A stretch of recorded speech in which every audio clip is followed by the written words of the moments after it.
Okay. Righto. Arjuna, you're going to toss? Tails. Here it is. We'll have a ball first. We can. Yes. Arjuna, reason for bowling first?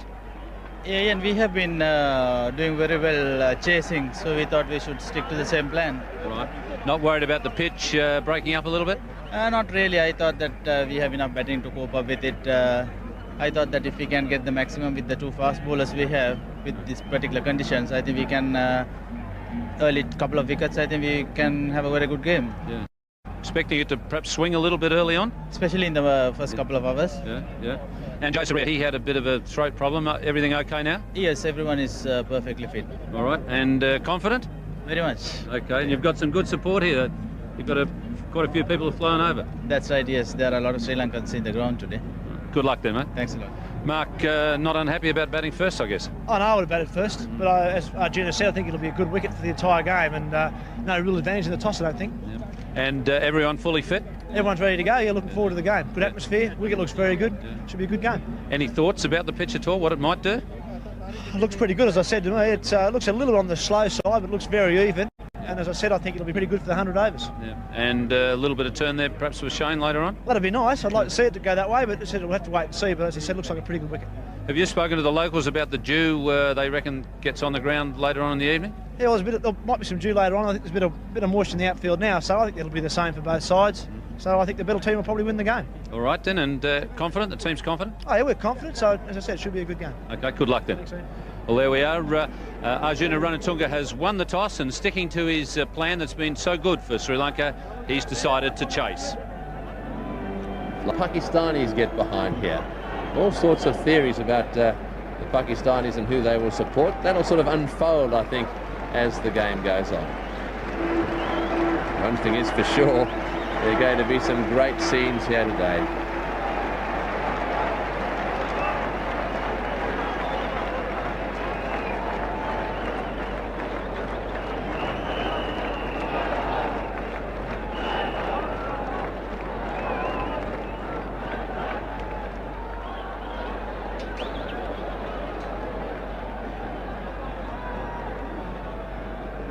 Well, there we are. Great scene, ready for a great World Cup final. In the commentary box, it's going to be Richie Benno, and with him, Sonny Gavaskar.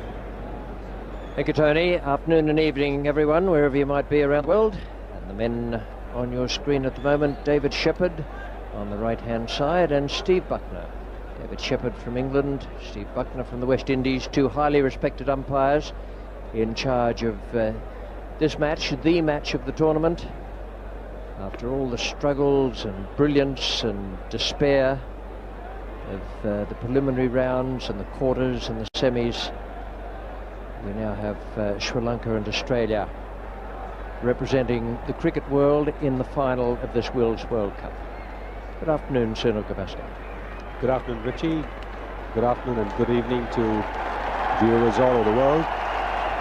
Yes, this is the finals of the World Cup. The Sri Lankans have ignored the history, one may call it that, because the teams batting first in all the previous finals have gone on to win the World Cup, but the Sri Lankans have ignored that, and on winning the toss they have opted to field. Will they regret their decision in much the same manner that the Indian captain Mohammad Azharuddin did in the first semi-final? That even so, there will be all sorts of fluttering nerves there. It's not just a question of it being the last match of the series, it's the final. They've got this far, and there'll be heartbeats going at a slightly faster rate out there. No matter how many times you've played in big matches, it's still the same. I suppose when that doesn't happen, it's time to give it away. But at the moment, we have Taylor and Mark Waugh about to face Vikramasinghe and Chaminda Vas. 2 bowlers who've done very well for Sri Lanka in this competition. Chaminda Vas, I think, is very good.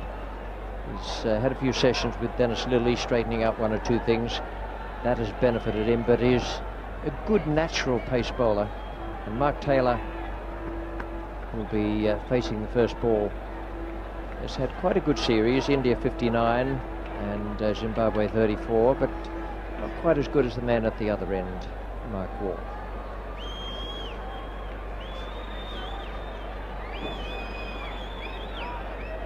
Mark Waugh missed out against West Indies in that very exciting game at Chandigarh. Tendulkar, Lara, Mark Waugh have been the three stars as far as the batting goes. And his career in limited overs internationals pushing up towards 4,000 runs. 130, 126, 110, and all of them very, very good innings.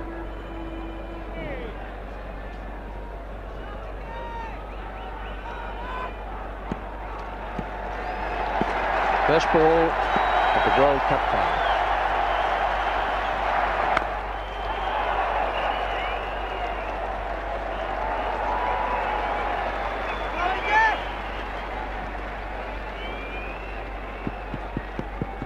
Roger Vikramasinghe. He's a fast medium, I suppose. I've seen him bowl in quite sharp fashion out in Australia. Depends a little bit on the pitch, but I had the feeling when I had a look at this strip that there'd be a bit of pace and bounce there, a bit more than on some of the other pitches we've seen.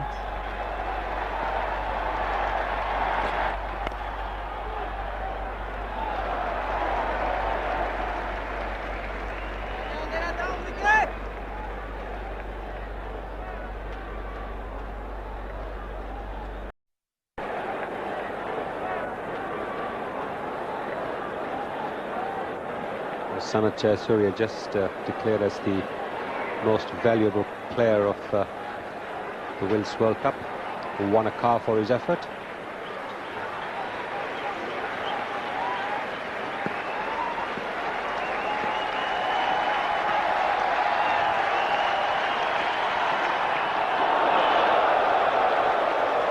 Just a reminder, this is a 50 overs a side match. Maximum of 10 overs for any one bowler.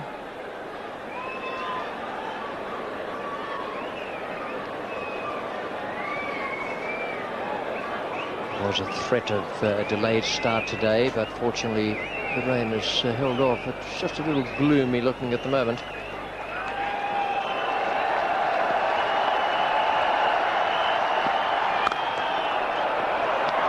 That'll give us an idea of the pace of the outfield. The rope is in well away from the hoardings. Oh, that didn't look bad. Well, a good effort, but perhaps Asanka Gurusinha left it till the very end, wasn't able to get the ball back within the boundary. And Mark Taylor, who played so positively against the Indians and against Zimbabwe, once again playing a very, very positive shot. That foot right to the pitch of the ball, and the bat coming through very nicely.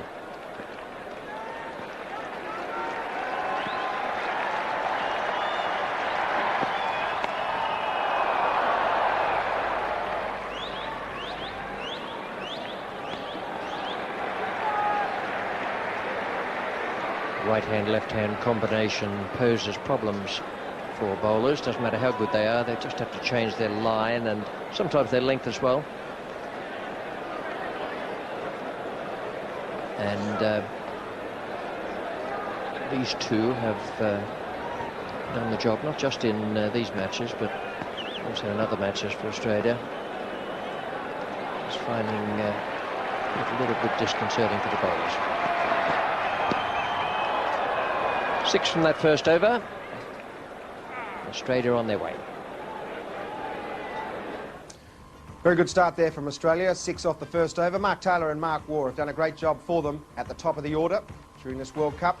That's the Australian side, unchanged from what did so well in the quarterfinals and semi-finals. Now the Sri Lankan side, they've got a very strong batting lineup as well, headed up by Jayasuriya, Kaluwitharana, and then their bowlers. Only 2 fast bowlers in this Sri Lankan side. We just saw Vikramasinghe bowl the first over, and he'll be joined by the man who's bowled particularly well for Sri Lanka in this World Cup, Chaminda Vaas.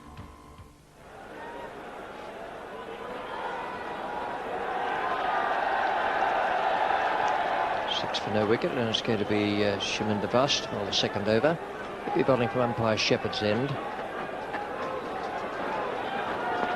Tony Gregg was pointing out that this is the first time they've played under lights on this ground, and it's certainly a change from the ground I saw here so many years ago. It's a very nice stadium now, not too big, but it'll hold, I reckon they could push it and get 40,000 in.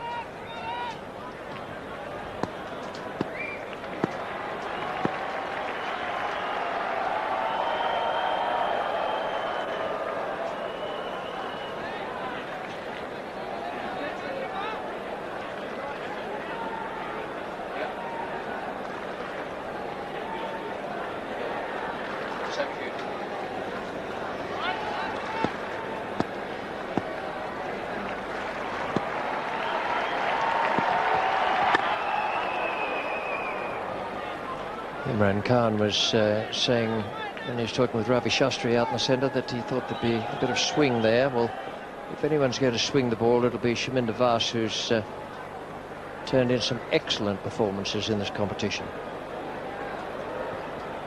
He's also used the angle to bowl across to the right-hander very well, kept the batsman guessing.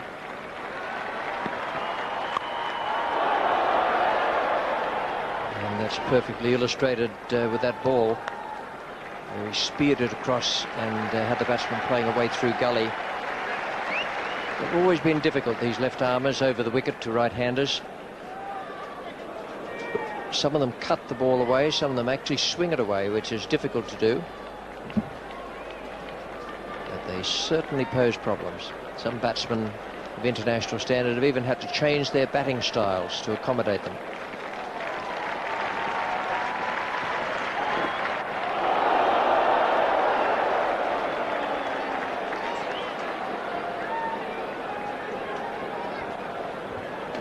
And there is that natural outswinger that the left-hander bowls. That's the one that right-handers find more difficult to look out for, particularly if the bowler is angling the ball away. They have to think about whether to leave that ball or whether it will nip back in.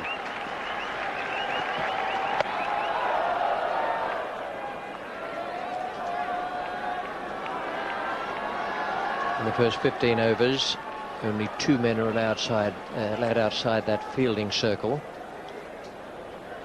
And in this case, it's a man down at deep third man, another one at deep fine leg. Fairly wide, he's around about 45 degrees. And the man at deep third man is in the line of where a normal gully would be. Taylor's in form with both the cover drive and the pull shot.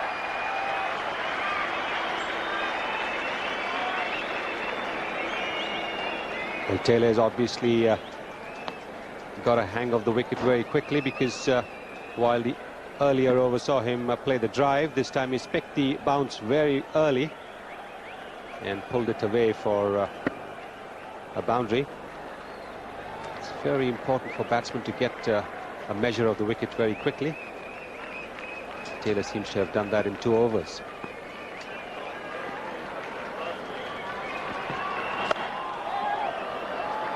Take the single there, and that takes it along to 12 for no wicket, 2 overs gone.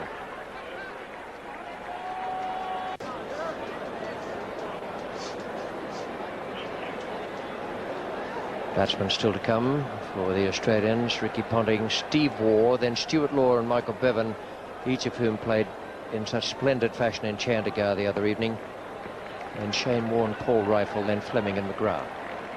This is Vikramasinghe.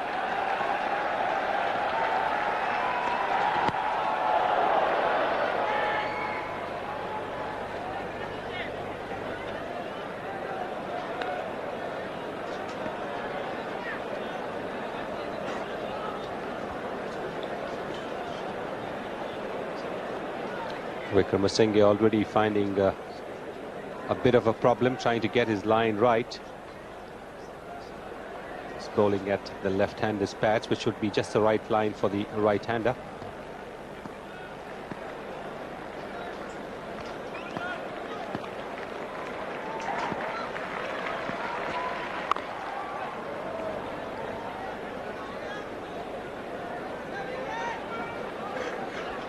Talking about the partnerships these two have shared, Mark Waugh and Mark Taylor. They actually opened 15 times, which is not many when you consider the number of limited overs internationals played.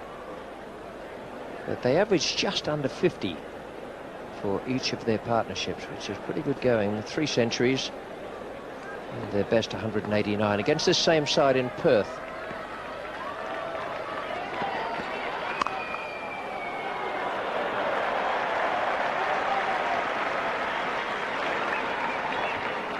Sri Lankan skipper.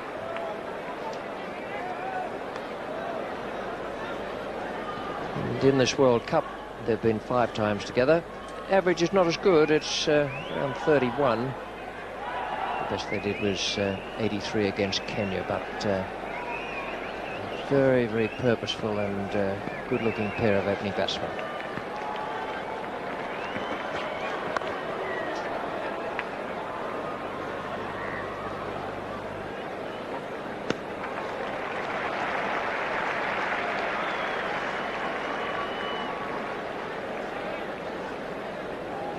Sri Lanka is taking a bit of a gamble here, given the Australians' first use of what looks to be a very good batting pitch, although it's unlikely to deteriorate. Singh, the man will be batting at number 3 for Sri Lanka in the foreground.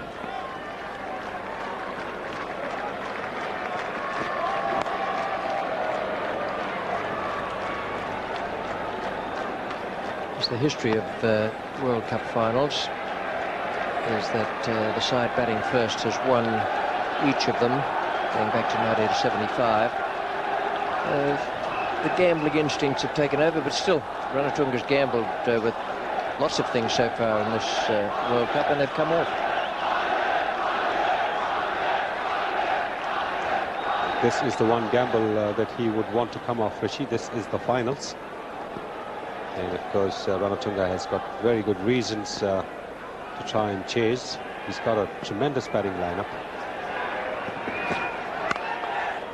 15 for no wicket after 3.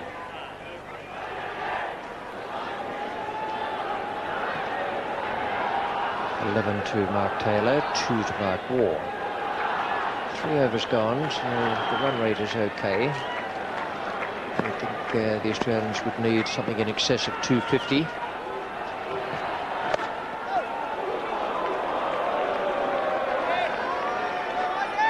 It's unlikely any moisture's got on the pitch from the rain, so it's probably the pitch is so hard that brought about Taylor slipping. This Taylor is perhaps batting without any spikes. A lot of batsmen tend to use spikes only in the front of their boots, not at the heels.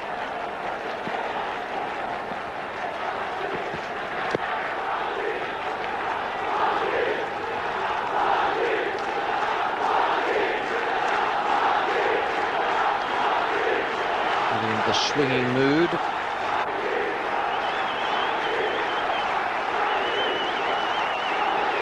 All good enthusiasm and cheering what hopefully will be a very, very good fight. Both these teams have played wonderfully well in different ways to get to this day.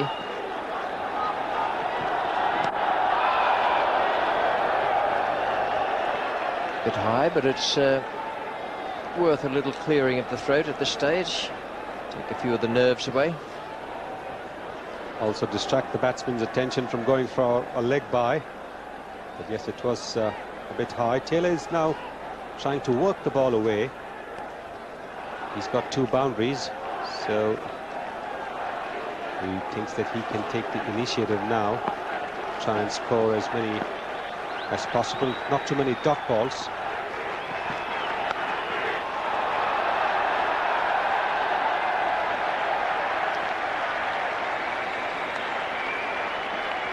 Talking to the captains who have decided to bat or field in previous World Cups. That's the way the results have gone. The very first one at Lord's, West Indies beat Australia in what was one of the great games you could ever see. And in 1979, West Indies won again, but India downed them. In 1983, at Lord's in what was a very good match.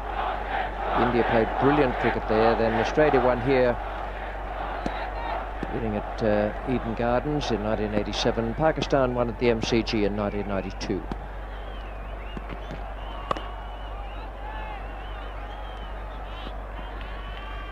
Always nice to look back on those scores in previous Cup finals. That one at Lord's was one of the longest games ever. Still exciting at the end, with crowd rushing on. Thompson and Lilly batting to try to run a 12 where none existed. And that's the way they've all happened up to this one.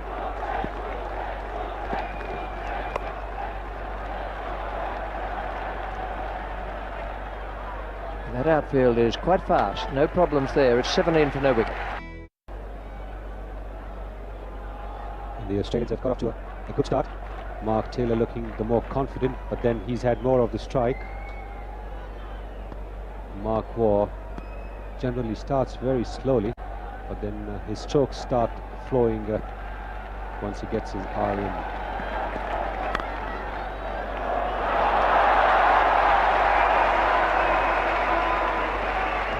The three boundaries that have been hit, a very good indication that this could be a high-scoring game if the players play to their potential and to the way the pitch looks.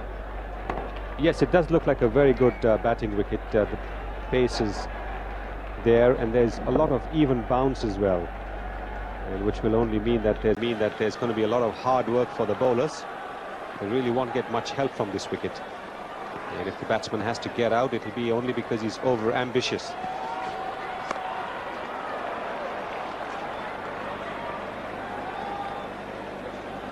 Not only does the outfield look fast and relatively unaffected by the rain, which was very heavy at about 3 o'clock to 4 o'clock this morning. There's lightning coming through my window and a bit of thunder as well. It wasn't quite what we wanted to hear. Of the 22 on the board so far, Taylor has 12.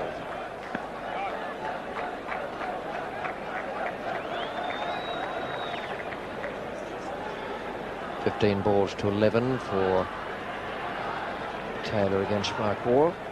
Umpire's just adjusting Arjuna Ranatunga's position at short mid-wicket in the catching position. And beautifully placed.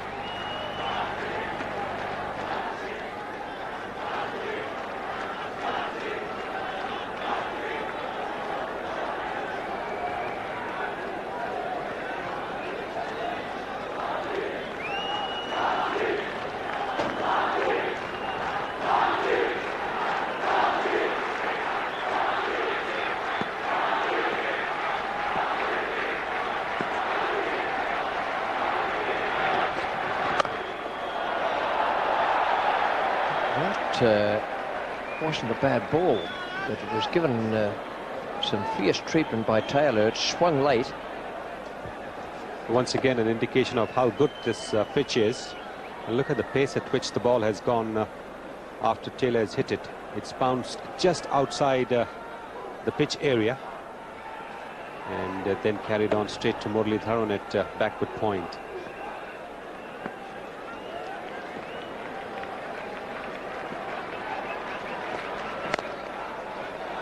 There's some wonderful technology in television for sport these days. That super slow-mo camera gives you a wonderful view of Vikramasinghe holding the seam upright, and it goes down the pitch staying upright.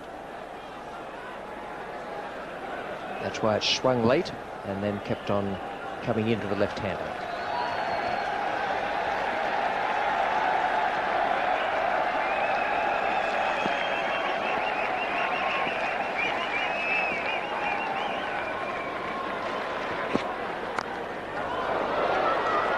A single to take it along to 23 for no wicket off 5.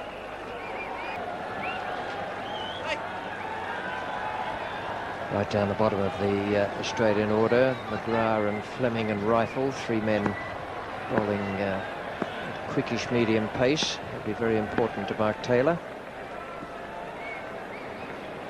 23 for no wicket, 5 gone, 50 over a side final.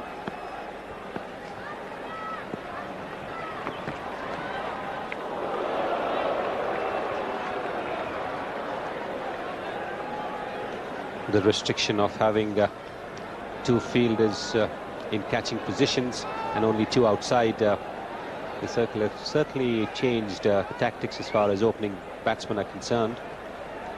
They no longer want to take the first few overs to settle down. They actually want to get going from the first ball. And that's why we've seen such high scoring games in recent times. That's because the opening batsmen lay the foundation and the lower order batsmen can then just throw their bats around, keep the momentum going.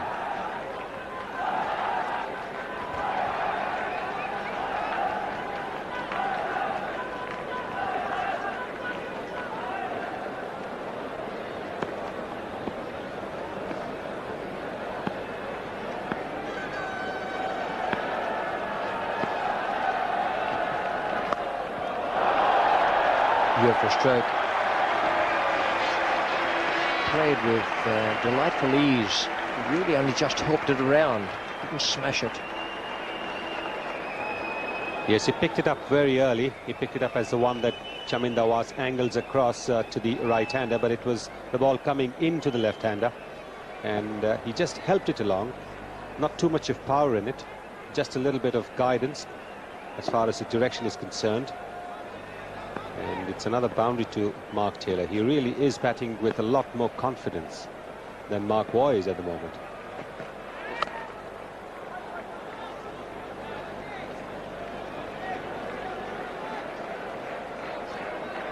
Mark Taylor will have gained in confidence from that match against the West Indies in Chandigarh, even though he didn't make any runs with the bat. The question of winning the match from such a position gives you an enormous psychological boost for whatever else you're about to do, which in this case has opened the innings in the final.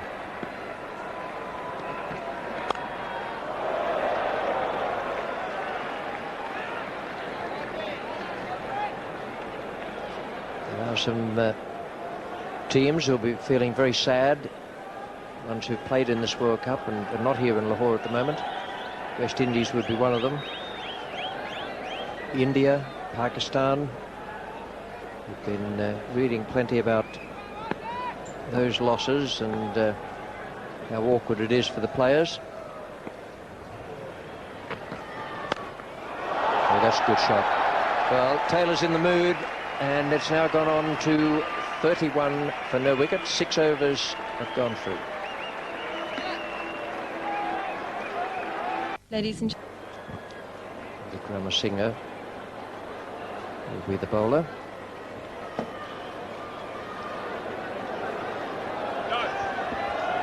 Vikramasinghe is at the college end. 2 ends here, college end pavilion.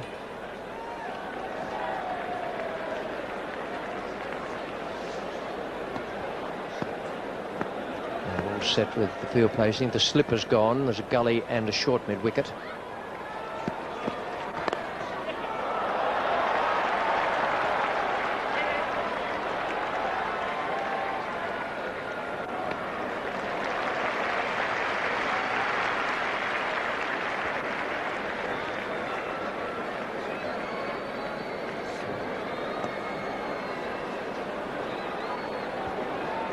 They got 2 there, but it was almost only 1.5.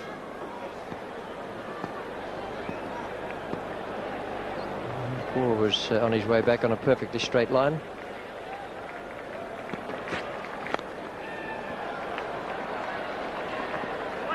And just the single this time. And also time to say a very good afternoon to Ranger Fernando. Hello, Richie.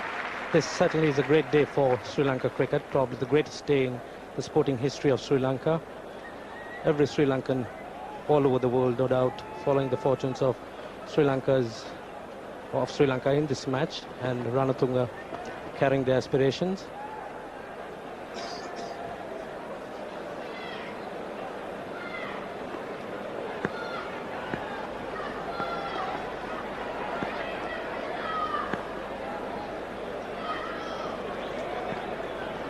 Ranatunga no doubt pinning his hopes on the fact that Sri Lanka are good at chasing.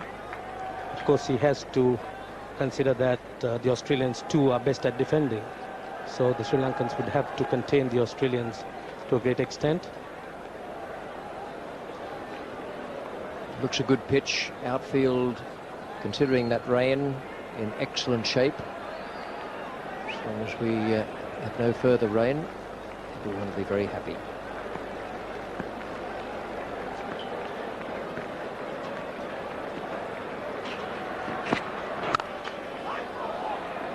The weather is actually coming from the east here, and there's a bit of a breeze sweeping it across.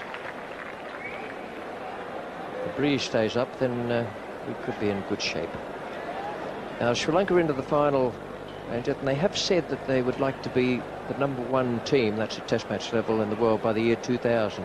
This, I would imagine, would be something of a stepping stone for them. No doubt this is going to help Sri Lanka in a great way to get to their objective of being the best team in the year 2000.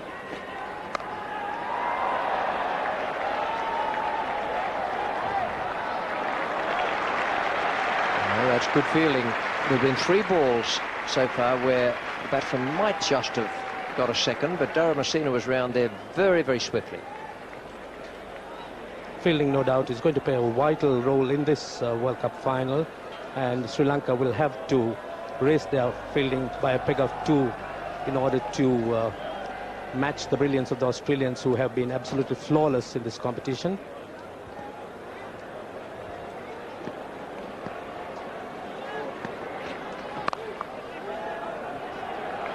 Timing there for Mark Waugh, just a gentle push wide of the man at gully. It takes it along to 36 for no wickets. 7 overs have gone. One. Mark Taylor's moving along very smoothly. He's on 22. Mark Waugh on 12. And in the commentary box now, Ian Chappell. Alongside him will be Jeffrey Boyka. Thanks, Richie, and hello to all of our viewers. Very good start for Australia. In the air and straight down Jayasuriya's throat. So that's a terrific breakthrough for Sri Lanka. Mark Waugh, as I mentioned before play started, if he bats for a reasonable amount of time, Australia are always going to set a big target. So that's a blow for Australia and a boost for Sri Lanka. Yes, I think any early wicket's a good wicket, but this one in particular is a huge one for Sri Lanka. Very quick scoring batsman, elegant player Mark Waugh, and being in top form. So they'll think they've got the biggest wicket they could get. 36 for 1 Australia.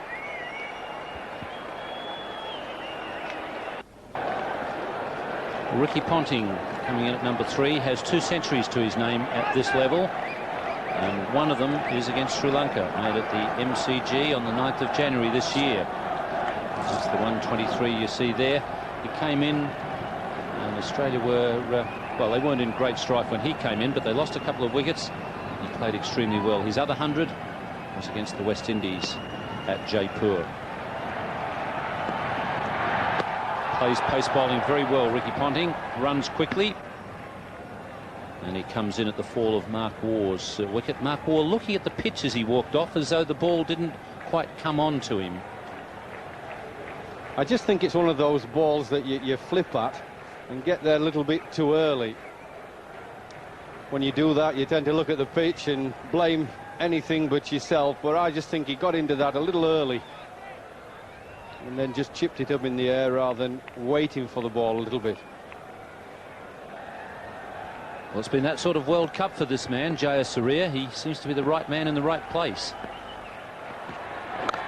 When he hasn't been thrashing attacks all over the park, as in the semi-final when he missed out, got a naught, but suddenly Jayasuriya was bobbing up, throwing the stumps down, taking catches and getting wickets, and he was awarded the trophy, the Audi, for the most valuable player of the tournament. So it's been one of those sorts of tournaments where he just seems to be in the right place at the right time. Sri Lanka will be hoping that his form is good this evening. And Charminder Das asking the question. Umpire Shepherd says no. Yes, I don't think there was any doubt about this. It moved off the seam. See it pitching and going down leg side. Look where the keeper's going. You can expect a bit of excitement. Bowlers are going to appeal for everything early on in the game.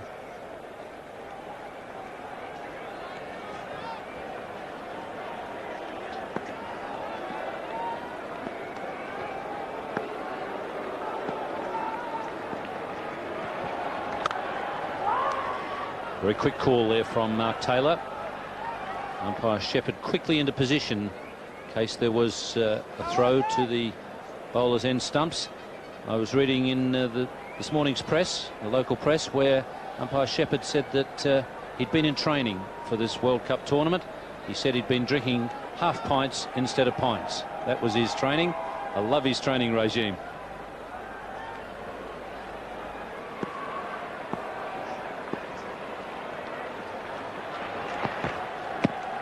Inside edge onto that one. A wicket maiden for Charminder Vas. Australia 37 for 1. So Australia. Well, that wicket of Mark Waugh has also got the crowd buzzing. The crowd had been a little subdued. Capacity of around about 28,000, 28,500 according to the local ground staff. They were in quite good voice before the game. Just needed something to liven them up. That wicket has certainly done it. Yes, I think the way the pitch is played, it looks very good, is that taking wickets I think is going to be very important for Sri Lanka. You expect Australia to score quite a few runs on this very flat surface, but if you can keep taking an odd wicket as you go along, it might just slow them down so that the total they get is kept into reasonable proportions.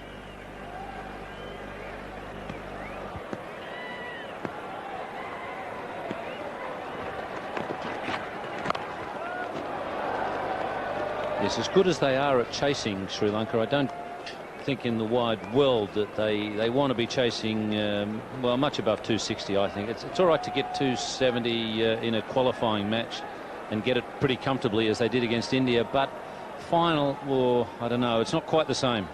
Yes, I agree with that, Ian. I felt in this World Cup the pitches on the whole have been that good that 250 is not a big deal to chase. 260ish, once it gets over that, well, it's just that little bit too far, a little bit of a bridge too far.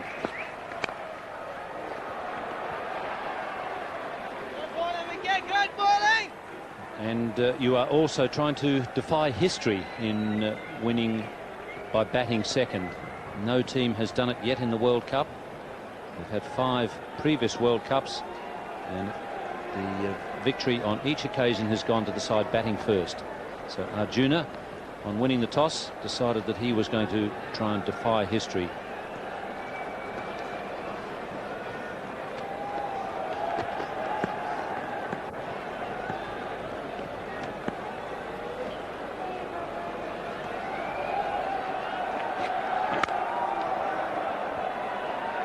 It's been quite a remarkable rise in 21 years for Sri Lanka. If you think back to 1975, the first World Cup, their first game was against the mighty West Indies in those days.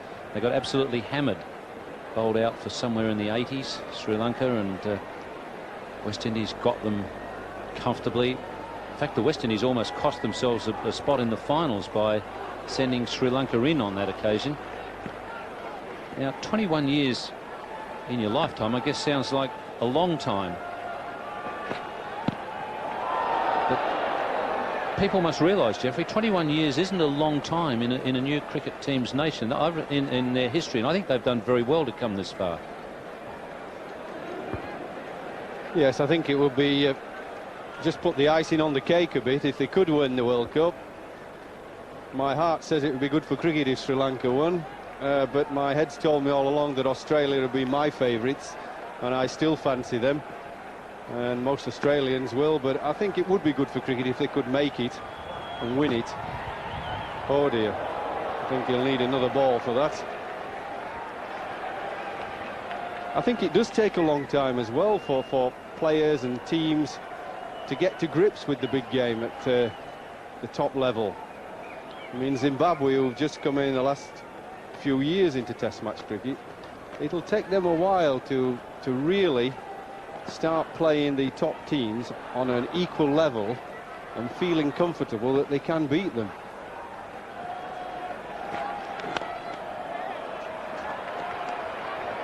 Ravinder De Silva coming around from mid-on. It's a better over from Vic Ramasinghe. It's 41 for 1.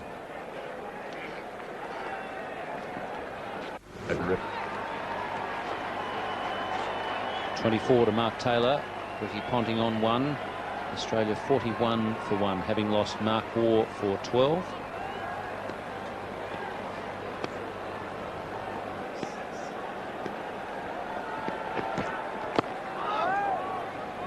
That first match that we were talking about, their first ever World Cup match against the West Indies, Sri Lanka back in 1975, 86 all out, and the West Indies 87 for 1 at Old Trafford. West Indies, as I mentioned, they looked like being defeated by Pakistan later on in the World Cup, which would have put them out. They had a remarkable last wicket partnership and finished up winning the 1975 World Cup. So that was the beginning for Sri Lanka, not an auspicious beginning. And really, they haven't done a lot in World Cup since then, until this one. Yes, I fancy an important factor for Sri Lanka today will be their spinners. You see there the figures. You don't tell lies, figures don't lie, I tell you the truth. 4 wins, 20 losses, 75 to 92. But I think that they now play so well with the spinners. Vars has bowled particularly well, but the other seaman, whoever's played for them, has not been special. This lad's bowled excellent. Good line length, picked up the odd wicket. But the spinners have done a lot. There are 3 major spinners, plus a fill-in off spinner from De Silva. And they bowled on pitches that have been a little bit receptive to spin. Some have been a lot receptive. So it's going to be important when the spinners bowl today for Sri Lanka, whether they get much turn. He's a key man as well. Jayasuriya, left arm spin. It's so wide, he just threw everything at it. Pitches on, running across and bang. He's got to keep it fairly straight and tuck up the right-handers a little bit.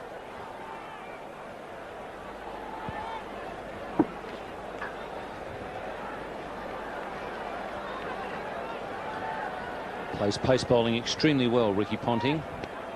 Not a bad player of spin bowling, but like many top order players, he plays spin bowling better if he's got 20 or 30 on the board before the spinners come on. Probably not a bad move to get a spinner on now to him. Perhaps one of the off spinners, Murali because you not only get at Ricky Ponting when he's most vulnerable, but you might also pick up Mark Taylor because he's been stumped a few times off spinners. So you might, well, you're giving yourself double the chance if you bring an off spinner into the attack pretty quickly.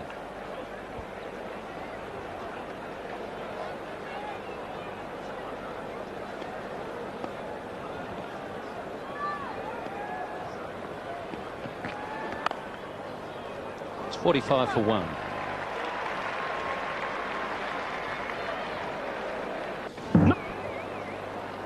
First wicket fell at 36 for Australia. Mark Waugh out for 12. Caught Jayasuriya, bowled Vars.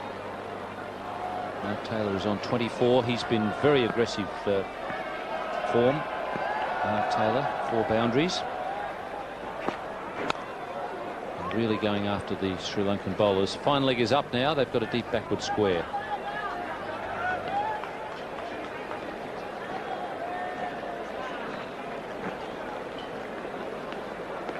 Sri Lanka, we've been looking at their history in the World Cup.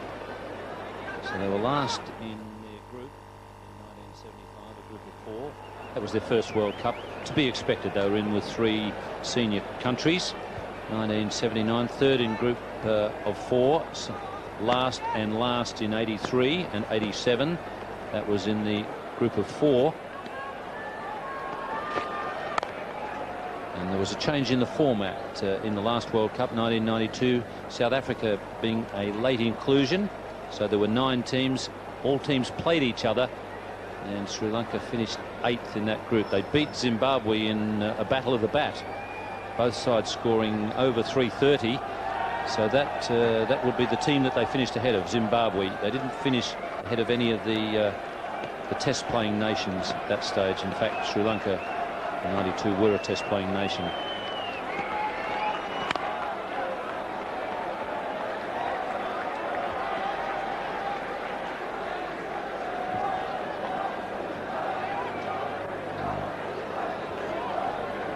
So it's been a big turnaround for Sri Lanka. Just 4 victories from 1975 to 1992. That includes 5 World Cups, and in the 6th one, 5 out of 5, which includes 2 forfeits, the West Indies and Australia forfeiting to Sri Lanka.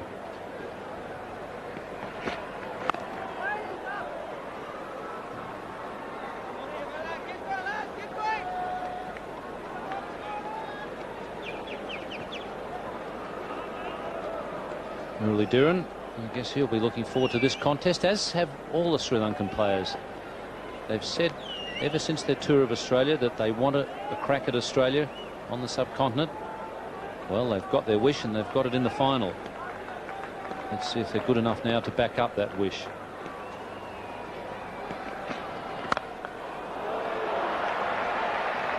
Didn't time that particularly well, Ricky Ponting, but you could see from the type of stroke that anything with width, he just threw the bat at it. I still feel it's so important the spinners aren't out of the attack for too long. If the spinners can get it to turn, they'll be a vital factor for Sri Lanka. That might be the problem for them, Jeffrey. I'm not sure it's going to turn too much out there. And wide called by umpire Buckner. He's a good bowler, Wickramasinghe, but he's a bit inconsistent. He bowls some good deliveries, but unfortunately too many bad ones thrown in. Yes, you can get away with an odd one down leg side like this in a test match, but his accuracy for one-day cricket just lets him down a bit. He was the same in the semi-final. He was just not quite as good as Vass at the other end. That's beautifully hit, just inside the rope. Lovely timing, and brings up the 50 for Australia.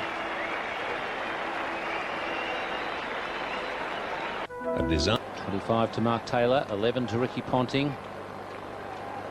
Ponting with a couple of boundaries and looking particularly aggressive. Taylor also, he tends to set the pattern in the Australian team, and he leads by example. He's come out in a very aggressive frame of mind. Shaman Vass is going to continue. Might be time for a change at the other end.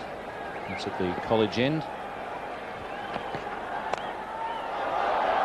That's why the man has been put back. Gurusingha, now he threatened, and it's cost Sri Lanka a run. Shouldn't be threatening from 70 metres, you should be throwing the ball in. Yeah, not good that. He did a nice pick-up, one-handed, and then he forgot to let the ball go. Just trying to bluff the batsman. There he is, you see, took an extra step to get on balance, and it was all they needed. They sprinted for another run.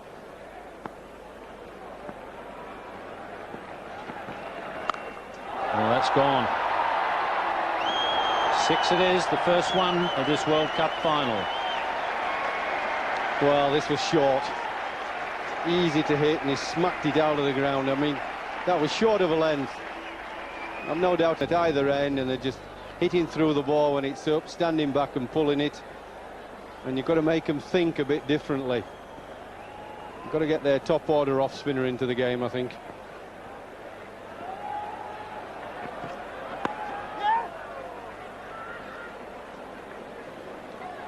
Leg bye signalled by umpire Shepherd.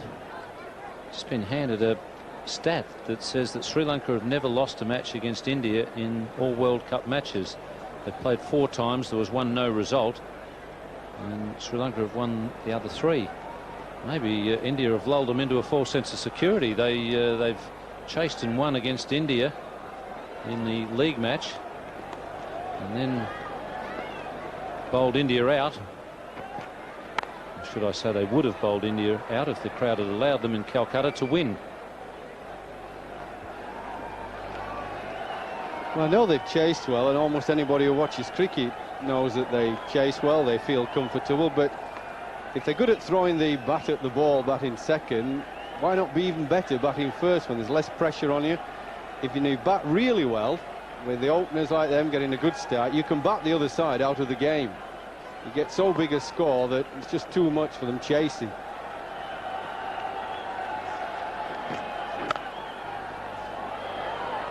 And good opportunism there from Mark Taylor as soon as he saw the ball get past the bowler.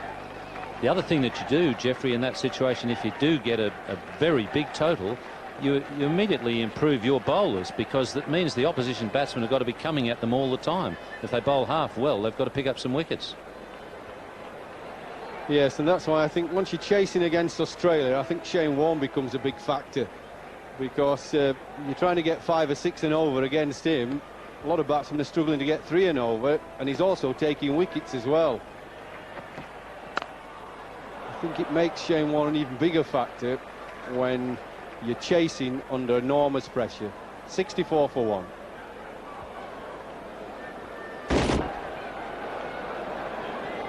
Nice stadium here in Lahore, which the little bit that I've seen of it looks to be quite a nice city.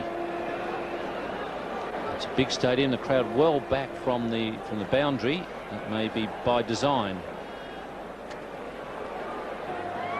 It's a long way from the crowd to the boundary rope, which might be a good thing if people decide they want to throw things. And we do have the off spinner coming on now at the college end.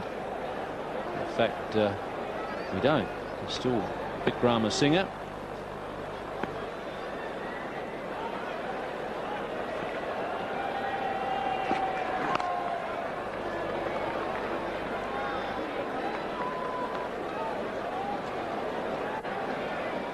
Maybe the off-spinner doesn't like that end.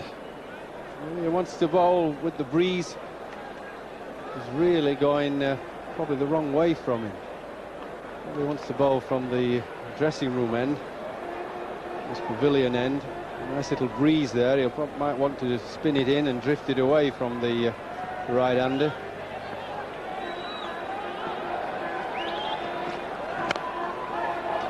So I'm not surprised if he has asked for the other end, because I watched him bowl when the players were warming up before the match, and he bowled from the college end, and he had quite a breeze behind him. I was just watching the ball out of his hand, and he wasn't getting much loop. Yet in Australia, he looked like he was really dropping the ball quickly on the batsman. I would have thought he's the type of bowler, Murali Dhuran, who would want to come into the breeze pretty well all the time.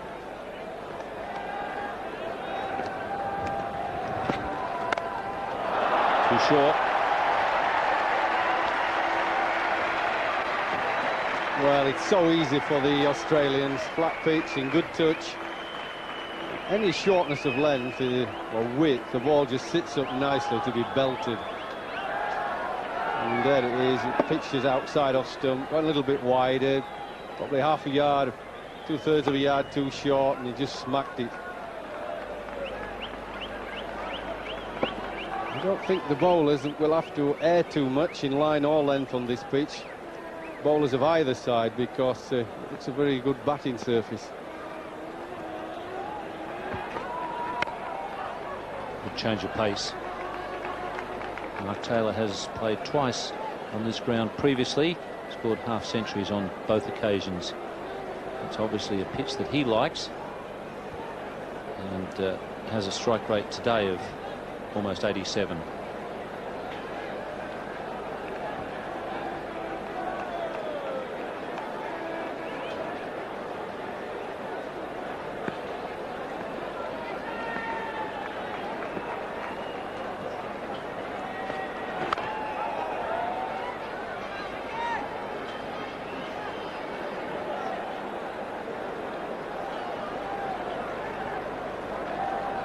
That is Mark Taylor's record at Lahore.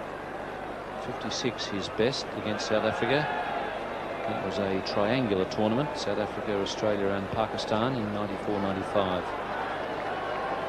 And that includes today's innings.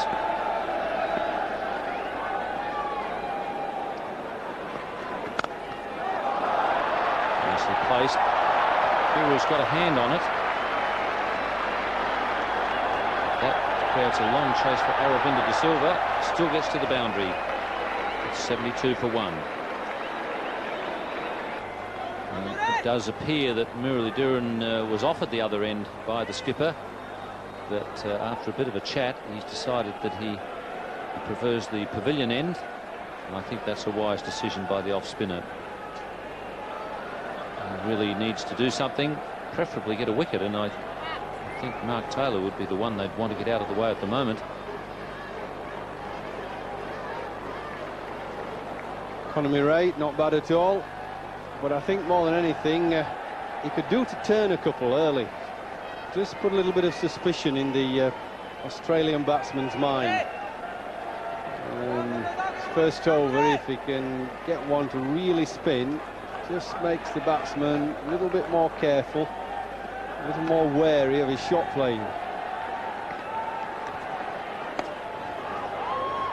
Well, that turned a little bit from wide of off stump. But when he gets loose and fingers get warmed up, I'd be interested to just see whether he really rips it.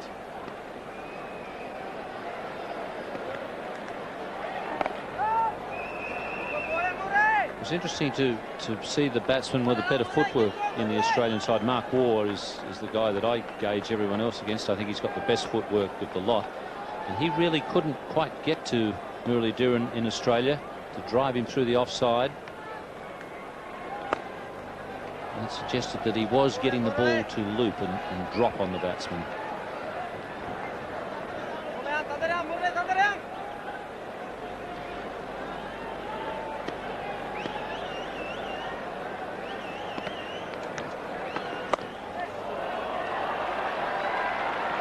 Singh with the chase.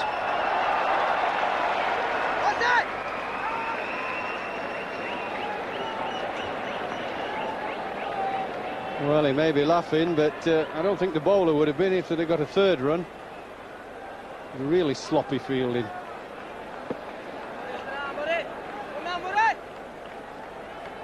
Watch this. Dives down, can't get the ball in his hand. Ooh. It's a bit too wide, is that? Much too wide. I know it's spinning a little bit, but the batsman can easily go inside out. He'll give him too much weight. Good run in.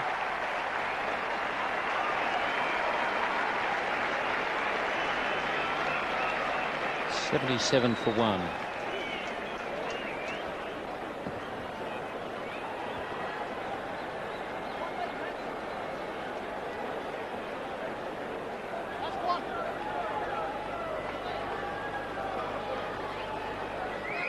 Roshan Mahanama, the fieldsman.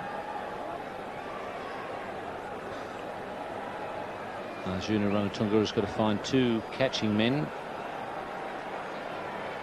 Haven't reached the 15 over stage yet. And umpire Shepherd telling the sight screen attendant, we don't want the board moved, just leave it exactly where it is.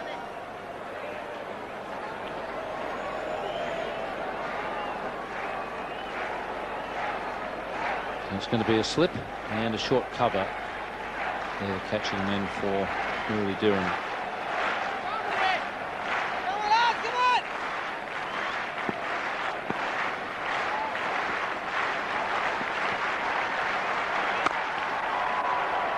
Easy single. It's 78 for 1.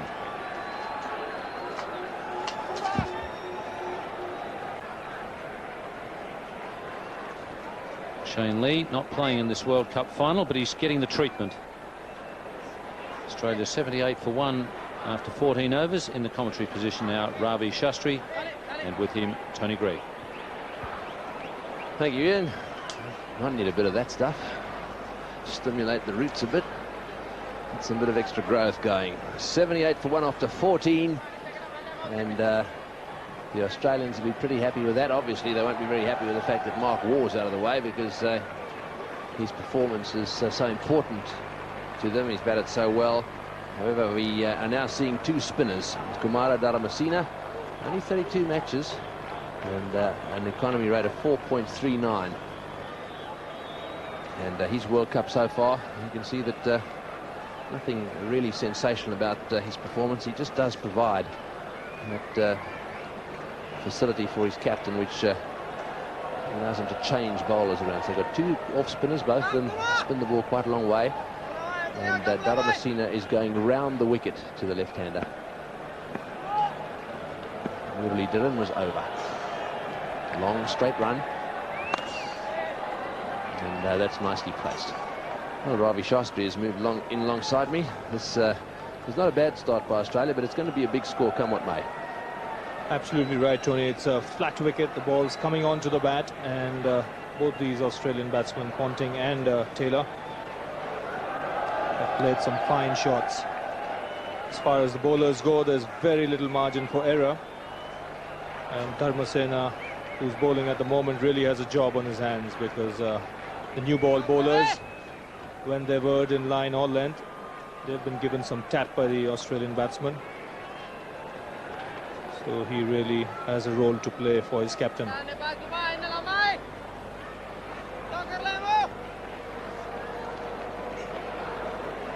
Quite a lot of pandemonium still in the stadium. A lot of people haven't been able to find their seats. And I can tell you that outside there's chaos.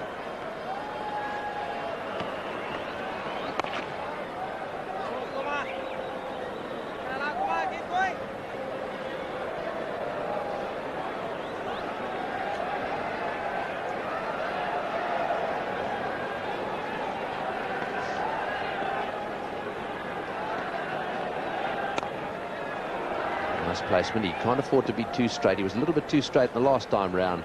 Started off bowling a very straight over and got clipped away just behind square, just in front of square. They picked him off a little bit, then he straightened up. In fact, it happened to both the off-spinners. That's the line to bowl to. You can't give width on either side. It's better to bowl a line off stump just outside.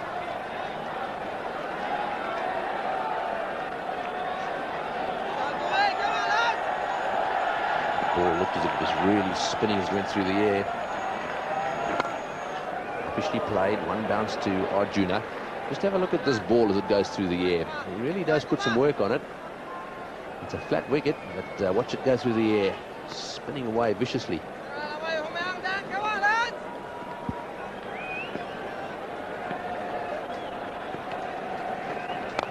Oh, Taylor goes for the big one. He mishit that one. That was a bit lucky. Just beat mid-wicket, and mid-on's run around to pick it up. So clearly Taylor has decided he's got to take it up to these bowlers. Well, he doesn't want Dharmasena to settle down, but the off-spinner has done him in the flight. Looking to hit it over mid-off, start off, but then the ball really not coming on, and in the end dragging it to wide mid-on.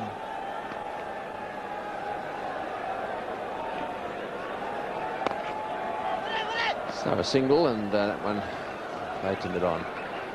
So 4 runs off that over. It's 82 for 1.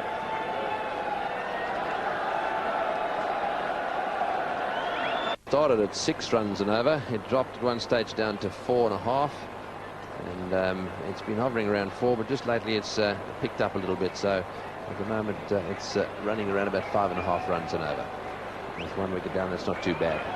Lovely pitch out there. The outfield's quick. And just looking at those figures, the opener's quite expensive. A little bit loose, certainly. Chaminda Vaas was a bit short. And the spinners have just started.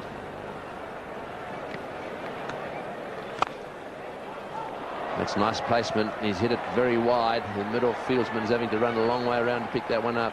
Guru Singh, the fieldsman down there, and he's throw a long one to the far end. Well, he's a busy little player, is Ricky Ponting, always on the lookout for runs. Very positive in his attitude.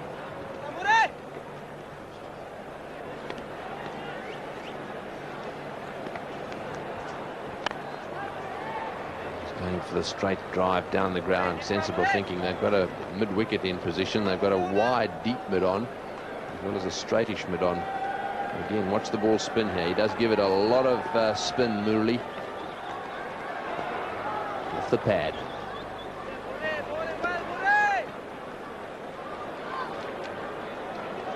Well, this is a good contest because Ricky Ponting likes to use his feet.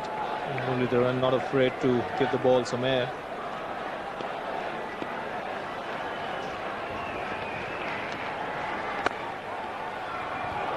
Well, they'll definitely get one here. Will they come back for the second? If they do, this will be the 50 partnership. No, he's sending him back. So that partnership remains on 49. Well, both these batsmen have had tremendous success against Sri Lanka in the World Series in Australia this year. Mark Taylor, in fact, had 3 scores of over 80 against Sri Lanka. And everyone knows that Ricky Ponting walked into the Test match arena by getting 2 first-class hundreds for Tasmania against Sri Lanka, and then 90-odd in his very first Test match. So the Sri Lankans know that this pair is dangerous.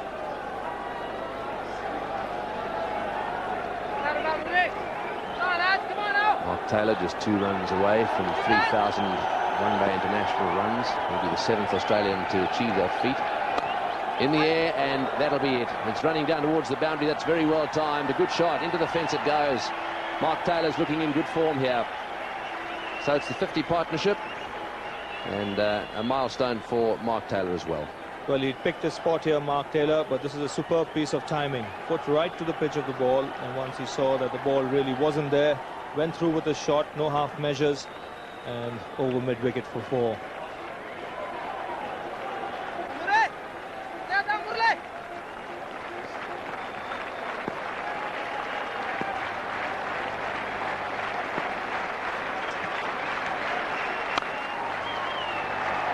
And that's his half century.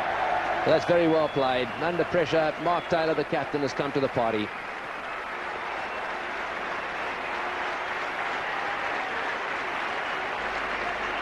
So Mark Taylor, a half century, and it now looks as if drinks are coming out onto the ground.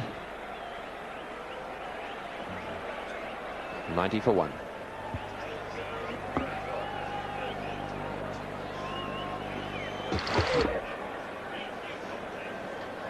Well, that's the scene from the high shot up in the lights. It's a lovely looking ground, and that's the card. So far, just 1 wicket down. Mark wore the man out. He was caught by Jaya Surya. Little chip on the onside. Have a look at this. Chaminda Vice was the bowler. Just chipped it away off the meat of the bat, but straight to the fieldsman. He hardly had to move, and there was plenty of jubilation associated with that particular wicket because they know how dangerous Mark Waugh can be.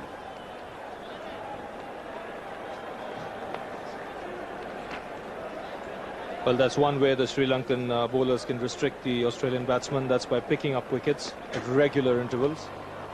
But unfortunately, the new ball bowlers have erred by bowling a little bit too short, allowing the batsmen to play a lot of the back foot.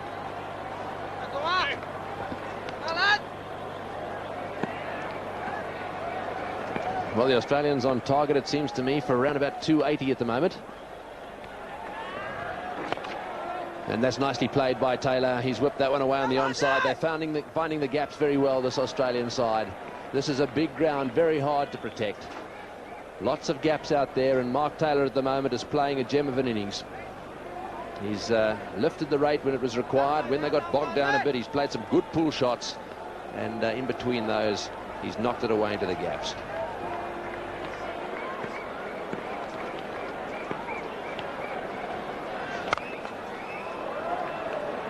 Straight to mid-on that time. Well, just like Tony Gregg said, it's a big ground. Very important that Ranatunga gets his field placings right. Because as the game progresses, you'll see a lot of 1s and 2s being run.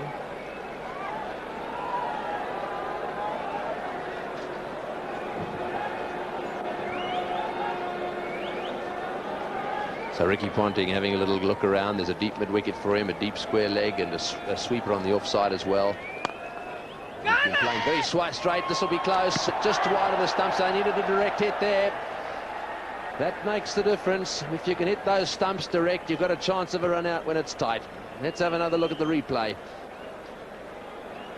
Well, yeah, Ricky Ponting running with the shot, but what he didn't realize, the ball went too quickly to mid-on, and had that fielder hit the stumps, Ricky Ponting would have definitely been out. Yes, it makes such a difference.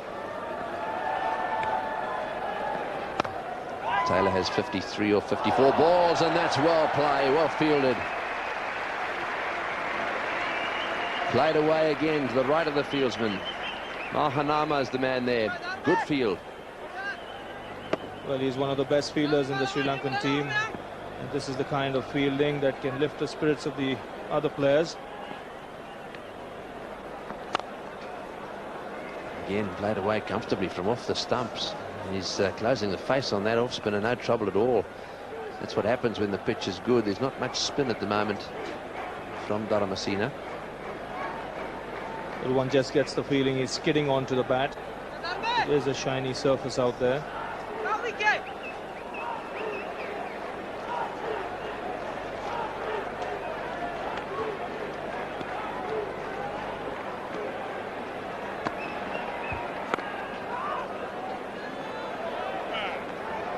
5 runs from the over, 95 for 1.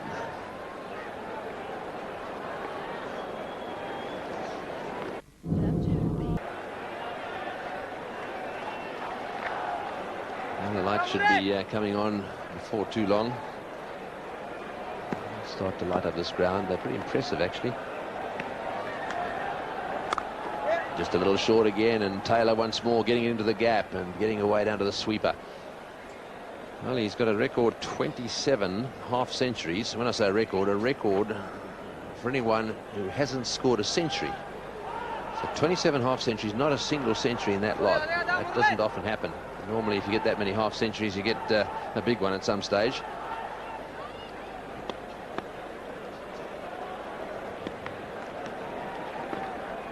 Oh, that's well bowled. They're a little bit watchful. They're giving a lot of respect to Muralidharan. I think they recognise the fact that he turns it a little more than Dharamasena. And he isn't afraid to toss the ball up, inviting the batsman to use his feet. Because he knows at this stage wickets are also important. Because if these two are out there in the middle for another 10 overs or so, Australia could really be in the driver's seat.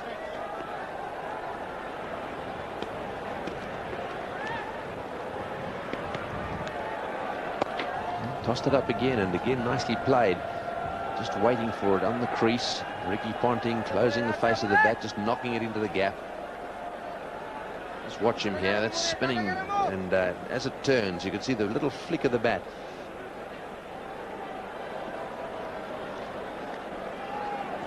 Really worthwhile watching the bat. Ricky Ponting's back. Just watch it come down now and close right at the last minute.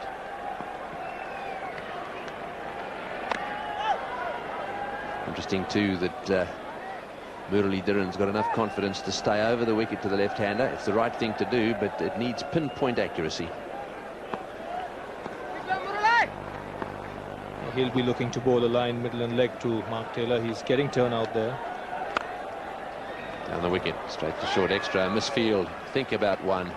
Decide not to go. 2 runs off the over, 97 for 1. And out Mark Waugh for 12. Taylor playing beautifully on 55. Ponting out there as well, being relatively cautious at the moment, but they're bowling pretty well to him. He's on strike. This is Dharamasena. Straight back to him. Gets a hand on that one. That's well fielded. Lots of encouragement coming from little Kalu Watharana too. You can hear him chirping away in the background.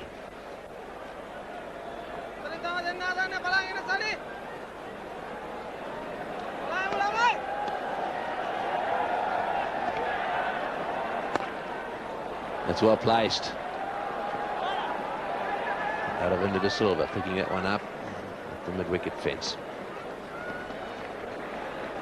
Well, this is one problem the Sri Lankans will face. Having won the toss, decided to field, they must realise that they must try and restrict the Australians to under 250.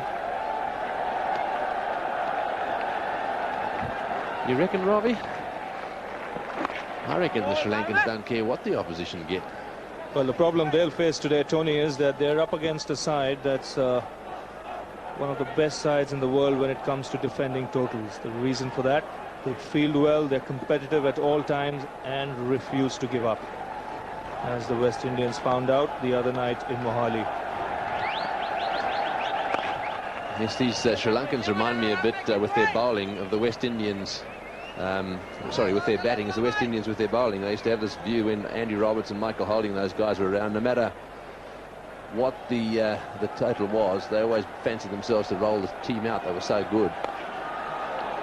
These Sri Lankans have had such a good time with the bat. They give the impression they don't mind chasing anything. Well, that single brings up the 100. They're going to have to chase a lot tonight. They certainly will have to, and one mustn't forget that this is a big game. It's a final of a World Cup. The pressure is going to be immense.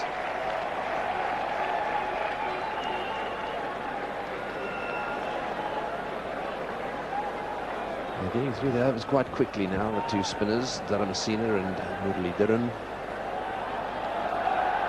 This is Dharamasena again, round the wicket this time to Taylor.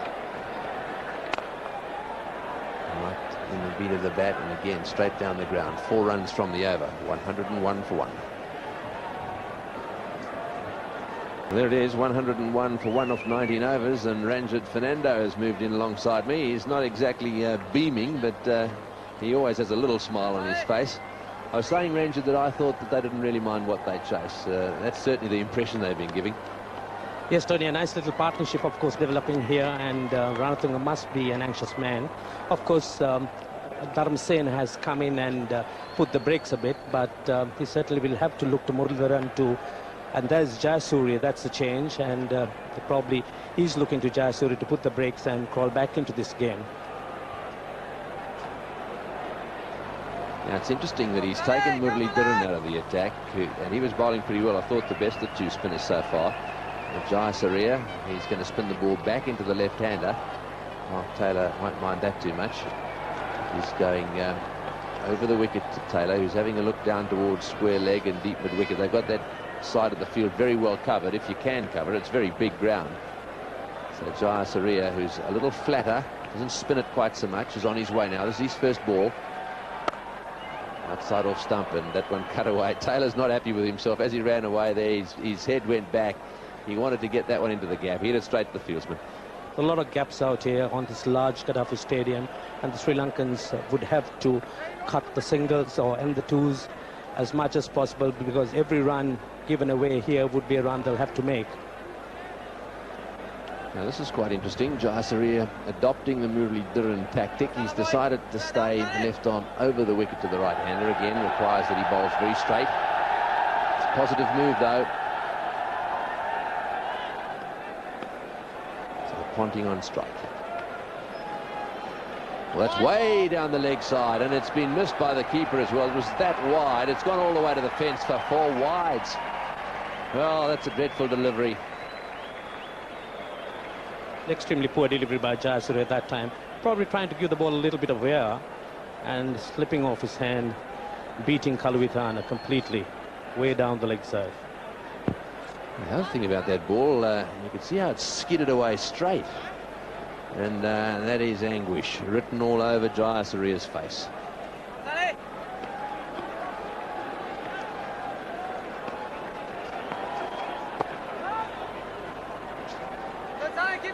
That's a much better delivery. Ponting not happy with something, or is he trying to get the attention of the dressing room? So I think he wants some more gloves.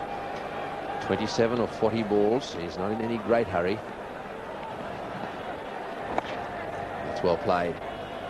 There's an example of the way Ricky Ponting plays. He waits for it, goes right back, tends to play the ball off the back foot where he can.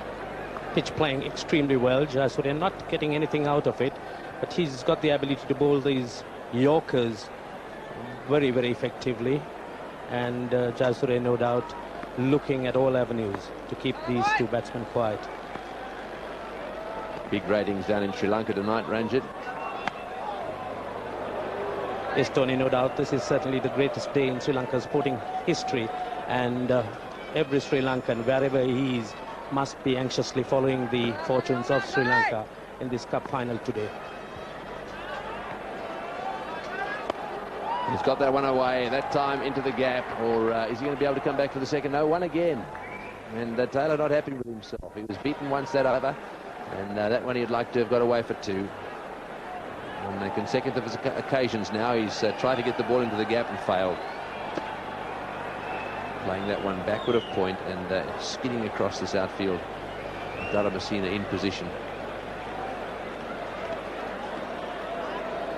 So 1 ball to go in this over. And wide given again. Well, so that's 8 off the over and still a ball to be bowled. Jayasuriya once again straying down the leg side, and umpire Shepherd was certain that it was a wide. So Jayasuriya taking time to settle down.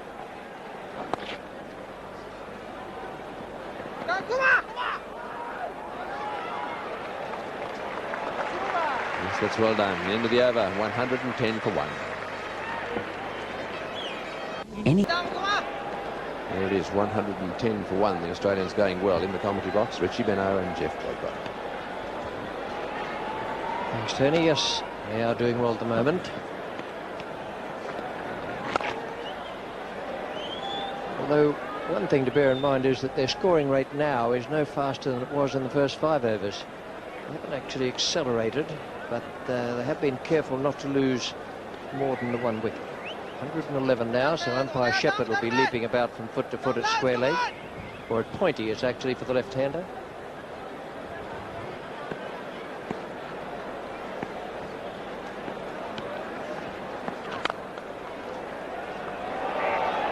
And that's all the work umpire Shepherd will have to do for the moment, because they've moved on to 112. Always gives a little jig, just to make sure no bad luck befalls anyone whenever the score's on 111 or any multiple of it. Afternoon, Jeffrey. Afternoon, Richie. Afternoon, everybody.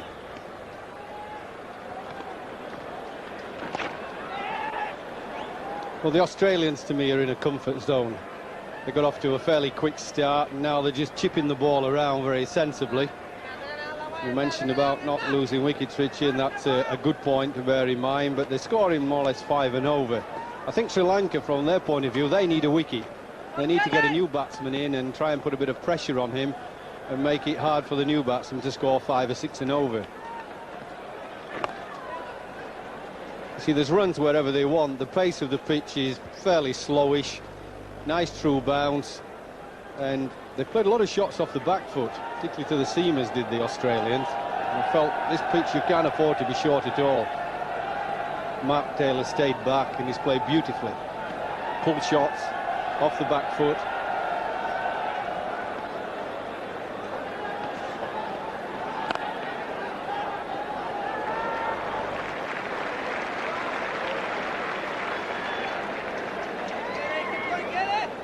Man standing at Dharmasena's end is Steve Buckner.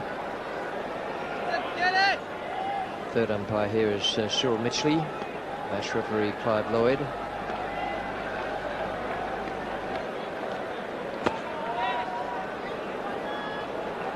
$115 for 1 and 21 overs have gone.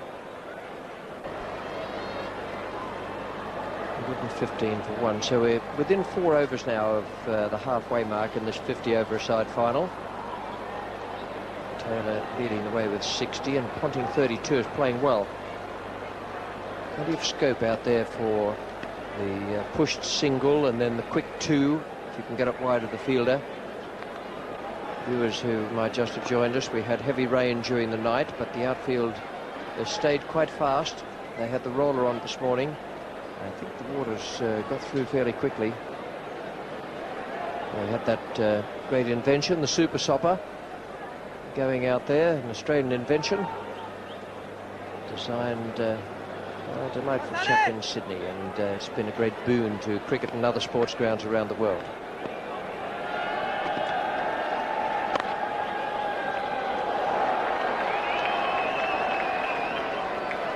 Well, just a couple of lapses in the field by the Sri Lankans the last couple of overs. Wasn't very spectacular, this, and he missed the ball. Bowlers need a bit of help. Somebody's got to do a bit of special fielding, something a bit spectacular, a run out maybe, just to give the Sri Lankans a little bit of a lift. It's all too easy for Australia at the moment. They're playing beautifully, stroking the ball around. Mark Taylor's in top form. When that happens, you've got to change the bowling around a little bit. The fielders have got to up their game, help the bowlers along.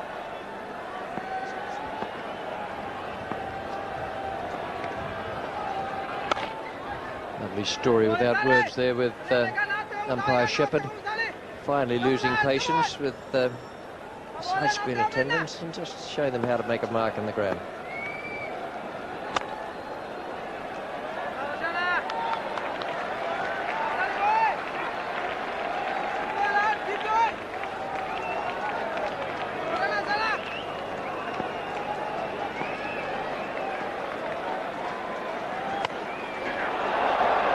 Far from the fielder, he'd have got it wide had he let it go. As it is, he's picked up 2 runs, but from a stroke that was in the air a long time. Well, it was such a bad ball and so wide that I think Mark Taylor had to really reach for it further than he expected, and so he scooped it in the air. Fortunately, it went in the gap. Yes, he knows it was nearly half a chance.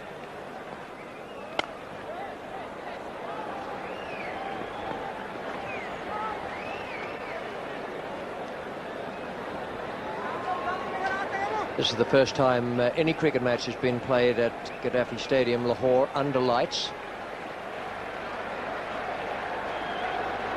Lights have moved along quite a bit in the last 17 years since World Series cricket in Australia. Now those are high enough, quite different from Chandigarh, where they were apparently quite satisfactory. But these are higher and on very narrow stanchions.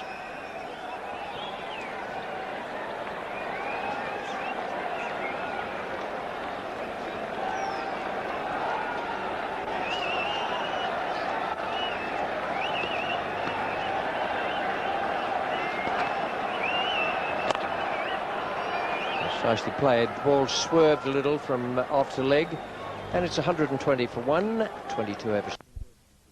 He has with him Steve Waugh. Ravinder De Silva often gets wickets for Sri Lanka, and he got an important one in this match. Yes, Mark Taylor was batting really well, looking to score out just about every delivery. He just got a little too close to that sweep shot, wasn't able to roll his wrists over it. In fact, he scooped that shot.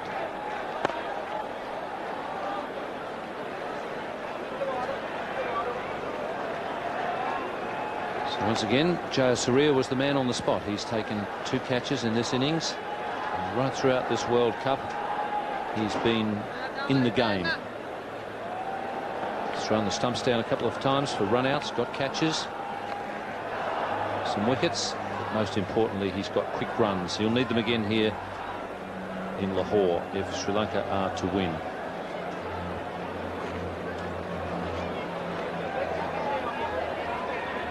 And that partnership between Collingwood Tharma and Jayasuriya has given Sri Lanka many. And Ricky Ponting, who's also played well, deceived by that one from Aravinda De Silva. How often we've seen in the limited overs game batsmen who are well set trying to run the ball down to 3rd man, and this time completely missing it. Ball turning a little bit, and look at Aravinda De Silva. No wonder he's happy, because he's got an important wicket. Australia 152 for 3.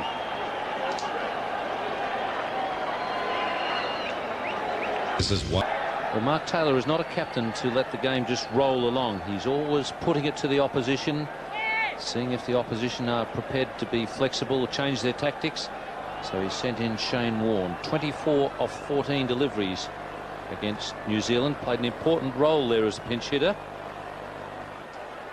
Hit a huge 6 in that 24 against New Zealand. Hasn't really had to do much with the bat apart from that game. But with the spinners on, he is a good hitter against the spinners. And it'll be interesting to see if Arjuna answers this tactic with a little bit of pace. Perhaps an over or 2 from Chaminda Vas. Aravinda has been spot on target. And getting that Yorker right in the block hole.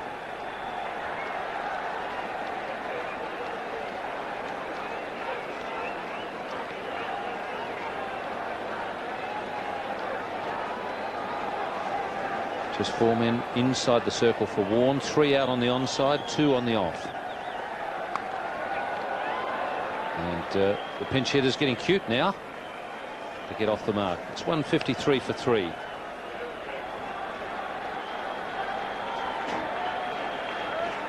Aravinda De Silva picking up his second wicket in that over. I think really the mistake that Ponting made there, he wasn't balanced when he played the shot. The shot could have been played, but he wasn't balanced. He was still on the move as he was trying to play the shot.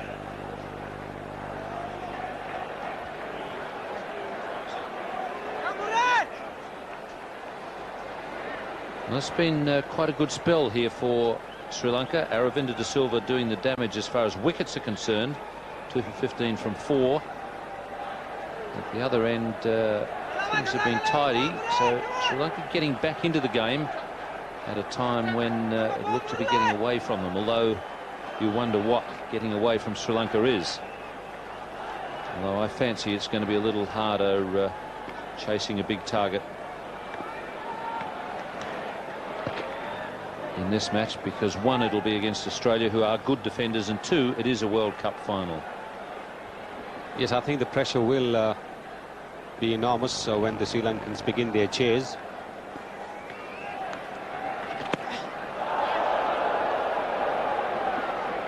Wide called by umpire Shepherd. And even if it's a target which requires a run rate of over 4, over 5, the Sri Lankans will feel the pressure. They need to get off to a good start, but right now they are more concerned with trying to keep the Australian total to a manageable limit. What that manageable limit is, only they know. Just a few words from the skipper. There's a man at long on. Just wondering about your thoughts, Sonny, former opening batsman, not quite in the same style as Kaluwitharana or Jayasuriya, but easier to go for the bowling when you're setting the target rather than chasing a known target? Well, I think if you're Kaluwitharana or Jayasuriya, it really should make no difference either way. But yes, it does make a difference if you're batting first and you don't have a target to chase. Then there's nothing at the back of your mind that you've got to maintain a certain run rate or try and score of every delivery. You can afford to play the odd dot ball. But when you're chasing, then every dot ball adds to the mental pressure. It preys on your mind that you might just have left your side down by playing a couple of dot balls. So batting first always is easier, even for the pinch hitters.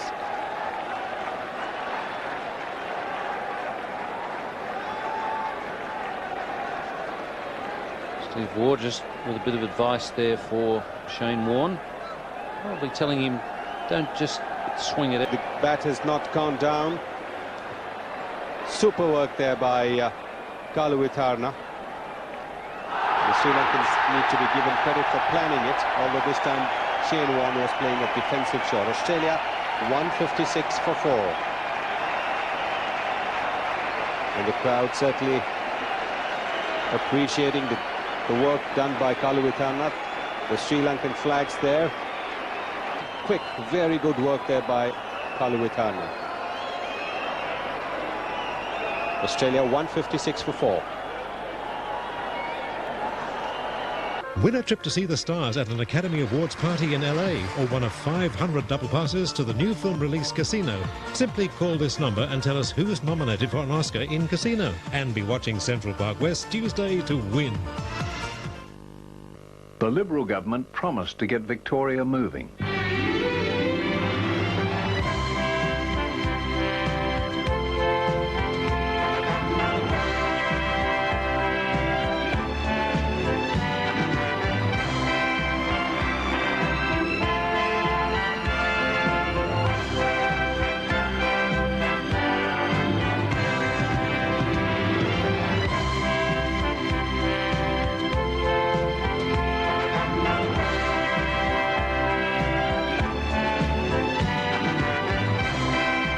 Victoria moving with a Liberal government. Authorised P. Bajoli, Liberal Party, Melbourne. Just allowing Sri Lanka back into this game 3 wickets falling fairly quickly. One of them a pinch hitter, Shane Warne. Stuart Law, who played such an important innings in the semi-final, really the man who got Australia here. He didn't get the man of the match award, but without Stuart Law's 72 there, Australia really could not have set the West Indies a target that would have mattered. And then Shane Warne's 4 wickets also wouldn't have done much. So an important innings from Stuart Law in that semi-final.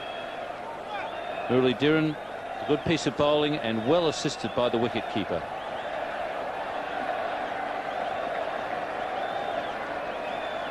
Well, there you are, Murali Dhiran, just bowling a little bit down the leg side.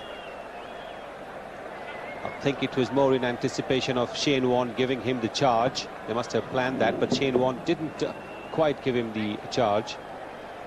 But he overbalanced, and Ramesh Kaluwitana, anticipating, was right there and had the bails off in a flash. There's no doubt there's been a tremendous improvement in his wicket-keeping since he started to make some runs. Since he was promoted to the top of the order, Kaluwitana, he was an immediate success as an opening batsman in Australia, and you can see his wicket-keeping picked up dramatically. I think probably on 2 counts. Obviously the confidence that came from making the runs, but 2, that probably suggested to him that his place in the team was safe, and that does make a hell of a difference to the way a player thinks. But he is a much better keeper now than he was just 3-4 months ago.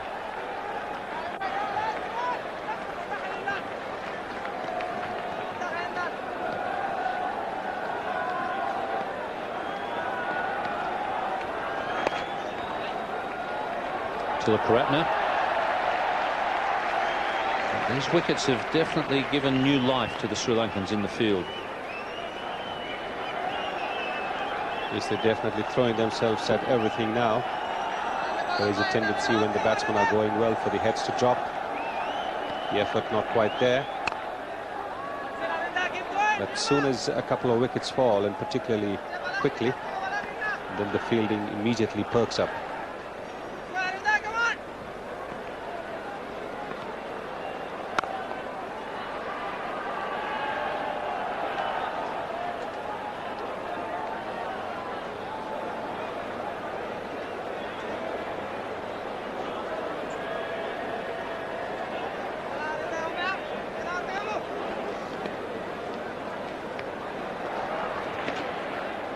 That's a nice little touch there from Stuart Law.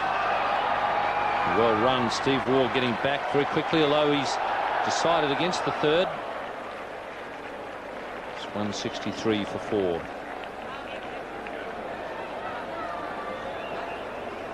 Absolutely nothing. 74, Ricky Ponting 45 were pushing Australia into a very strong position, but Aravinda de Silva has changed that, getting those 2 wickets, and then Murali Dhiran getting rid of the pinch hitter, Shane Warne.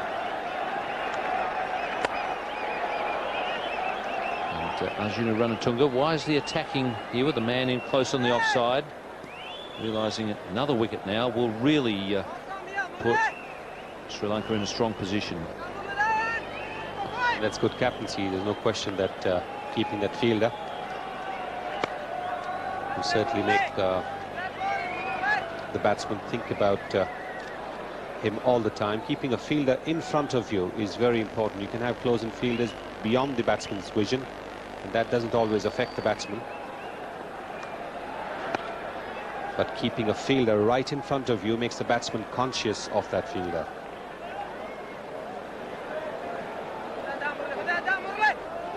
Especially if you hear from him regularly, Sonny. I don't know whether Tilakaratne is giving the old Yahoo to the batsman. Someone like Javed, you would know exactly what was going on in there. There'd be a bit of chatter. Well, he wouldn't be telling the batsman as much as he would be telling the bowler. He'd be telling him to bowl number 16 or bowl number 12 or something like that. Yes, he was a great man for a bit of psychology and a bit of gamesmanship, and a very smart cricketer, Javed Miandad. very good cricket brain.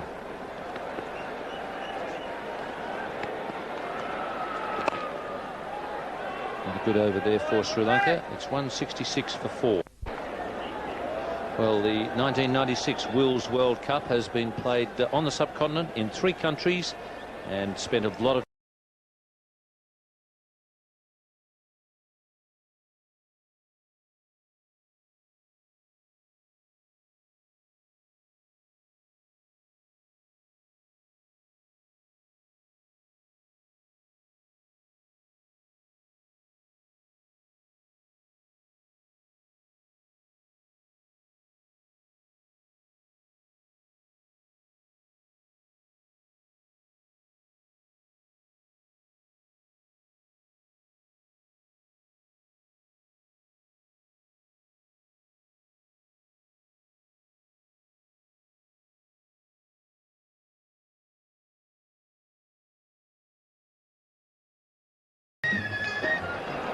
well, from the northwest frontier back to Lahore for the final between Australia and Sri Lanka. 166 for 4 after 34 overs Australia, and Sri Lanka getting right back into this game. Dharamasena is on now at the college end and moving into the commentary position with me, Ranjit Fernando. Sri Lanka have slowly but surely crawled back into this game through the courtesy of Aravinda De Silva, who has just completed a very useful spell. And with comparatively 2 new batsmen at the crease, Sri Lankans applying a great deal of pressure. We keep talking about what is a manageable target. Ranjit, you've spent a lot of time with the Sri Lankans recently. What do you think that their expectations are? I reckon the Sri Lankans are quite prepared to look at something like around 270, but I'm sure they would be happy around 250.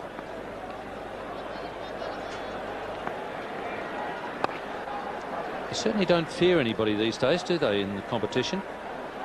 Their batting has come off, and they've got a lot of experience and skill, and I think the confidence they've gained since returning from Australia, I think, has stood them in extremely good stead.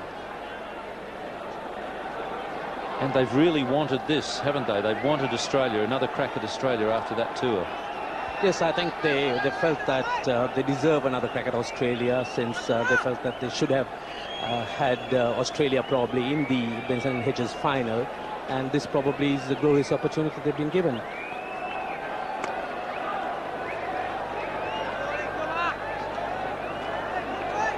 You've been watching them now for nearly a couple of hours. Early on, I thought there might have been signs, a little bit of tension out there. Do you feel they're pretty comfortable now? Yes, and I think the Sri Lankans had developed a great deal of resilience during the last few months, and this certainly has come to the fore here. They've really come back from a rather tight situation and come back sneaking into the game.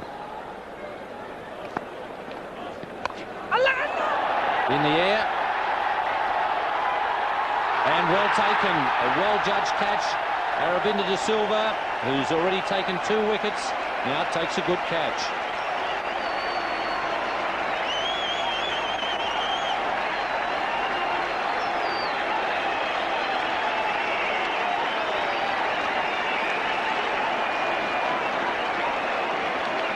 That's certainly a great blow for Sri Lanka. The top edge by Steve Waugh and Aravinda De Silva running across, taking a very good judged catch, keeping his eyes on the ball all the time and catching it to a nicety. Is he not delighted? 170 for 5.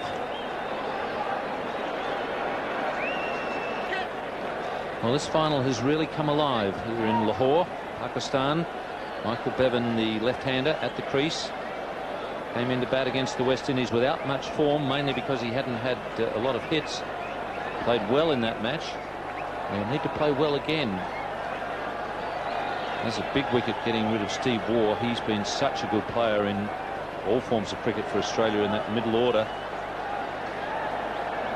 Michael Bevan, terrific record. And you see there that he didn't have to do much until that semi-final against the West Indies. He has with him Stuart Law, the man who also played well against the West Indies. And Arjuna Ranatunga going on the attack, has a slip in, and it's good captaincy. And 4 men in, saving the single.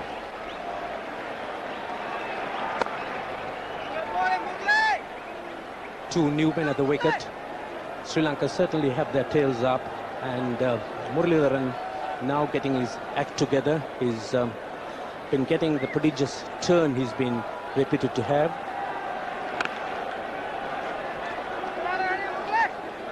Bevan off the mark.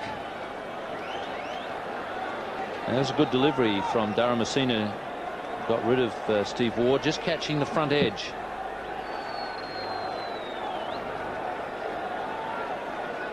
And that's a very well judged catch. Not so easy when you're on the full run to catch them. The eyes are just bobbing up and down a little bit. Aravinda De Silva didn't have enough time to get there and get set. That's a good catch.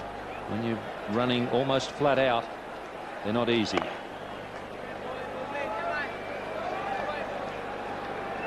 Muralidharan certainly getting his line right now, and his confidence growing with the new batsman in.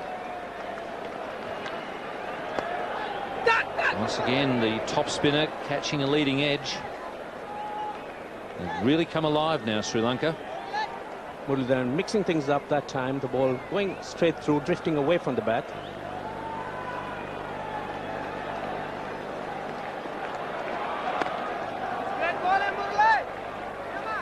The Australian batsmen have to be a little careful now. They don't want to lose any more wickets.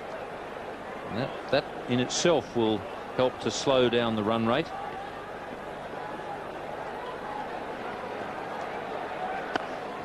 That's a good over following a wicket.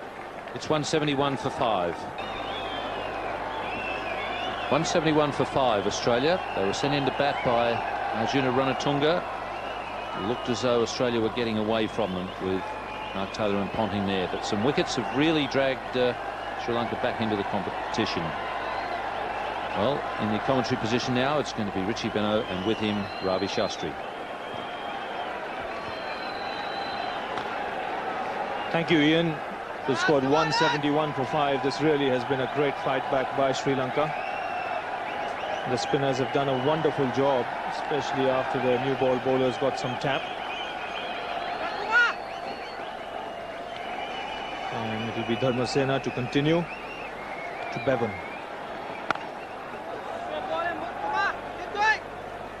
And this really could be the most crucial period of the game, because at one stage it looked as if Australia would score a total in excess of 290. But just seeing the way the spinners are bowling, the odd ball is stopping on the batsman and turning. And really they have put the brakes on the Australians. With me is Richie Benaud. Richie, the game evenly poised at the moment, though Sri Lanka little in front. Yes, they've certainly come back very well. And if ever you need underlining the virtue of taking wickets to stop the run rate, it's been in this final here in Lahore. One stage the Australians were racing away.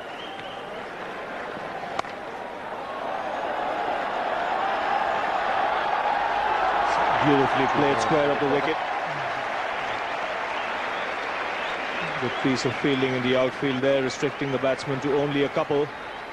But that's the problems the Australians will face at the moment, is they've lost too many wickets, yet at the same time they have to keep the scoreboard moving.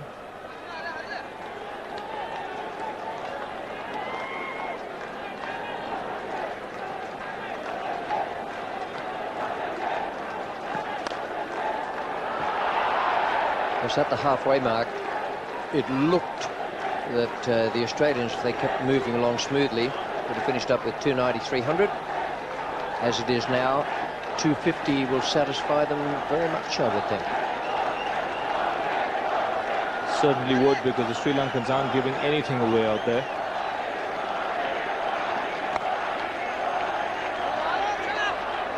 Another good over for Sri Lanka. There's just 3 runs coming off it. 174 for 5.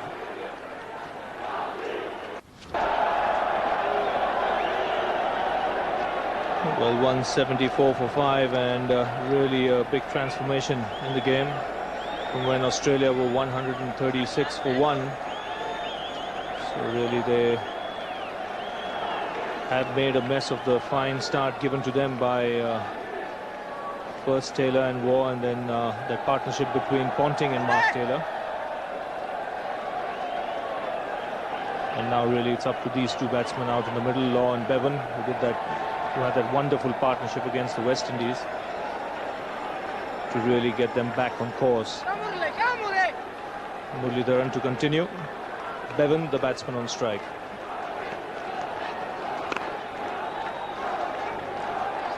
And just to give you an indication of how well the Sri Lankans have performed in the last few overs.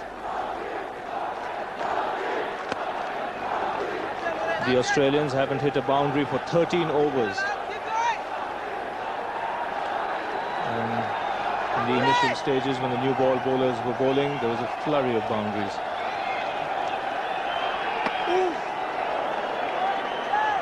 And there again, turn for Muralidharan.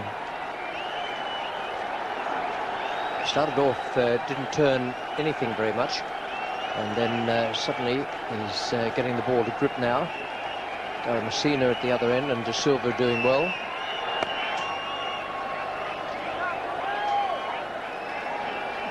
Been very interesting to watch the Sri Lankans. Not dissimilar, different match, but not dissimilar to the way the Australians searched for a breakthrough against the West Indies the other night. And when they got it, they suddenly clambered all over the opposition. Well, Sri Lanka not quite clambering all over Australia, but they're taking a few steps towards it.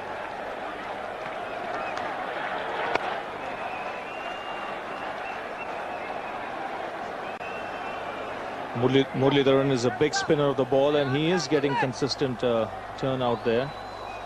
And that makes the batsman's job a little more difficult.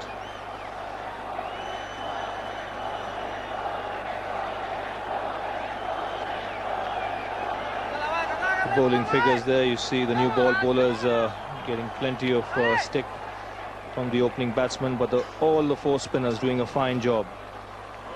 Arvinder in particular picking up those two very important wickets. Just one run coming off that over. Australia 175 for 5. So Australia losing those 4 important wickets after that fine partnership between Taylor, who made 74, and Ponting 45. The spinners coming into play. De Silva picking up 2 important wickets. And now it's up to Law and Bevan.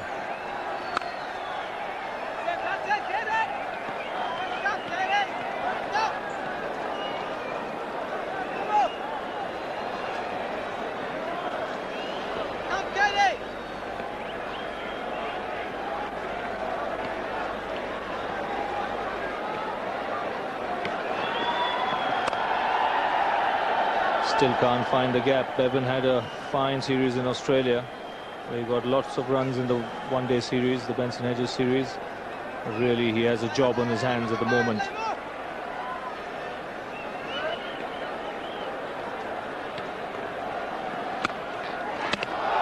Oh, that's beautifully bowled. He's having a good day, Kalavatarana. That brilliant stumping of Shane Warne down the leg side may well have been called a wide, but you can be stumped off a wide. Now, very quick again. And that really is a fine take, because that ball spun pretty quickly. Never easy when it pitches around the leg stump and the batsman covers you. Really was a good take.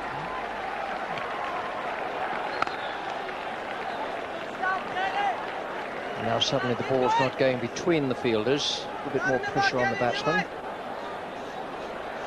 Concentrating on not getting out and picking up some runs, and they're not quite able to get their placement right.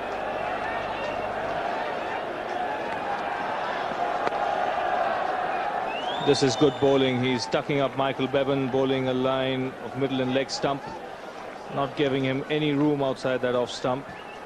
And really, 2 Australian batsmen in a dilemma now whether to attack or preserve wickets.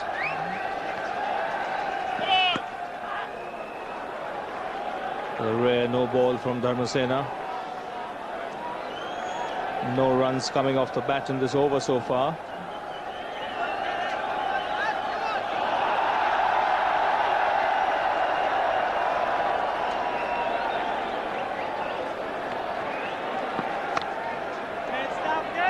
So another good over from Dharmasena, just that one run coming off the no ball, 1-7.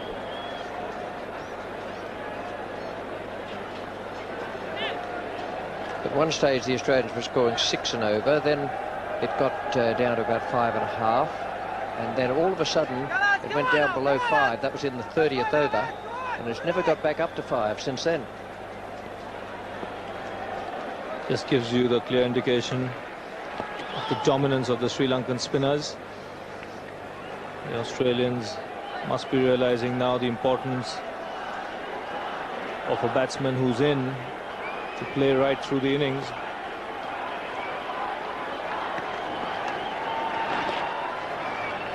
Because when Mark Taylor and Ricky Ponting were out there in the middle, they had gauged the pace of the wicket and the turn, and runs were coming freely. But after that dismissal, the batsmen have had problems.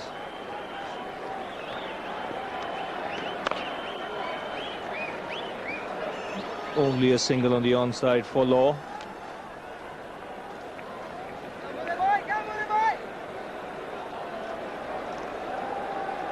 These two players need to stick around for Australia well into the 40s as far as the overs go. They've still got Healy to come, who's a very good striker of the ball in this situation. But realistically, they should be looking at 250 and no more at the moment.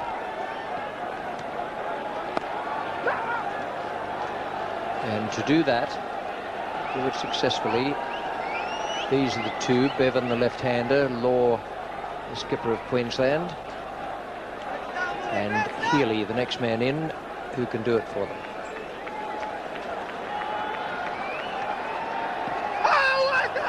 Loud shout for leg before, but that one pitched outside the leg stump.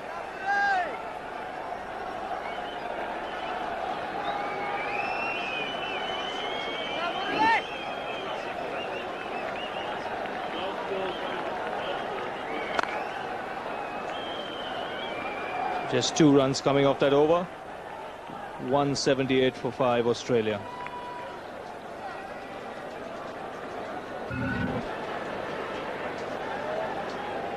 Well, 10 overs left. And that's a view of the floodlights. They're on now. And really, Australia, if they have to reach a score of 250 with 60 balls remaining, they'll have to score more than a run a ball. It's not going to be easy out there because the Sri Lankan spinners are putting pressure on them.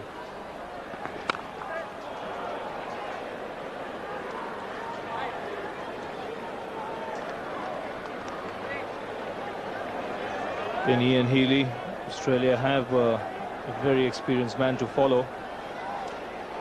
But when the ball's turning and stopping on the batsman, it's not easy to get your timing right straight away. And Bob Simpson there must be a worried man. At one stage it looked as if his side would reach a score of 280. That's not possible now. Muralidharan has finished his complete 10 overs. Did very well, 1 for 31. That's a good performance. It's the single to Stuart Law. Just a question of to whom Ranatunga will turn now from this pavilion end. I'd be looking at Jayasuriya, I think, the left-hander, who spears the ball in at both right and left-handers. Wasn't all that accurate early on, but he's got a bad record in these games. So he'd be the one I think I'd choose to come on at this pavilion end. Just a single again for Bevan. Will push the fielder. A brilliant piece of fielding there in the outfield by Muralidharan. He's had a fine day today. Yes, Jayasuriya has 6 overs still to be bowled, and Arvinder De Silva has 5, but Like Richie Beno said, I think Arjuna Ranatunga might just fall back on Jayasuriya.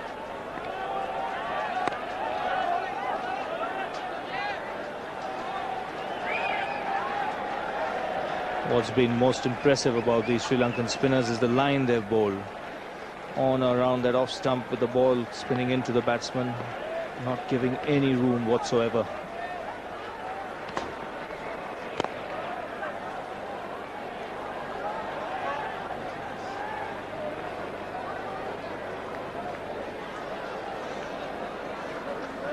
And we've seen over the last 15 overs, boundaries have been really hard to come by.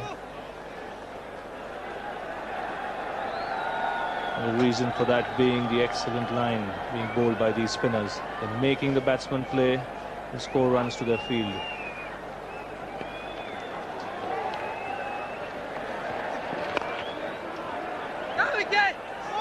Only a single. Law coming back for the second. He'll have to hurry. No problem whatsoever there. Just 6 runs coming off that over. Australia 184 for 5. So 184 for 5, 9 overs remaining. The Australians really relying on this pair of Law and Bevan, because they've got only Ian Healy to follow. And the spinners still are doing a fine job for Sri Lanka. Arvinder De Silva being brought back into the attack. He's bowled 5 overs for 19 runs, but more important than that, 2 very important wickets. He's had a fine day too. He's picked up that wonderful catch as well.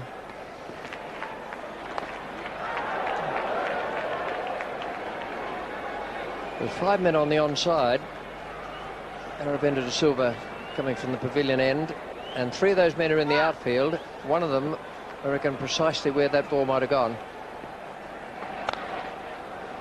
That's beautifully played by Law in the gap on the offside, but again, good fielding there by Muralidharan. He is a good outfielder, very quick on his feet, and he's backed that up with a very good throw.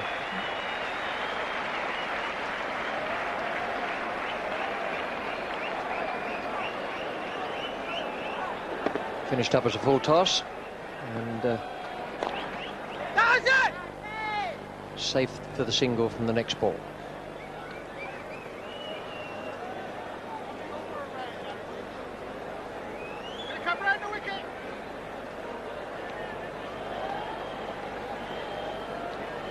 Well, still a predominantly onside field for the left-handed batsman as well, Michael Bevan, the batsman on strike. Arvinder De Silva deciding to bowl round the wicket to him. In fact, there are 5 fielders on the offside for the left-hander and 4 on the on. So ideally he'd be looking to bowl a line round middle and off stump to the left-hander.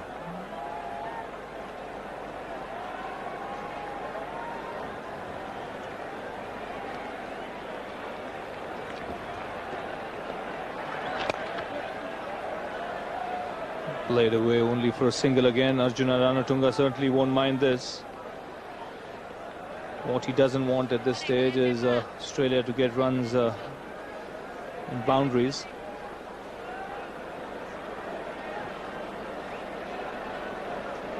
Umpire Shepherd's keeping an eagle eye on the side screen moving. He did instruct the chaps moving the side screen, though, to put a mark on the ground to show where it should go to each time for the over the wicket and round the wicket deliveries. But I think although he made various scraping motions with his foot out there, it was all to no avail.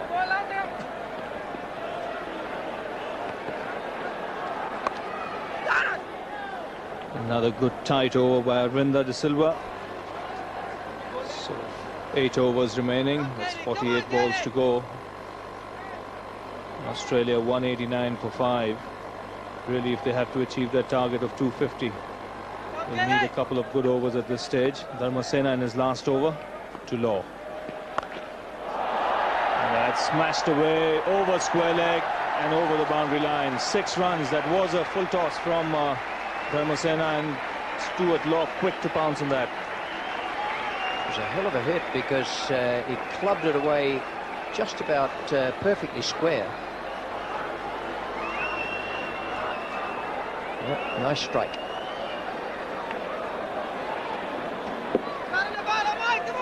Beautifully picked up by Law. In fact, it wasn't a full toss. I beg your pardon for that. Heaved over square leg.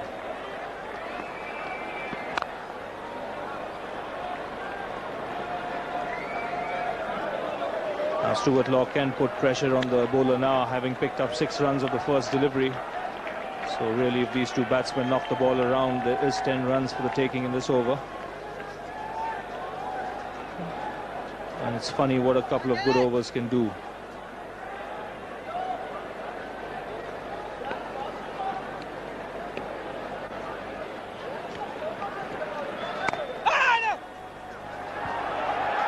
He'll have to hurry. An overthrow there from Roshan Mahanama, who is coming in quickly from cover, allowing the batsman to come back for a second run. So this really is a good over for Australia so far. Very good cricket by Bevan. First of all, the little push on the offside, and then the quick turn. As soon as the ball went past, he was going to the non-striker's end.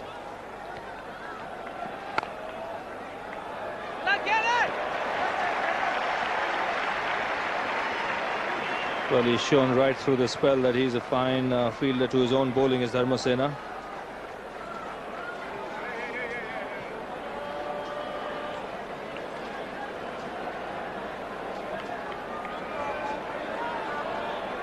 Come on, Kenny!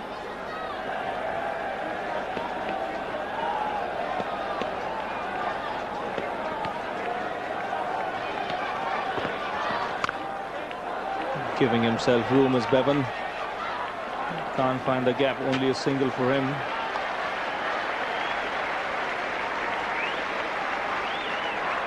There's a little sequence going on down the far end of the ground with Steve Buckner and the bowler Dharmasena and Stuart Law, where the batsman and bowler collided.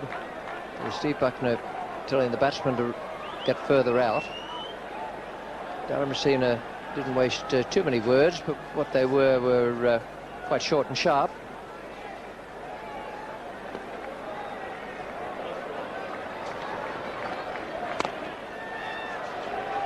Again, played away for a single to bring up the Australian 200, by far the best over Australia. So 42 balls remaining. Australia 200 for 5. Really losing their way midway through the innings after that fine third wicket partnership between Mark Taylor and Ricky Ponting. And now Arjuna Ranatunga falling back on Jayasuriya. In his first spell, he bowled 4 overs for 21 runs. And now the floodlights fully on for these last 7 overs of the Australian innings. And those are the figures of Jayasuriya for you. Economical, 4 overs for 21 runs, came in to bowl at a difficult stage in his first spell when Ponting and Taylor were in full flow. And now again has a tough job to do. He has to restrict the batsman in the slog overs.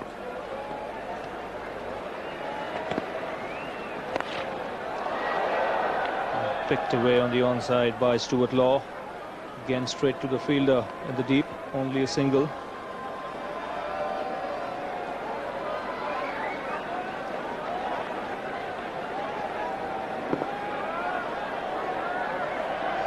Just 4 on the onside now because the left-arm bowler is coming over the wicket and he's able to do any fielding that would normally run away through mid-on. They still must have the 4 inside the circle. Got a man at backward square, or I suppose short fine leg. And at mid-wicket, one at cover point and one at extra cover.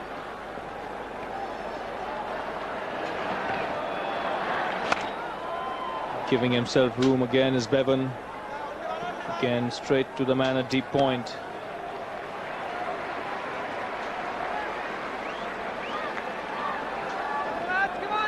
Bevan's becoming a little frustrated there. His timing isn't exactly as he'd want it. He's been hitting the ball hard, but hasn't been quite going with the sweetness of timing he'd wish. And he's gone. Stuart Law trying to hit Jayasuriya over the cover field, but managing to get an outside edge and straight to the hands of the fielder at backward point, Aravinda de Silva. So yet another wicket gone, 202 for 6 Australia. This is a big one for Sri Lanka. They've had a few big ones. 6 of them down now. And Stuart Law just aiming with a wristy stroke to take it away in the air. Quite deliberately hit there, but he didn't mean to hit it quite as fine as that. And it's now 202 for 6.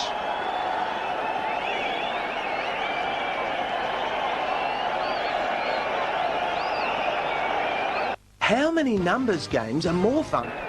Well, with the Australians in real trouble at the moment at 202 for 6, to tell you more about it, it's going to be Tony Greig and with him Ian Chappell. What a vital wicket that was, the last one. Australians have watched this delivery to Healy, plays that around the onside. He's a very good player in situations like this. He won't be affected.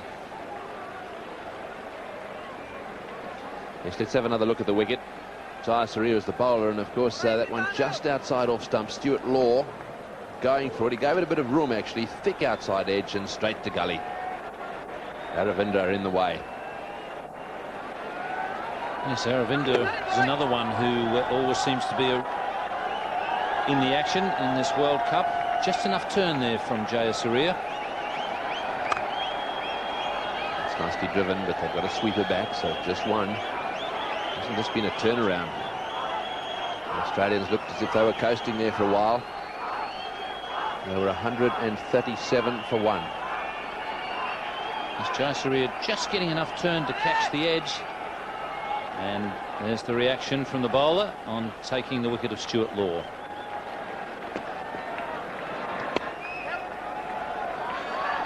Into the gap again, Healy. Straight away he's scoring the runner ball, well fielded. Right alongside the bails. Australia 205 for 6. So there we are. Quite a big collapse there. They were looking really good for a while. Now Bevan's out there on 16. Lot depends on him. Healy has joined him. He's got 2. He's only faced 2 balls. Ball him! He's got him. He's tossed that one up in the air. Healy has been done. Neck and crop. That was magnificent bowling. He tossed it up in the air. It spun a little bit. And Healy really was lost. He seemed to be wandering around trying to hit the ball down the ground. And it's knocked back the leg stump. Well, they say about spinners, you've got to beat the batsman in the air before you can beat him off the pitch. And this is a classic example. Aravinda de Silva beat him with flight. That is the perfect off-spinner's dismissal. Healy is gone, and Australia are 205 for 7. Experience is definitely beginning to tell. 3 for 25, 24 off 6.1 overs, an economy rate of 3.89. More importantly, he's got those wickets. Paul Rifle, the new batsman. And when you look at that scorecard, Australia's scorecard, you see the names De Silva and Jayasuriya all over the scorecard. Catches and wickets, and they really have been right in the thick of things in this World Cup.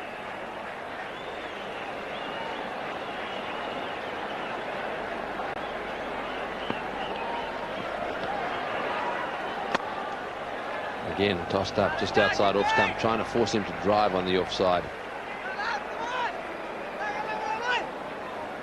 Yes, this was a beautiful piece of bowling by Aravinda de Silva. New batsman in, tossed it up. Healy's eyes lit up, but that's beautifully bowled.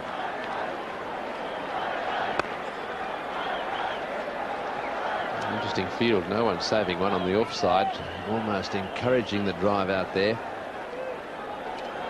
Just watch this delivery.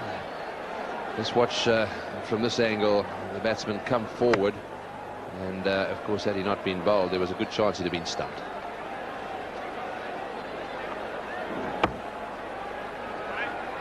And you could see there that Ian Healy really didn't have the confidence to go after it.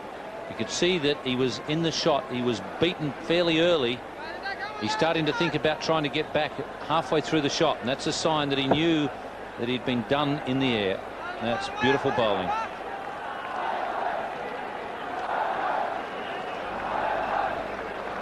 Three on the boundary, two saving one, and then across on the offside, two saving one, and two on the boundary. Into the gap, the sweepers will come in. Will they come back for the second? No, they won't. In goes the throw. One bounce down the bowler's end. Well fielded. And interesting, immediately they threw to the end that Rifle was going to be running to if they went for the second. Just completely forgot about Bevan.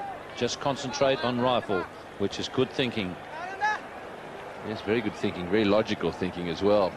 Bevan, of course, the fastest, or one of the fastest, certainly, between the wickets in the world of cricket.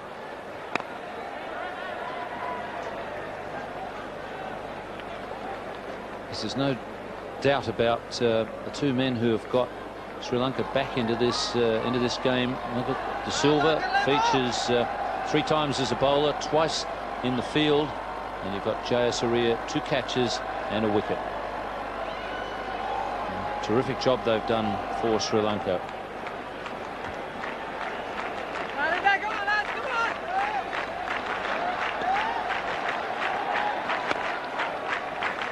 Hillsman back at mid-on, so a comfortable single. 4 runs and a wicket of that over, 209 for 7. Jayasuriya is going to continue. He's bowled 5. De Silva's got 3 to go. So they've got 8 overs of spin remaining if they want.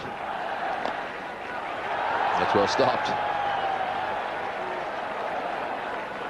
Yes, he's really come alive. Very good stumping from Kalu Udharana earlier on, and you can hear him talking a lot now. And the man we shouldn't forget is the skipper, Arjuna Ranatunga. Probably the 2 best skippers in the competition, as well as the 2 best sides meeting here in the final. The 2 best skippers, they've both been prepared to try things. Arjuna Ranatunga has tried a few things when his side was down and got them right back into the game.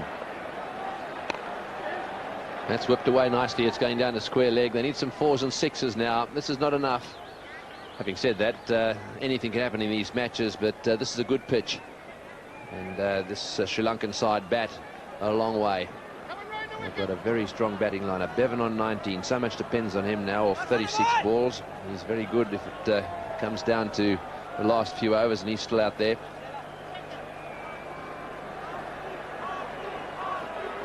One of the unknowns in the evening part of the players, the television crew were telling me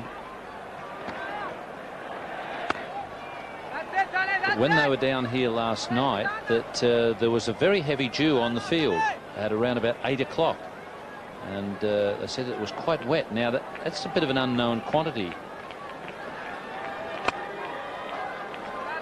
I guess the question we need to know the answer to is who is that going to affect the most? Is it going to have some effect on the pitch and help the ball to move around a little bit, or is it going to have a detrimental effect on the bowling side because the ball will get so wet? Hard to know, but that could be one of the factors in this evening's play.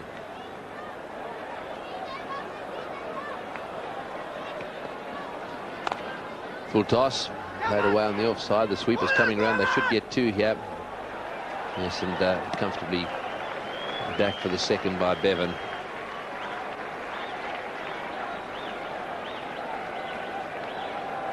Vikramasinghe being brought back into the short third man position. They've swapped him around.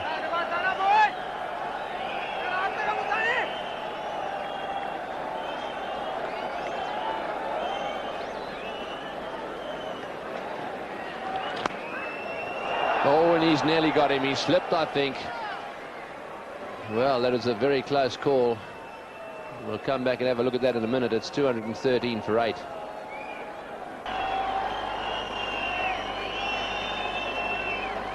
And there it is, Rifle on 3 now, Bevan on 21. 213 for 7. 4 overs to be bowled. And that's nicely played by Rifle into the gap. Well, we saw Kalu Udharana pull off a miraculous stumping to get rid of Sachin Tendulkar. This was almost a repeat of that. He fumbled that one and he just couldn't quite get there.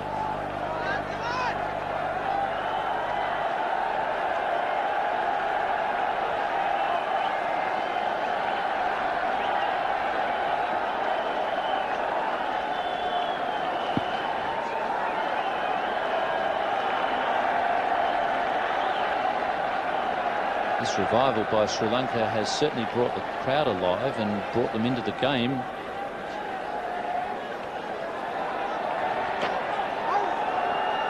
Called wide by umpire Buckmore. So we weren't quite sure in the early stages who they were really supporting. I'm not sure yet we really know who the crowd are supporting, but I think they were a bit worried at one stage that the game was getting right away from Sri Lanka and we were going to see a no contest. And now they realise that this match is very much on. Is it ever? And they'll also be looking forward to watching Kaluwitharana, Jayasuriya. Those little dynamos opening the batting as well. So much depends on them, although they were both out very quickly against India and still won. That's a big wide.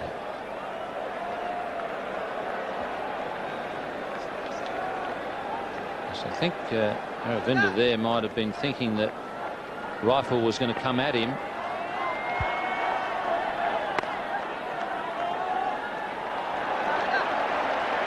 We've even got the skipper diving now. Replace the divot, Arjuna.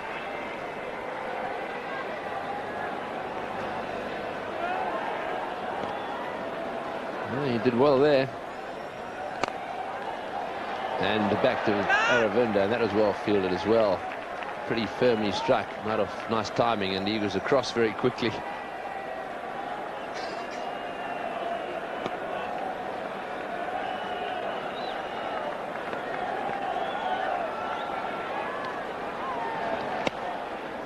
That's beaten the outside edge. 4 off that over, 217 for 7.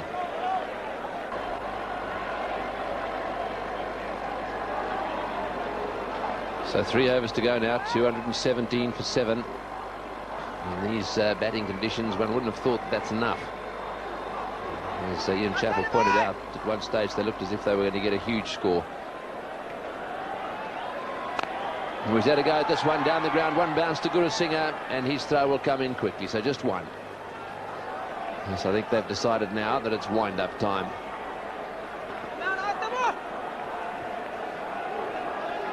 Bevan could be dangerous in these overs. He can be dangerous anytime, but he's so fast he can get twos and maintain the strike, which will be important for Australia. It's well played. Rifle getting that one away behind square, nicely into the gap. He'll come back for a comfortable 2. He's certainly no mug with the bat, Paul Rifle. Since he's been out there, he's timed it pretty well. Yes, a wicket here would really help get Rifle out, because then they get to Fleming and McGrath, and the Sri Lankans could probably contain them, but Rifle is quite a useful batsman. You can expect him to get a fair number in this situation. He's trying to sweep that one away. An optimistic appeal from little Kaluwitharana behind the stumps. A 1 leg bye to the total. 221 for 7 now. After this over, there'll be 2 more. Will the pressure of the final get to the Sri Lankans? Will the Aussies rise to the occasion in the field? Can they do to these guys what they did to the West Indies? How much will Warne spin it out there? Those are some of the questions.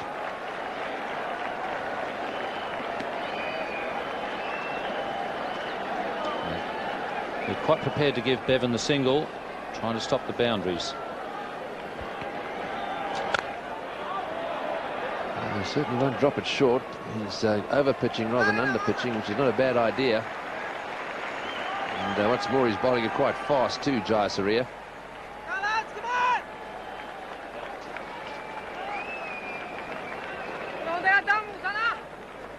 Umpire Shepherd just doing a little hop there with the score on 222.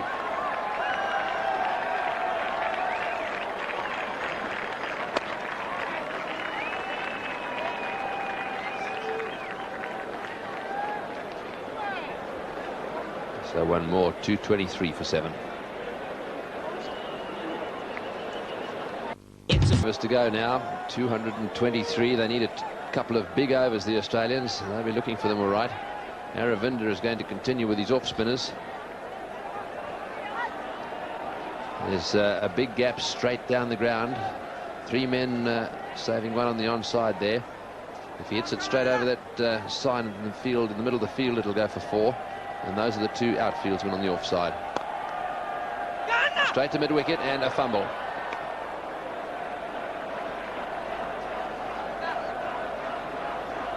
Australia won the World Cup final in 1987, as we see that fumble. That match was played at Eden Gardens, the final, Australia versus England. Australia batted first on that occasion. 253 they made off the 50 overs. And England fell 7 short.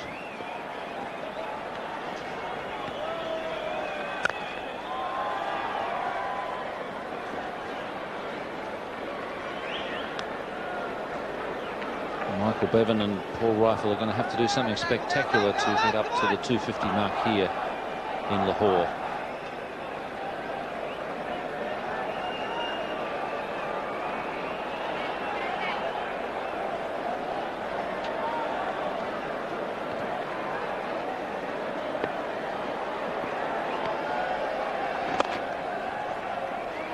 They'll be looking for the second here. Bevan touchdown, back he comes. He's very quick. He'll be home comfortably.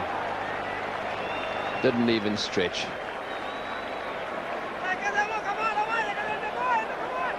Well, they picked their man, fast bowler Wickramasinghe, not the best of fielders in the Sri Lankan side. He's had a go at that one. It'll bounce down towards deep mid-wicket, and that time they'll settle for 1. So Bevan now gets a chance. Yes, he's really going to have a go now. I'm just trying to work out where I think he's going to hit this one. He loves playing it away on the onside for 1s, but he might go straight down the ground. We saw him win a match for Australia, hitting the ball straight over low and straight over the top of the umpire's head. There's a bit of a gap for him there if he hits it nice and straight and flat. He's having a glance down towards square leg. He's got inside out that one, and that's well played. That's very well played. Inside out, and he's whacked that one away down towards deep extra cover. Did it go all the way? Don't think so. Just short of the fence at deep extra cover. As he's very quick on his feet, Michael Bevan, and he times his moves extremely well. That one landing just a metre short. He doesn't give the bowler a real sign until it's too late for the bowler to do anything about it.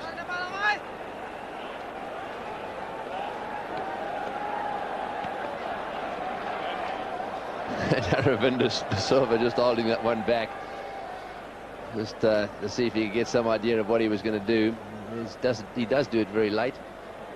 He's now pausing, having another little look around, and over his bat he goes. Aravinda again.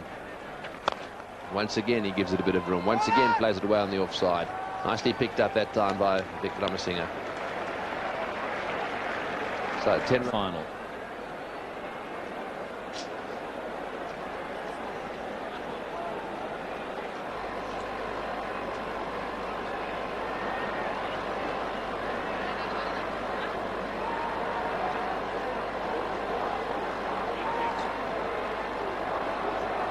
So 1 over to go. 233 for 7 Australia. They were put in by the Sri Lankans, and this is now going to be the last over. It's going to be bowled by Jayasuriya, and on strike at the moment is Michael Bevan. That's the outfield, which we reckon could end up getting a little bit of moisture onto it, a little bit of dew perhaps, although there is a bit of cloud cover around. So Jayasuriya will be off the ground and strapping the pads on before too long.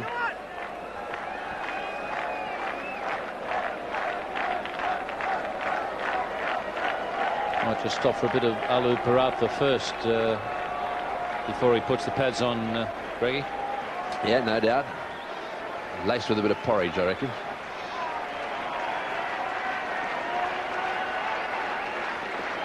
Here we go, last over. Once again, giving it room. That's well played. He's hit that one away square. Will the fielder gets to it? I don't think he will. That's very well played by Michael Bevan. Backing away again, smashing it square on the offside. It looks as if that's where he fancies himself most. There are 3 men back on the leg side, so this is what he decided to do. He really is the best batsman in one-day cricket when it comes to scoring runs in the late overs. He finds a way to reach the boundaries.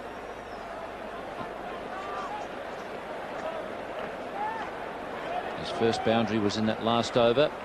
Now he's managed to find a second one, and he's really got Arjuna Ranatunga thinking. He's made him change his tactics and bring an extra man across to the offside. Obviously the original idea for Sri Lanka was to dart them in at leg stump.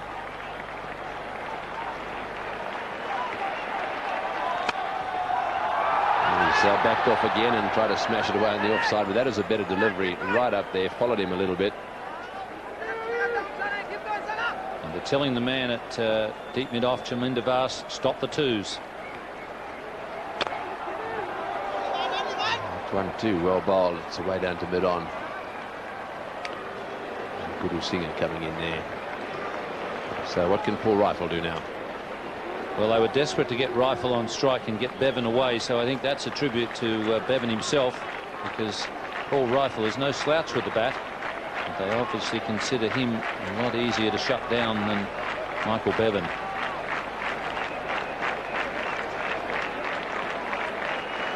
If they can keep it under 250, I would think Sri Lanka would have to be delighted after the early situation, because Australia appeared to be heading for something like 290 and maybe even 300 if things went really well.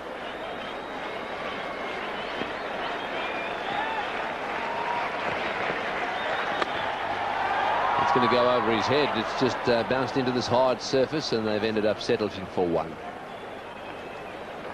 So 2 balls to go now.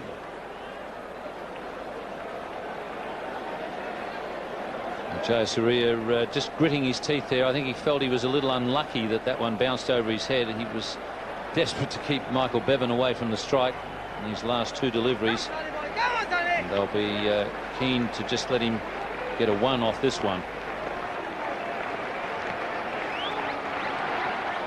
He's played a clever little shot there and well fielded. I think that is Vikramasinghe there diving away to his right. That is very well done. Well, fortunately he's a tall man. He was just able to dive and get an arm on it. It was very quick thinking from Michael Bevan. You could see a boundary coming up there. Whoa, he just got a hand on it. Absolute desperation there from Vikramasinghe. That's a good effort. So this is the last ball of the Australian innings.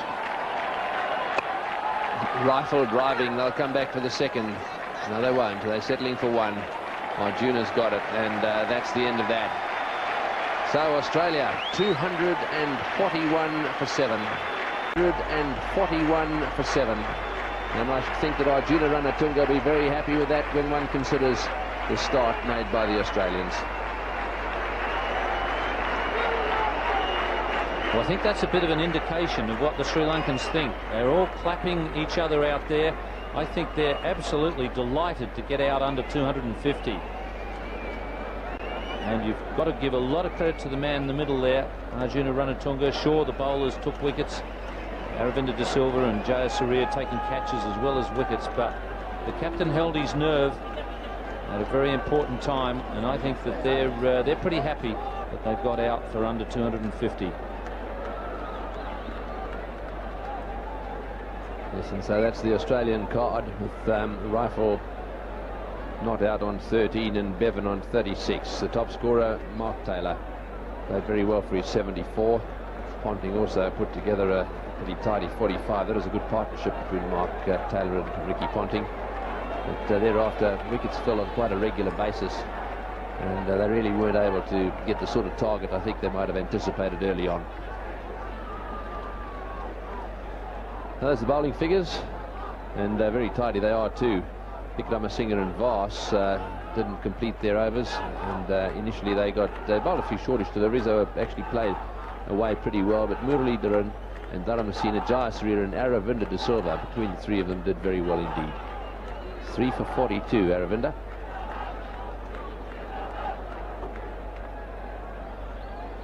So 4.84 runs per over needed. The total that they'll have to get is 201 off 115 balls, and it was when that wicket fell that things really started to go wrong for Australia. So let's have a look at those wickets now, right from the top. The first man out was Mark Waugh, and this is how it happened. Well, he just flipped it off his legs, probably got into the shot a little bit too early, and it was easy catch.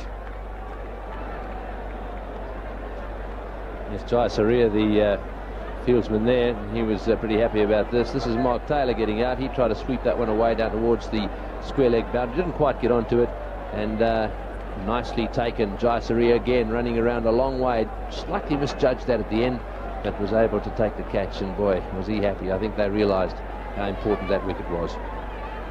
Well, I think this is Ricky Ponting trying to work it behind square, sort of cut it, or half late cut, half just steer it. He did nothing in the end. He just got bowled. He played very nicely. Yeah, Shane Warne was then sent in, and he was out stumped. Watch this. Goes for it, lifts his back leg and starts to go down the pitch, and that was a lovely bit of work, taken way down the leg side, and those bails were off before he got even close to getting back. And this is where it all started to go a little bit wobbly for Australia, trying to hit it to leg. Got the leading edge, went straight up in the air from Steve Waugh. Very fine player, but the spinners were just beginning to take a little bit of control of the Australian middle order. Just got on top of the batsman a bit. Stuart Law, he was struggling and trying to go over the top here. He almost sliced off the face a little bit. See there, nobody played a dominant innings for a while. The spinners were on top, the fielding was much better, the captain was in control, and well, that wasn't easy. That was really a big gate, just playing through the off spinner. When it's turning, he's always going to be a bit dodgy. There's a huge gap there. Yes, just having a quick look at the bowling figures. There they are. The fast bowlers only bowled 7 and 6 apiece. Muralidharan and Dharamasena got through there 10, and Jayasuriya and De Silva did pretty well too. And have a look at the faller wickets. 1 for 36, Mark Waugh went. Then they took it on to 2 for 137. Good partnership there. And then they started to tumble. Ponting out on 156. Same with Warne. And Stuart Waugh and Healy in quick succession. So the umpires are strolling out to the centre. And the Australians realising now that this is it. This is the end of the campaign. One more session in the field left, and we'll all know whether the World Cup will go down to Australia or whether it will run down to Sri Lanka. And the Sri Lankan dynamic duo, there they are, Jayasuriya and Kalu with Horner, both out in quick succession in the first over. They'll be cheered out by these Pakistanis, no matter which side they're on. These guys are entertainment personified. Fantastic players they are. I just don't hope I hope they don't knock them off in 26 overs. Well, they have a look at the bowling and the scene as they go out to bat, but from then on, it's anything up in my half, I'm going to whack it. So anything can happen. They could both be back in the tent in 5 minutes, or they could be whacking the ball all over the place.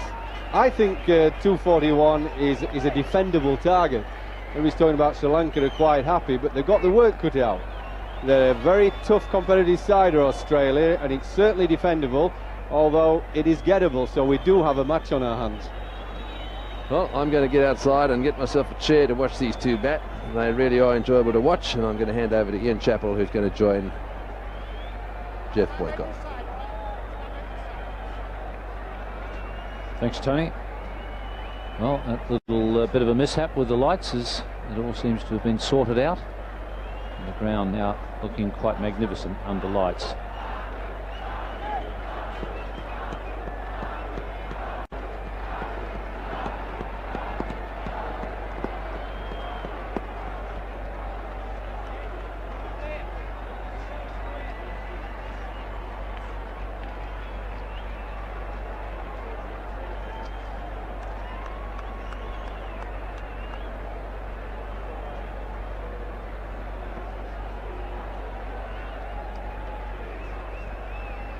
Jayasuriya will be facing.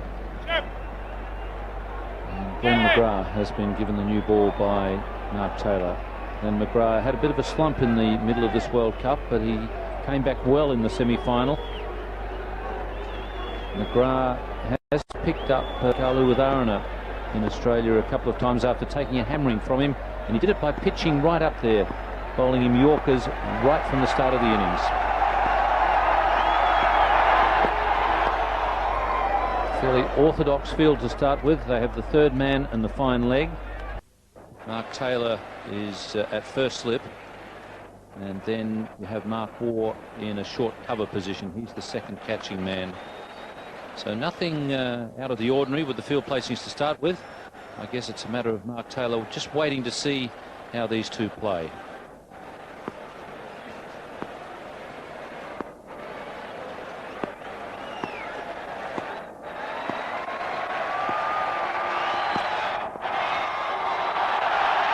Shane Warne at fine leg.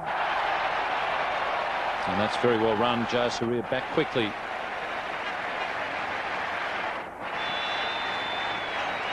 Well, I know everybody is watching to see how he throws the bat at the ball, because that tends to be his style. But they score so quickly when they get in, and particularly him, that I think he can afford to just play reasonably sensibly for 2 or 3 overs. Because if it's his day, he can take the game away from Australia very quickly. But I don't think there's any need to play like they did against India. Almost first couple of balls they play, just slashing at it.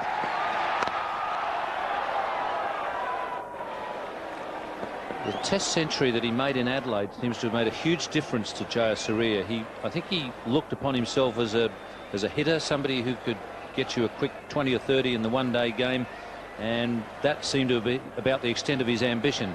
He played very, very well in Adelaide in a Test match. Started out aggressively, but then he had to work hard for a while, a bit more aggression. It was a very good Test century, and I think he realised that he's a much better player than he'd given himself credit for. Warne again.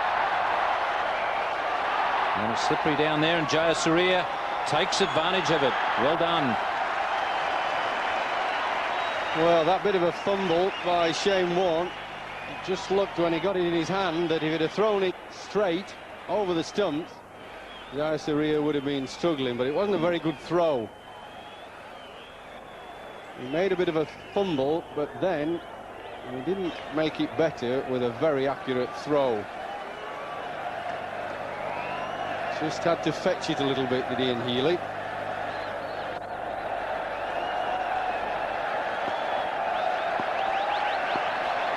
Picked that up very quickly.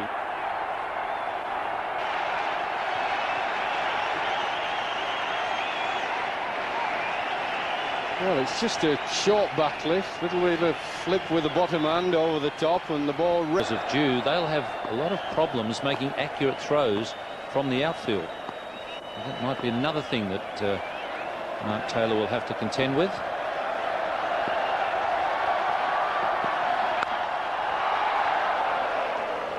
Eight runs off the first over. And Jayasuriya faced the first over. He got 8. Now it's Kalu Witharana's turn. Both of them were out in the first over of the semi-final against India. And I guess if you're working on percentages, and you're talking about a couple of good players here, not just a couple of hitters, if you're working on the percentages, you figure that if they've missed out, if they've both missed out last time round, there's a fair chance that one of them is going to succeed this time. Put it this way, if I was third man, I'd be a bit nervous. It might be coming my way. Be even more nervous if you felt that there's a bit of dew on the outfield and you know that the ball's going to be just that little bit more slippery when it gets to you at third man, and it's going to have a bit on it, Jeffrey. I really think that he just could have an over or two. I don't think he needs to repeat what he did against India, going from the word go. He certainly doesn't want to get out. But I don't think they need to just go at it, bull at a gate, throw the bat at everything. Just pick the balls that you fancy. That's the thing with Kalu, he fancies most of them. Yeah, he was halfway going to have a go at that, and then he sort of changes his mind as it just swings a little bit off the pitch. Just sort of offered to go away. I think somebody like Fleming, who might swing it a bit, you just got to give yourself an over or so and see if it's going to swing from him. Because if you start to strike him on the up, where the ball sets off and then it swings, it's not going to finish up in the same place as where it set off. So you just want to see what's happening before you go whacking it over the top. That's one that he really likes. Anything that's slightly short. Here's a run. Jayasuriya may have been caught out of his ground, but it's turned out to be a bonus for Australia, and they've got 3. Michael Bevan was quick in reacting.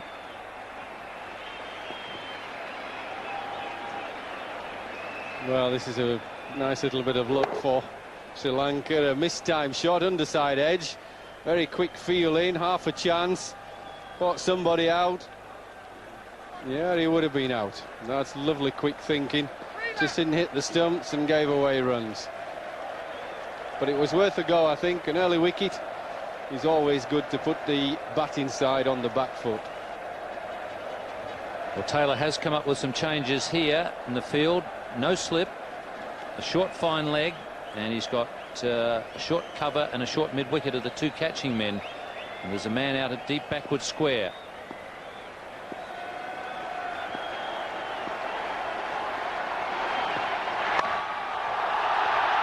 The third man is quite wide.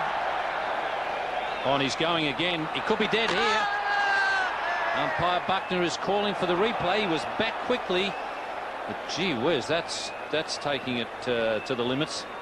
Well, it's dangerous that he ran, hoping the strength of McGrath's arm wasn't strong and wasn't accurate. A tall man, these fast bowlers have usually got good arms, and it's going to be tight whatever way. Oh. We need a better angle, I think. That's difficult for anybody to tell. But just a silly run. Oh.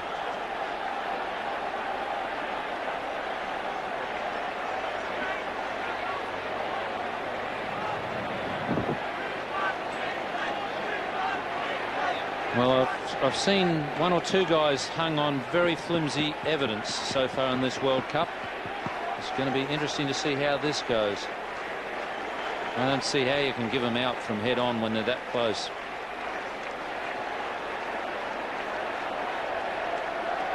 Yes, as we come back to that old chestnut, we do need this square leg camera at each end to be absolutely certain.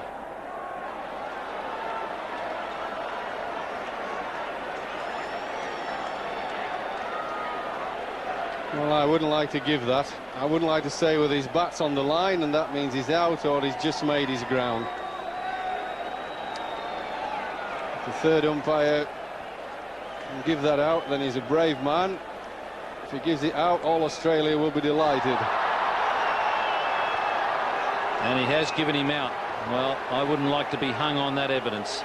But on the other side of the coin, it wasn't a very smart run. Sri Lanka 12 for 1.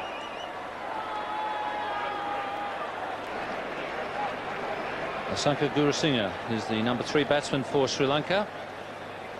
Well, it's been a lively 10 balls so far.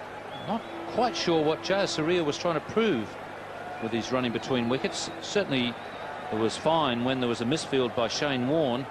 But Glenn McGrath has got a very strong arm, much stronger arm than Shane Warne, and it's not a long boundary. You usually find in world cricket that the fast bowlers are very strong in the arm, and it's always dangerous to take them on. Like someone like Devon Malcolm for England, he's not an aesthetic thrower, but very strong upper body strength. So I'm not surprised that McGrath has a good arm. And it was just a stupid run, really. He was just taking the fielder on. Get overexcited with the big occasion. We've all done it. But to do it when it really matters in a World Cup final, that will live with him for a long time.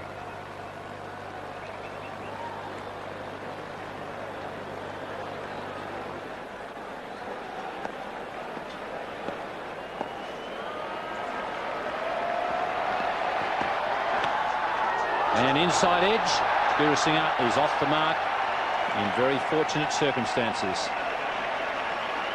Yeah, a really good delivery there by Fleming. Ball coming back into the left-hander.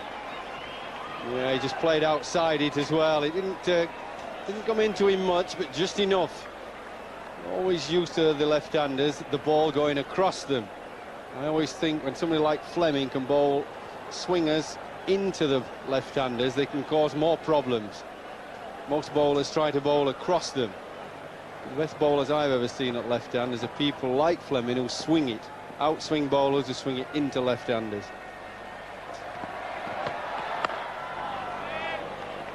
It's 16 for 1. Jayasuriya is out, run out for 9. Kalu Udharana is on 3, and Gurisinha is on 4. 8 runs per over is the run rate after 2.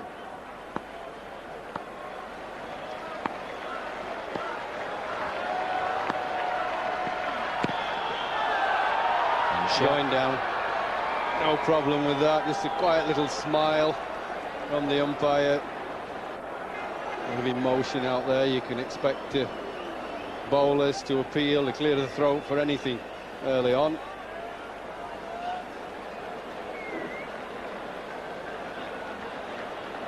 McGrath got Kalu Udharana, LBW, a couple of times in Australia. As I said, he tries to pitch the ball right in the block hole early on to Kalu Udharana. Warne is at third man, attacking the ball.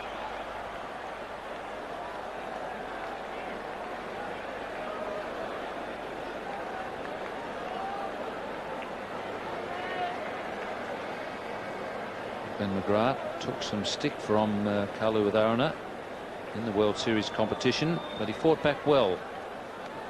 Also took a bit of stick in this World Cup, but he bounced back when Australia needed him in the semi-final. He'll be bowling to Gurusingha. Glenn McGrath has troubled Gurusingha with short pitch deliveries just up into the ribcage area. He plays the pull shot with a fairly straight bat, hits them in the air. He was caught the other day in the semi-final at mid-on. Mark Taylor's got Steve Waugh placed at wide mid-on, one of the better fielders, and you can bet he's there for a reason.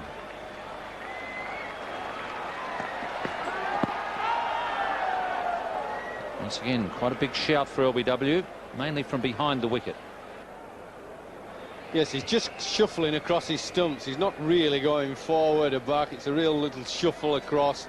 Ball might have hit, but it pitched outside leg stump. But it's not a very decisive shot from the new batsman.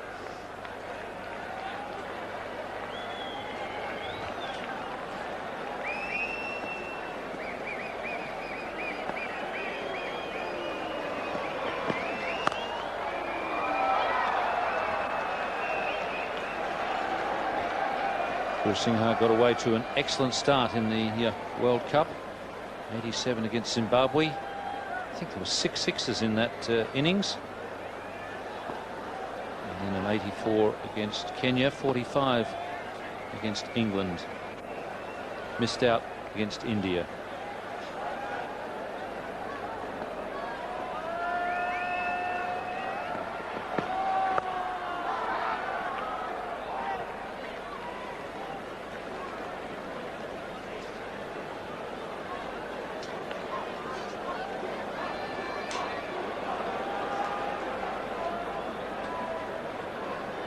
Crowd have been pretty noisy. Took a while for them to come in. I think a lot of people were worried about whether the game was going to get started on time because of the overnight rain. They were just a little subdued early on in the Australian innings.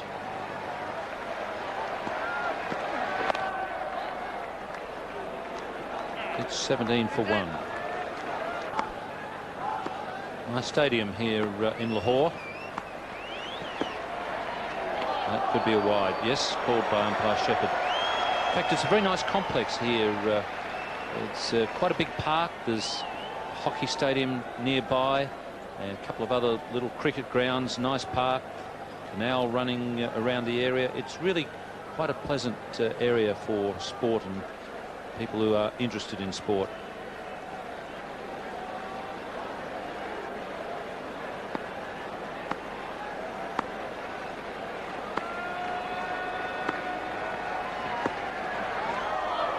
Another wide. Well, the impression I get is that the Australians are trying to bowl with a lot more aggression than the Sri Lankan opening bowlers. Maybe Fleming's trying a bit too hard and striving for pace instead of using what he's good at. A bit of swing and a little bit of cut. And I don't think he has to try and do anything different unless the batsman hits him a couple of times. And I think what the part of the plan is try and bowl at leg stump with Kaluwitharana with a little bit of outswing, hoping that he'll try and whack it on the onside. But neither of the ones that he pitched around leg stump swung. In fact, if anything, they went the other way. Suddenly he's got the outswing again, but it's way outside off stump. Kalu looks a bit tense to me. Yeah, I'm a great believer that let your bowlers bowl to what they're comfortable with and give the batsman a chance to strike them. If they hit them once, twice, then you can alter, but wait and see if the batsman gets away with it first. At the moment, he hasn't looked as he's going to hit anything anywhere. I mean, that slipped off the face edge. He mistimed the pull that was overthrown for 3. He's had a dart at a couple outside off stump. He's not looked very comfortable at all. And I think he's a good bowler, is Fleming, with being able to swing it. He might as well bowl his own line and see what happens. He might hit it straight up in the air. Yes, he's definitely a little tense, and I guess he's coming into this big match without the form that Jayasuriya had. A little bit of confidence lacking. No, see, he just swung again, but he never really gets his foot out. Doesn't go to Singer. He just shuffles, tries to stay on the back foot. Hits him outside the line, fortunately, but that front foot has not really gone very far forward. He's a shuffler around the crease. Almost gets his feet stuck a little bit. He likes to stay on the back foot.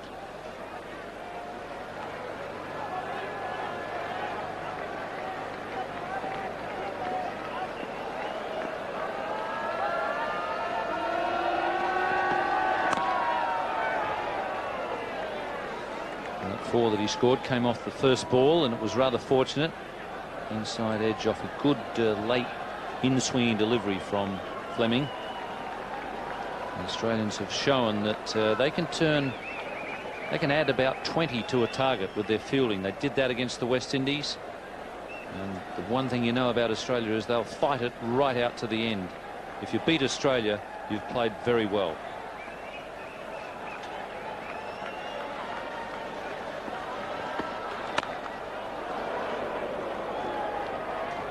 A bit slow to react there, Kaluwitharana. Yes, the batsman not quite getting it in the middle either. He was a bit late on it. A little bit of late swing. He threw it up, and it just offered to go in. I think they're going to have a hard task, Sri Lanka, to get this total. I think it's very defendable against a really top-class fielding and bowling attack. Somebody's got to play a little bit special for Sri Lanka.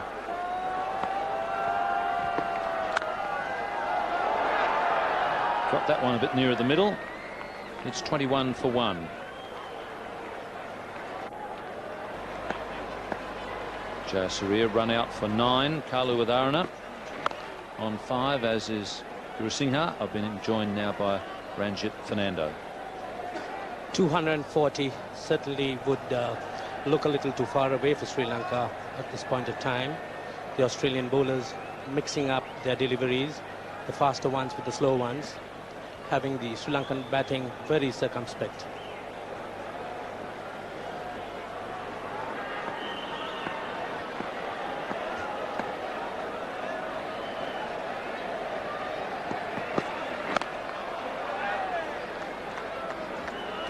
I think Jayasuriya might have been a bit too pumped up with his running between wickets, Ranjit. Yes, yeah, and I think Jayasuriya was prepared to take a few chances, and I reckon he was a bit unfortunate. Yes, as I said at the time, I wouldn't like to be hung on that evidence. Sri Lanka no doubt have to look to Asanga Gurusingha to play a long innings. He's a batsman who's well capable of doing it. Michael Bevan. And he's almost picked up a couple of run-outs, Bevan. He's very quick. Yes, Guru Singh, who's been run out thrice in this competition, once again having a very narrow escape.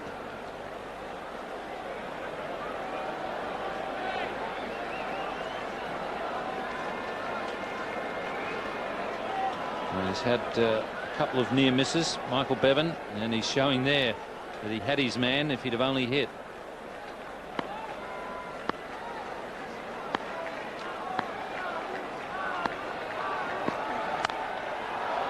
Bevan again. Kaluwitana still unable to cut loose. He's a bit nervous. The occasion obviously having him a bit overawed. He's still not got his feet moving. That's the Jayasuriya run out.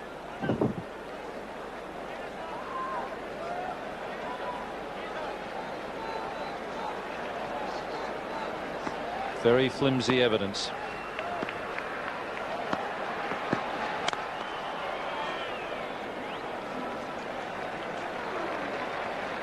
The Australian bowlers maintaining a very full length, particularly to Kaluwitana, not allowing him to free his arms, just likes the width. That's it, right down in the block hole. Well, that's where Glenn McGrath's had his success against Kaluwitana, especially early in the innings, right up there in the block hole. He's got him LBW a couple of times.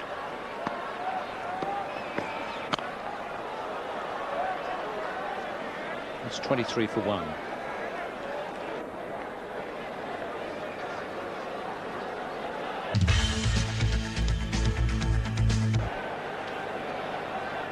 (23 for 1) Sri Lanka after 5 overs.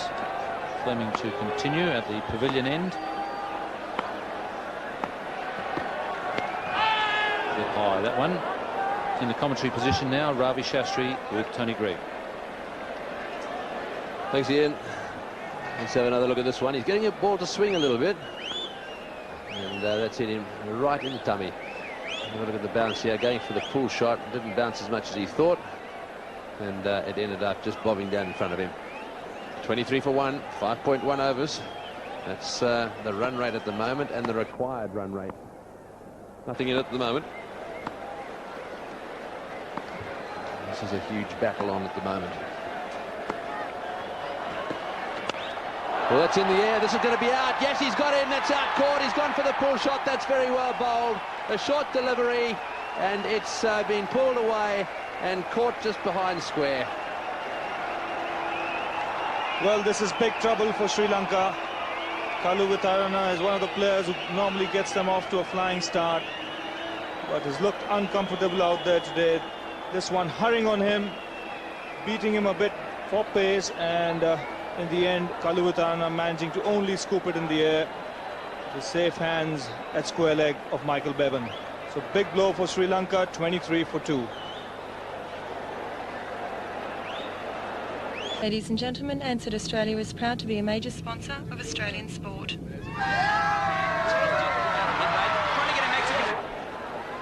Well, Aravinda De Silva was the man who played the gem of the knock for these Sri Lankans in that semi-final. Can he do it again tonight? He's already had a pretty good day, and he's got heaps of experience. This will present a nice challenge for him now. He'll have to settle things down here, while at the same time making sure he maintains his normal game, which is a pretty aggressive game in any event. That's his performance so far. At 66 against India. A magnificent innings. And this is the big one. A bit of swing here for Fleming. Oh, what a good shot to start with. Straight down the ground. He's hit that one away. Will it get to the fence? It'll be pretty close. Ward desperately diving over the rope there and pulling it back. That's very well fielded. And what a good shot that was for starters. A beautiful way to get off the mark for Aravinda De Silva. Ball pitched up by Fleming. And Aravinda in beautiful position, driving it straight down the ground, showing the bat makers label there. Yes, the umpire's just wondering whether the fieldsman actually touched the rope. This is Stephen Waugh. Let's have a look. He touches the ball, pulls it back. No, I think that's fine. I think he just flicked it back and then hit the rope. That's very well done by Stephen Waugh. Well, the Australians know the importance of these first 15 overs. They must restrict the Sri Lankans.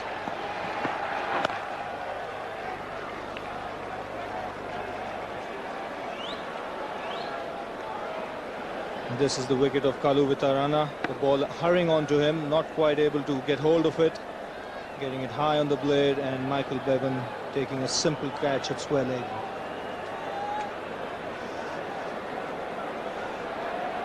Yes, it bounced a little bit too, and he got right underneath it, hit the splice of the bat. So tragedy here for the Sri Lankans. 2 down, their 2 little dynamos back in the pavilion. So Guru Singh, the left-hander, pretty watchful at the moment, and Aravinda De Silva out there with him.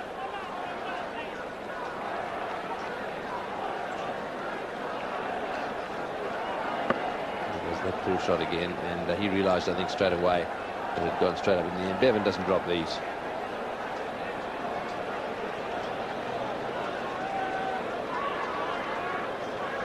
Well, he's a live wire in the field, almost picked up a couple of runouts.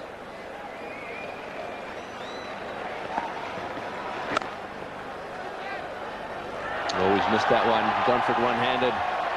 It's got through him, and they'll come back to the second. No, they won't. Aravinda's not taking any chances.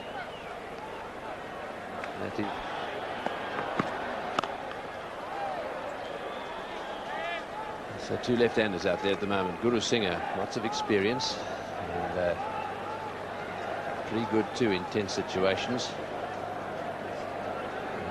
And Aravinda down the other end has had plenty of partnerships with Guru Singh. Not much in the comparison there. Suffice to say that Sri Lanka lost 2 wickets. Oh, that's well bowled. Well, that's a good delivery from Glenn McGrath. Pitched outside the off stump and just moving away off the seam. And Guru Singh sparring at that one, very lucky not to get an edge. Actually, that was a very good delivery. That actually moved away from the left hand a little bit off the seam. So perhaps there is going to be a little bit of movement out there for the seam up bowlers.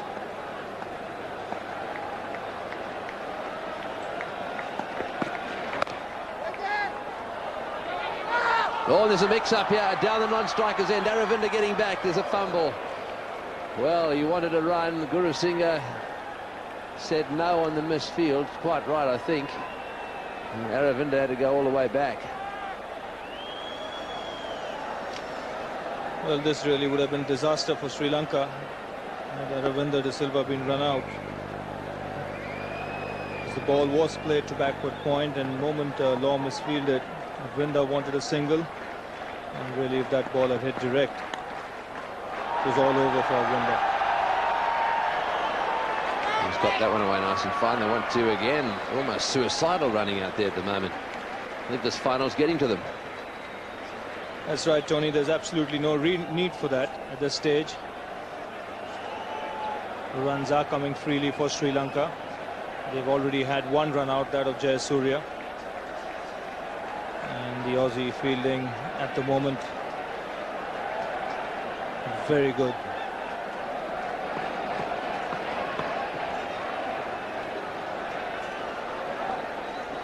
"24 run-outs in Guru Singh's career, 3 in this World Cup. 1 or 2 of them because he just was slouching along, should have gone a little bit quicker.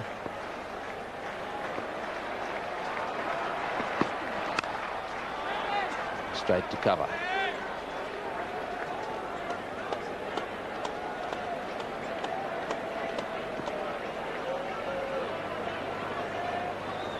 A batting average of 42 against Australia, just the 1 century.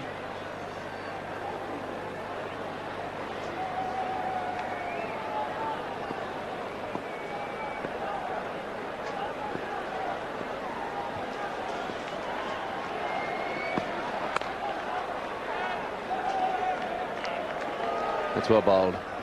28 for 2. So 7 overs have been bowled. Once again, it's Fleming into Gurusinha. Oh, that's a big appeal going down the leg side, though. Well, we've had an incredible reaction to the Golden Greats cricket bat. We'll expose it to you in a little while. 14 of the most sought-after signatures in cricket. It's beautifully framed. That's a full-size bat, by the way. I've got a few phone calls about that. 1,000 of them, a limited edition, and they're all marked. And all the players' names are in the margins there of that lovely frame. And, of course, the signatures, original signatures on the bats themselves. That's nicely played. He's hit that one to the gap at mid-wicket. It's running away down to the boundary. Stephen Waugh's after it. Big roar from this crowd. Couple of metres short of the fence. Waugh goes down. Up he gets again. In comes the throw. Flat on the bounce. Right over the bails. That's well thrown. Very good shot too. Very strong on anything pitched up on leg stump. As Gurusinha, he moves across the stumps here, and really once the ball was in the slot, lovely piece of timing. Just beginning to get a little damp on the surface. Yes, each of those bats individually signed. They're full-size cricket bats. They come fully framed. Well, Fleming has been guilty of straying down leg stump, and here the attempted off break, not getting the line right. Yes, US 1,000 for those bats. As we said, lots of signatures there, and all of those players have signed the bats during this World Cup. So there it is, the Golden Greats. That's number 1 of 1,000, and of course that $1,000 includes delivery. Those are the telephone numbers in Australia, New Zealand and South Africa. Just jot that down, get your credit card ready, and make the phone call.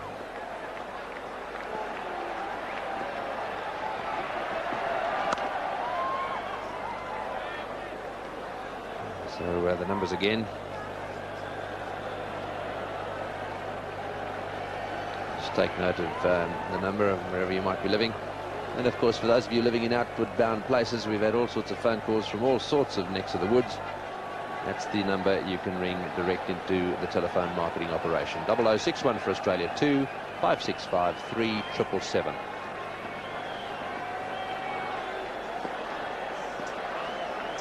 This is the last ball of the over. A wide delivery. Is he going to let it go? Yes, he does. 8 runs off the over. Sri Lanka 36 for 2. So 36 for 2. This is McGrath again.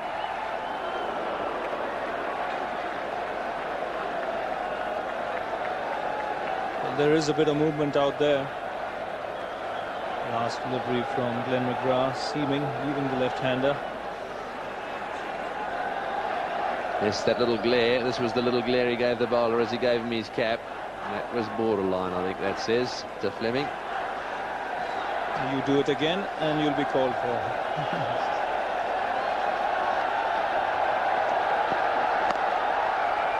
Oh, he wants one, Aravinda. He's got to get back again. These guys, for some reason, seem very edgy out there. It's unlike Aravinda. He's so cool, calm and collected with a bat in his hand. As they're running between the wickets at the moment, they're like cat on the hot tin roof. Well, the calling has to be decisive here because the Australians are very tight in the circle. They don't give anything away. So even the slightest hesitation could cause a run out.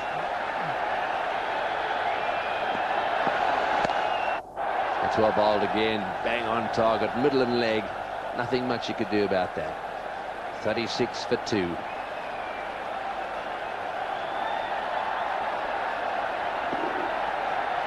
Just a little bit of bounce out there too. Watch the line here. Upright seam. Just nips back at him a little bit. Nicely played by Gurusinha. Tension building in this match. This is the big one. The World Cup final. Never been won by a side batting second.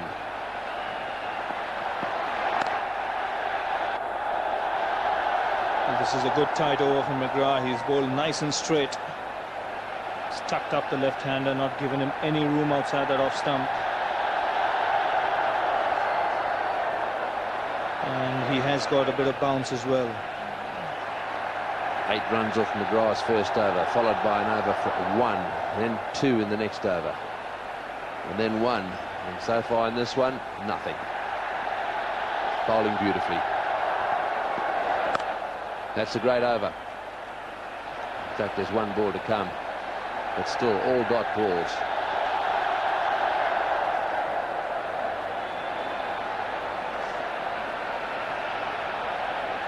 You can see the concentration on his face. He knows the importance of these first 15 overs. There's no need for him to experiment. Sri Lanka have lost a couple of wickets. What he's got to do is bowl straight and make the batsman take risks. Tries to get that one away towards mid-on, and maiden over, very well bowled. Well, that's a youngster who may one day be playing in this big time. That hits the stumps, no touch on it. Yes, the atmosphere really building up here at Gaddafi Stadium in Lahore.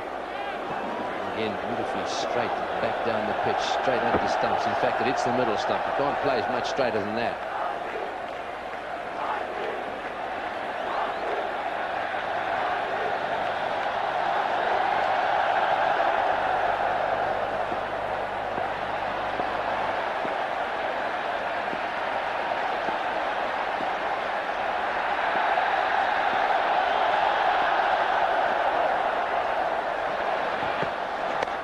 On leg stump that time. That's well played, right into the gap. Aravinda wants the second. Can he do it again for Sri Lanka? That 66 in Calcutta was superb.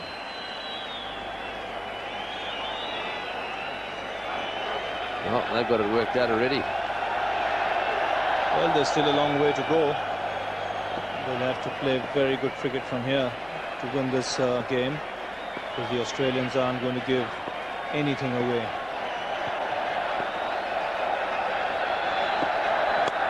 Slow one. He's hit that beautifully. That's a magnificent shot. That will take the pressure off a bit. A slower delivery. He waited for it and smashed it through the onside. Well, De Silva here gets into lovely position. He waited on that and was beautifully balanced when he played the shot. See him rolling his wrists here and finding the gap to perfection. It was in the air just for a second, hence the reaction there from Fleming. 4.3 overs, 1 for 30 by comparison with McGraw's 5 overs, 1 maiden, no wicket for 12.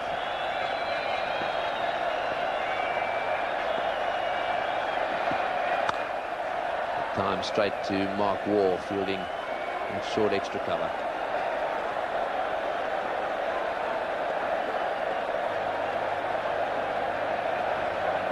13 of 11 balls.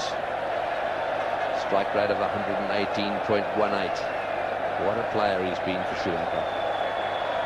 Very difficult man to contain when in full flow. He's got a very quick eye.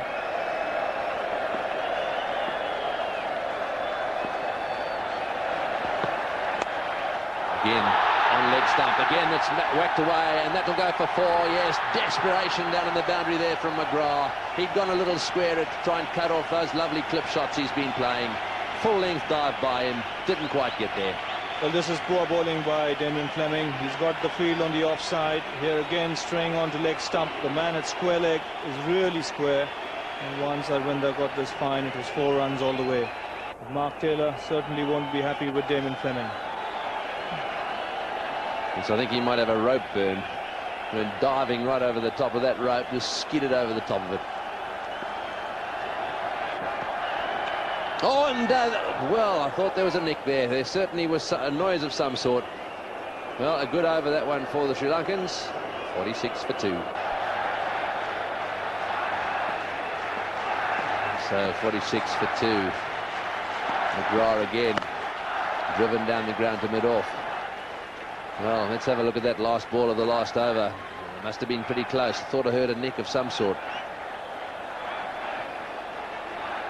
It seems as if this was a predetermined shot by Arvinder. Really wasn't shot enough. And lucky not to get an edge.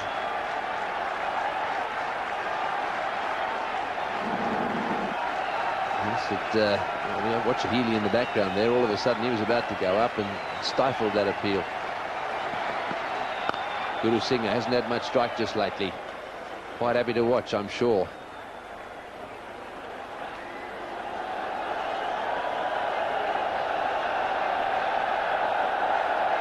There's no hurry for Guru Singh. What's important now is to preserve his wicket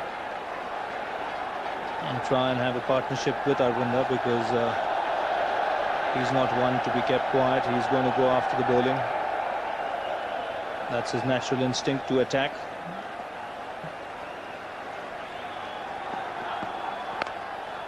Perhaps Shane Warne has been given the word by his captain. Come in and bowl a few overs. He's certainly loosening up furiously. He does a lot of that sort of loosening up these days. You can see they're stretching everything. Well, that's good thinking by Mark Taylor, because the leg spinner has had success against Arvinder De Silva.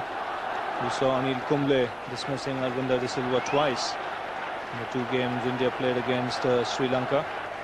And Warne as well has had a lot of success against him in Australia.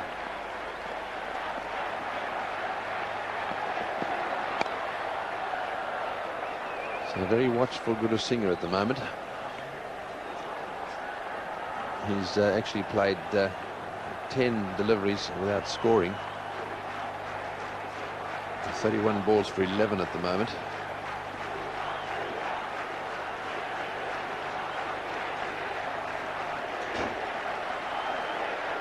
Guru Singh probably has decided that Glenn McGrath might bowl just 1 more over after this. So he'll be looking to try and see him off. He's managed to get that one into the gap. He tried that last over, didn't quite get it away, but that time managed a single. This is a tremendous performance by McGrath. He's had an up and down time of it just lately, especially against Sri Lanka. They've given him a bit of hammer from time to time, but today those are fantastic figures. And especially when runs are coming at the other end quite freely, he's really kept his concentration together.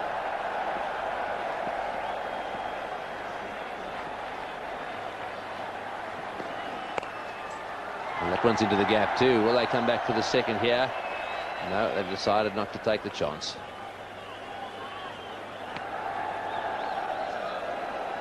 .48 for 2. Well, there he is. The man who did all the damage against the West Indies, bowled very late, very well at the latter part of the innings. He's going to be bowling from the pavilion end.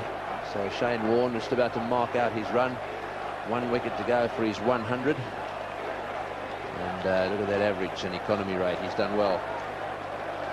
Well, there was spin out there for the finger spinners when the Sri Lankans bowled.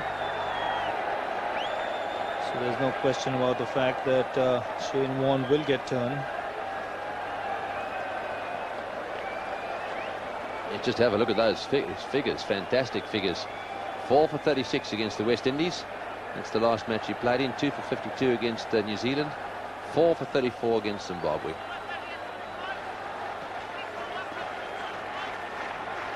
So, the first time against the West Indies, didn't concede many runs, but no wickets.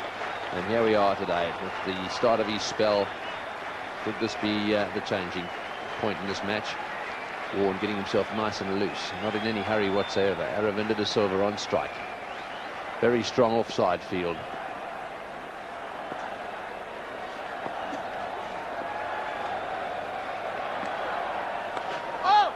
And that one down the leg side. It's off the toe of the bat. He tried to get it away fine and went through with his shot a bit quickly.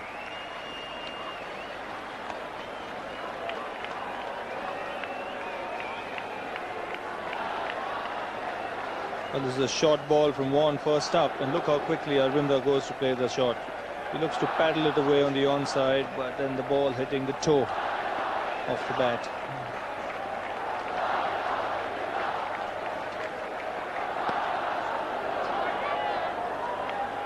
So I think you'll give that a wide.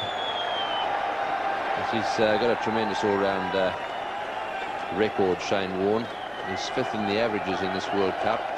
He's 3rd in the economy rate at the moment, and he has the 3rd most wickets. So not only does he get wickets, he gets them very cheaply.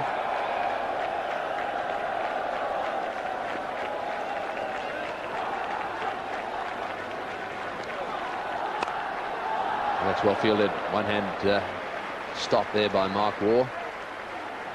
It looks to me as if Taylor's placed himself strategically on the onside as well.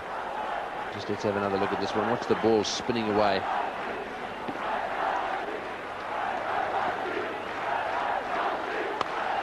He's blasted that through the offside field. That's a beautiful shot. Very little room to move in. Onto the back foot, and he's hit it straight into the gap for 4. That'll do his confidence no end of good.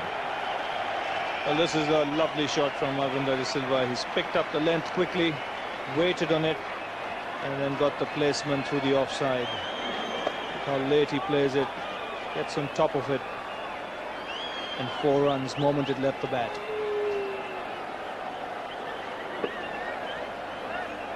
So a little bit of a change. Taylor had a little chat with his bowler. He's moved Mark Waugh a little bit squarer. He's closed up that square field. It's hardly there's hardly any room to move in that area. He's got a very strong field square of the wicket. Oh, and he's hit that one through the field as well. That's a magnificent shot by Ravinder again.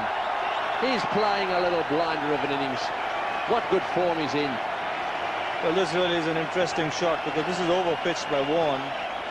But Arvinder stayed on that back foot, and in fact, when he makes contact, the weight is on the back foot. He opens the face of the blade and again gets the placement absolutely right. Not an easy shot to play.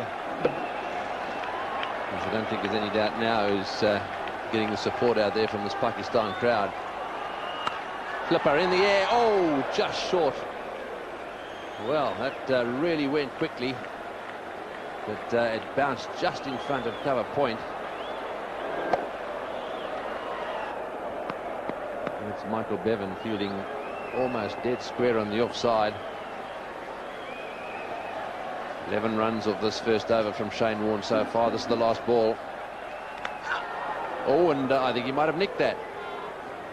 Yes, I think it was a googly. I think he nicked it, and I think it's gone down. So that's the end of it over, and it's 59 for 2. So 1 over from Warne. It's taken the score to 59 for 2. This is going to be McGrath again, this time to Guru Singha. Down the leg side, he's flicked that one away towards the boundary. I don't think he'll get this one, Cody. Yes, he will. That's good fielding. Shane Warne down there, and in goes his throw right over the bails. That's well done. Very good fielding by Shane Warne. In the commentary box now, it's going to be Richie Benaud, and with him, Sunny Gavaskar. Some more heart-stopping cricket at the moment, but most of it being played in this little period by Sri Lanka. 2 setbacks, but their 2 openers gone.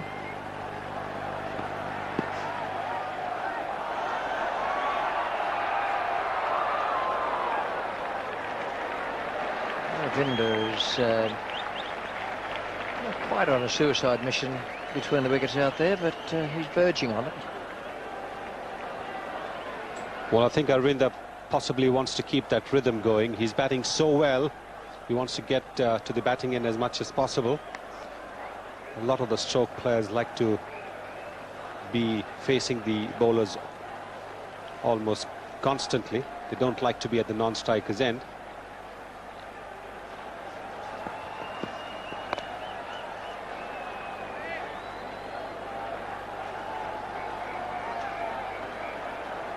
Last ball of the previous over, there was a flipper, found the inside edge, came back a little bit, and certainly got a touch. Difficult chance, but Healy actually picked it and had his gloves in just about the right position.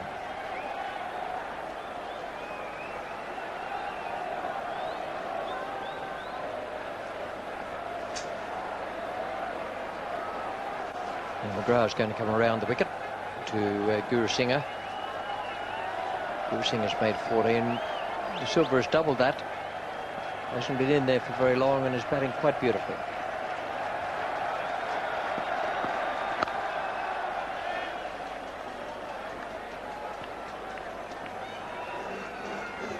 Asanka Gurusena has definitely thought to himself that he's going to play the anchor role for Sri Lanka. He's going to hang in there while the batsmen at the other end will play their shots. And that's pretty sound thinking.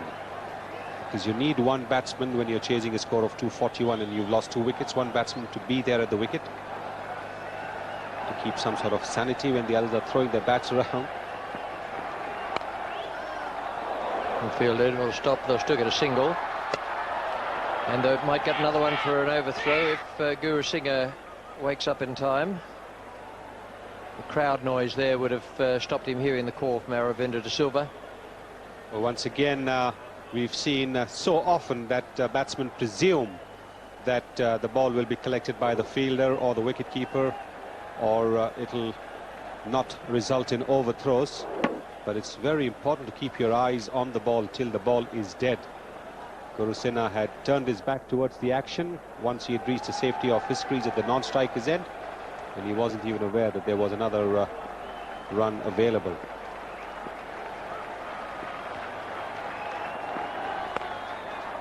It's 62 for 2 and only 13 overs have gone. Fantastic. 62 for 2, 180 needed from 37 overs. It's been Mark Taylor's habit to bowl Shane Warne inside the 15 overs. Now he's got 2 men out on the boundary for the left-hander. That's on the leg side. He has one at deep mid-wicket, one at deep backward square. One thing I can tell you about Warne is that he's struggling out there. The first ball he bowled to Aravinda de Silva came out of his hand a bit like a blancmange. He's having a problem with that spinning finger, but there's a pain barrier there, and you've got to get through it.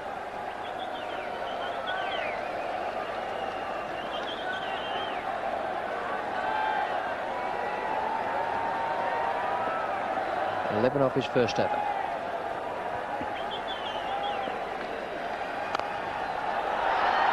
Now 15. Well, even sitting in the commentary box, one was aware of the way Shane Warne was gripping the ball.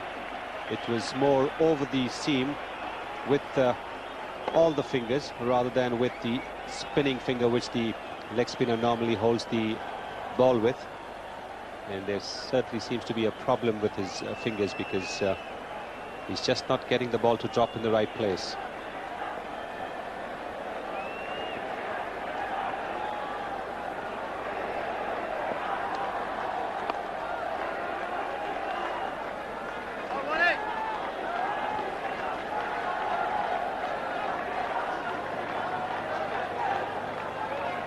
The accustomed cry of Bold Shane is becoming "Come on, Warnie." Second over. In the match against West Indies, Dale had him on just for a short spell, then brought him back again later on.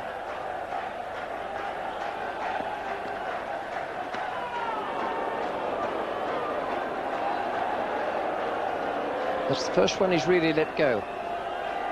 Yes, you can see the fingers going over the seam. There you see a little tweak, but it was the quicker one.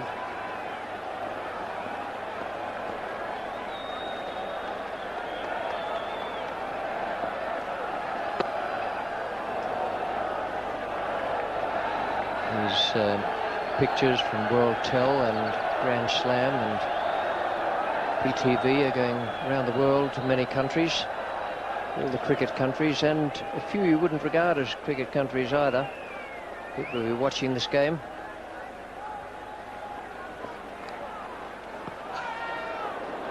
A little bit high.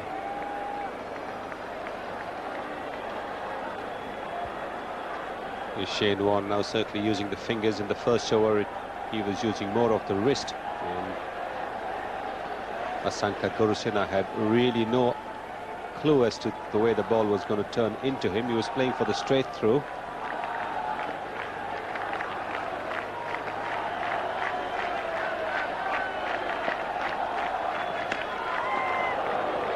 He held it to 4 off the over, and it's 66 for 2, 14 gone.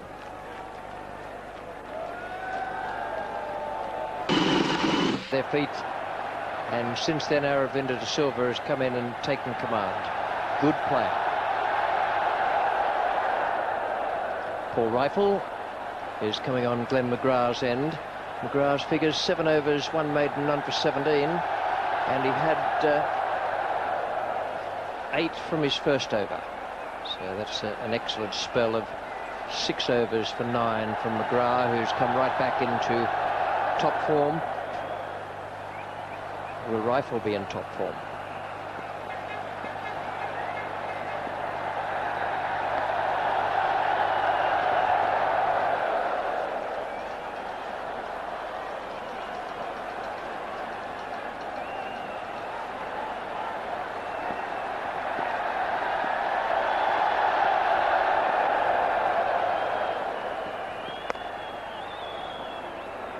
I was just talking a little earlier about the countries to which this telecast is going.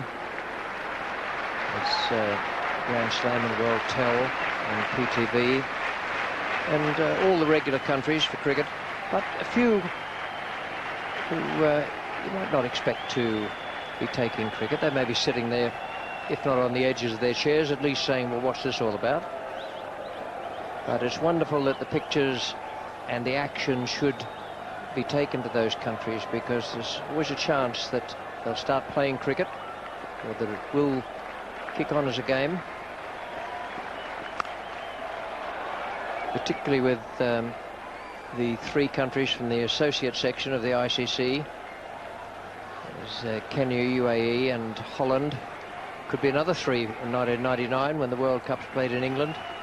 Might be the same ones, but it is very, very good that the television should be taking the sport back to those 3 countries and many others.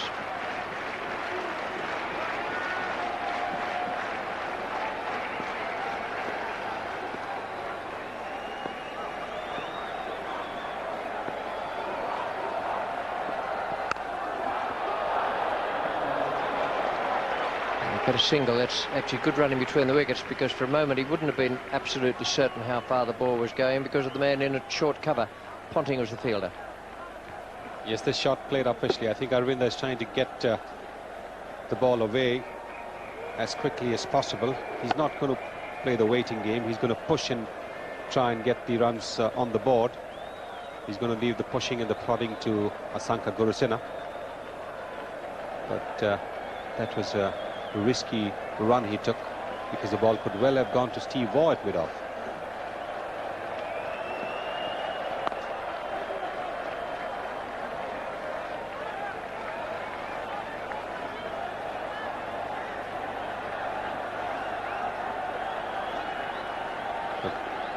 Paul Rifles had pretty ordinary World Cup so far. He's got 2 for 18, good figures against Kenya, 1 for 45 against West Indies in the group match, and against New Zealand 1 for 38. Didn't bowl too many overs against the West Indies, and he's in his first over here and confronting Asanka Gurusena.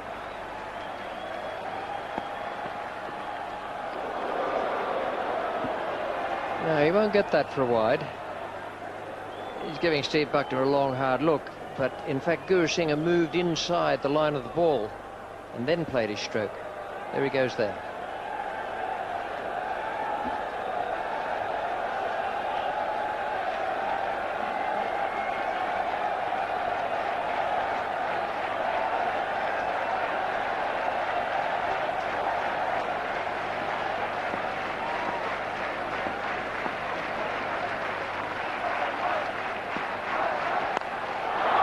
Good shot for 4. He waited for that to be up. He smashed it away down the ground. Good stroke, and drinks are coming onto the field with Sri Lanka 71 for 2, doing it well after 15.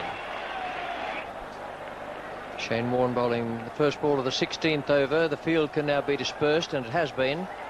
But there's still 5 inside the circle. Tad is giving Warne a little bit of extra cover on the offside. There's a man on the cover fence.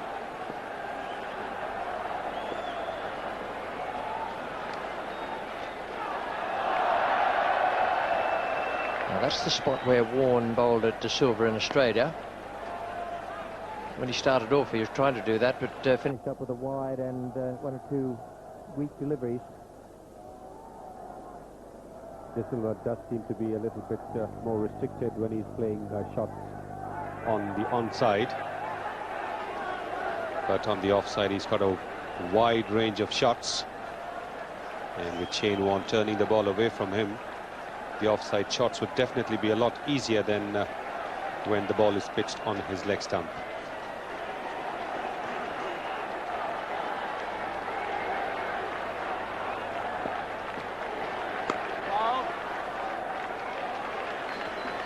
That's good play, sensible play, just to push the single on the offside and give the strike to Aravinda de Silva.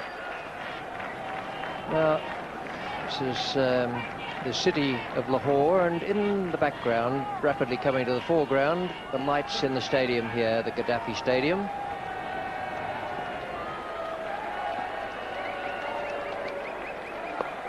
And those lights are blazing away now, making it just like daylight.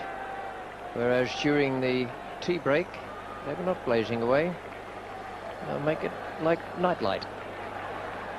Fortunately, they came back on.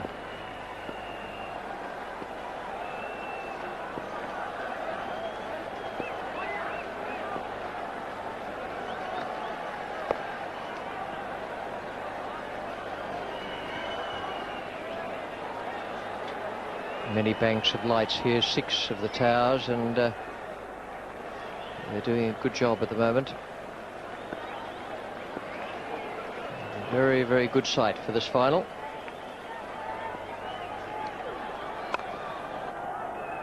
.73 for 2, that was the flipper, and 16 overs have gone. They're at 10 and Muralidharan at number 11.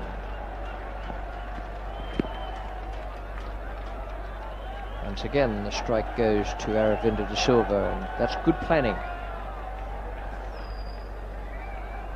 Immediately after the drinks break, the Sri Lankans seem to be playing a little bit more controlled cricket. They were earlier on trying to play a bit on the rise, but now I think they seem to have settled down. They know that they needn't do anything silly, pick the 1s and the 2s, and maybe throw their bats later on.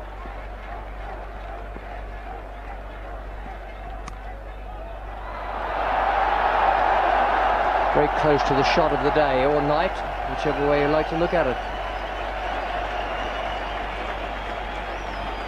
And one can understand that look from Paul Rifle, because that ball was really not a bad ball at all. It was short of a good length on the off stump, and most batsmen would have been quite happy to have played at it defensively. But Aravinda de Silva is in such fine form that he saw it early, moved into position early, opened the face of the bat, and had it screaming away for a boundary.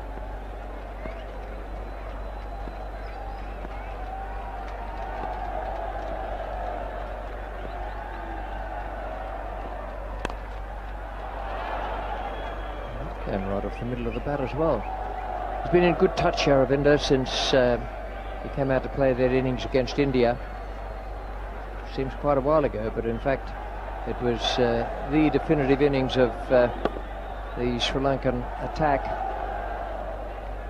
Jayasuriya and Kalavattaran are out in the first over, and he came out and played just an absolute gem.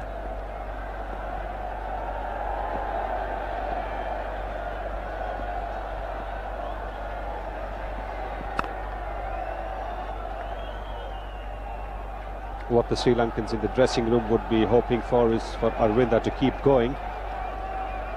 In the past, he has been referred to in Sri Lankan cricket as the Mad Max, because he has these rushes of blood to the head when he tries to give the bowlers the charge. When he has the bowlers at his mercy, he's got maybe 2 or 3 boundaries in the over, but he still wants another one, and has got out trying to play an over-ambitious shot.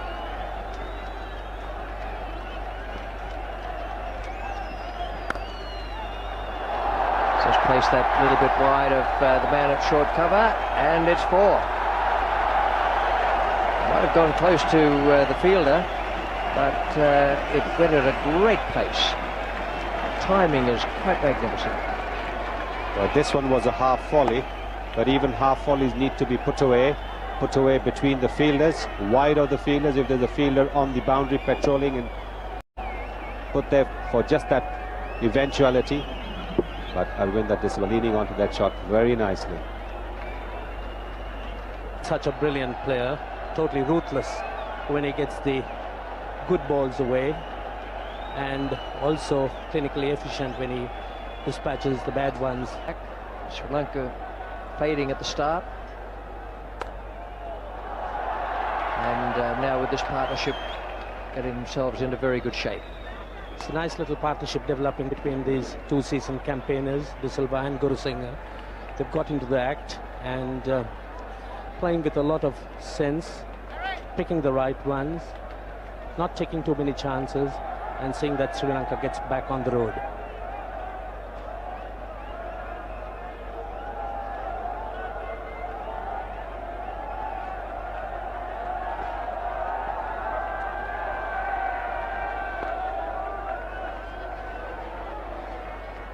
De Silva looking extremely good, middling every ball, picking the gaps with ease, and certainly things looking up for Sri Lanka.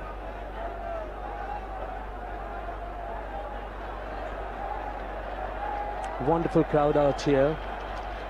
Charter flight brought courtesy of Sri Lanka, filling the crowds here. The Sri Lankans certainly enjoying the wonderful cricket over here.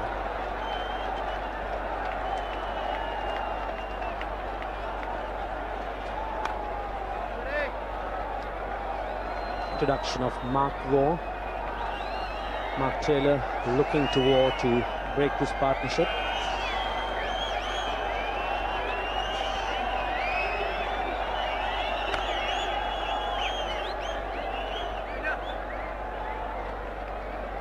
Guru Singh moving into play, Mark Waugh, bringing his front foot forward.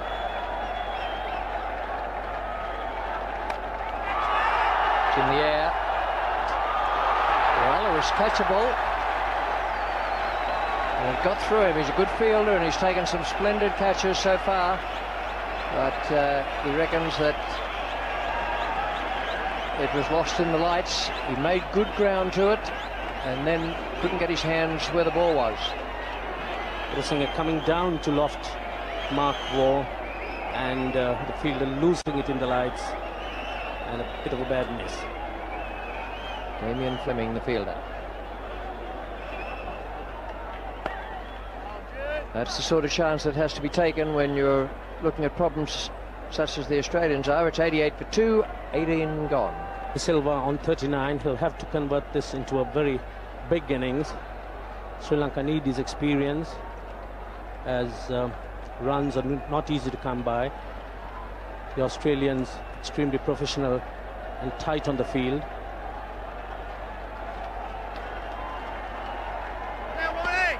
Well, this is the little spell that might well tell the tale. One needs to rip into it. Whether we can do that is another matter.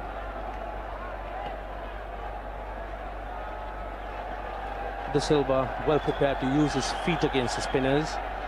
It takes a little bit of time to settle down against them, but now middling the ball extremely well.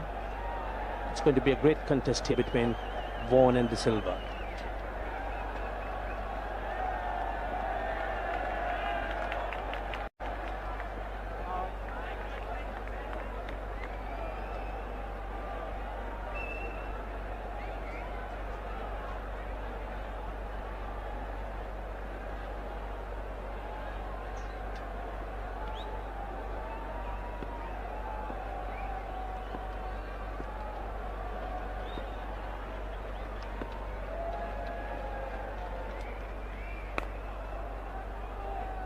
He's bowled 3 leg breaks so far, which is an indication that Warren himself may know that this is the crucial moment. De Silva certainly realizes it. He's been very watchful, intense concentration.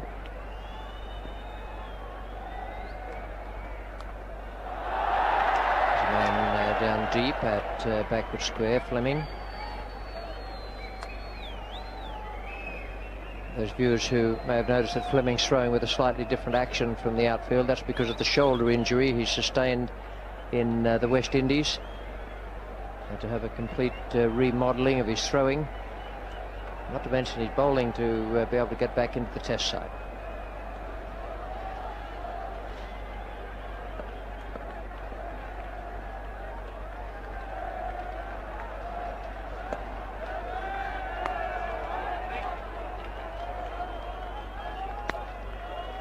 Gurusingh too, very composed. It's not the greatest of players against spin, but a lot of concentration, very watchful. He's been giving De Silva plenty of support. There's a beautiful shot with the super slow-mo camera, the leg break shown there.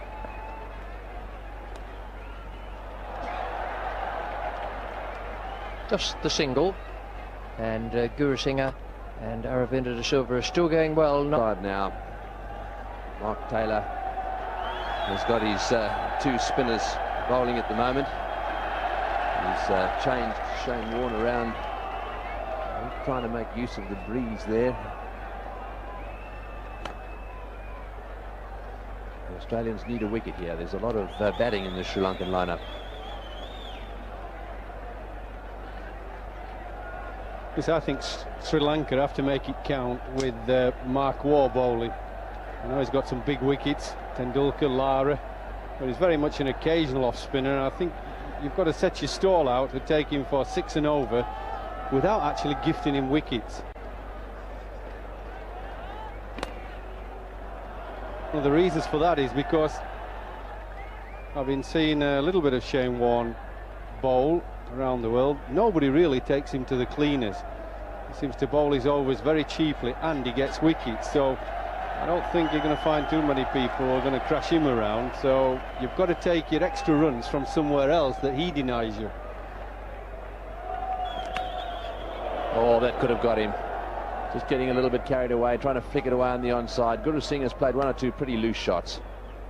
Yes, I think all you've got to do is wait for Mark Waugh. He bowls a few shortish deliveries. You can get hold of him. Have a look at this one. He's down the wicket a bit and gets himself into a bit of a tangle there, trying to close the face on it and whack it away to mid-on. All he had to do was hit it straight down the ground. The last thing on earth they need here is to lose a wicket. That's a good shot. And you shouldn't lose wickets, Tony, to people, occasional bowlers like Mark Waugh. You lose wickets to good bowlers, but at this situation you just want to knock it about, 5 or 6 and over off him, and take what you can off Waugh and get him out of the attack. Don't let him take 2 wickets for next to nothing and put the skids under your batting.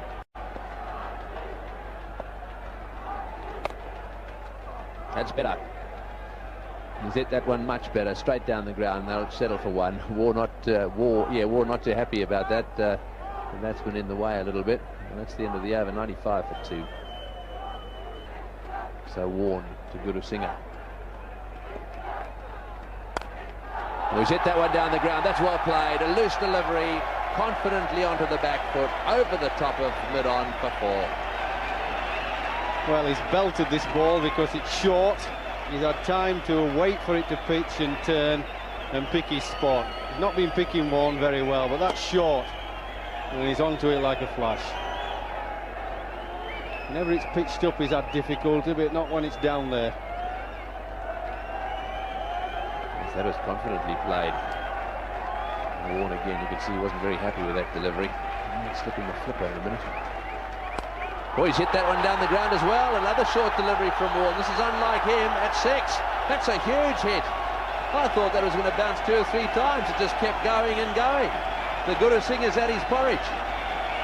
Well, I thought he'd slightly mishit it. It was just going up in the air, but it went up in the air all right and kept on going. He certainly likes it short. Not too good when it's pitched up, but he's belted that again. Gone a long way.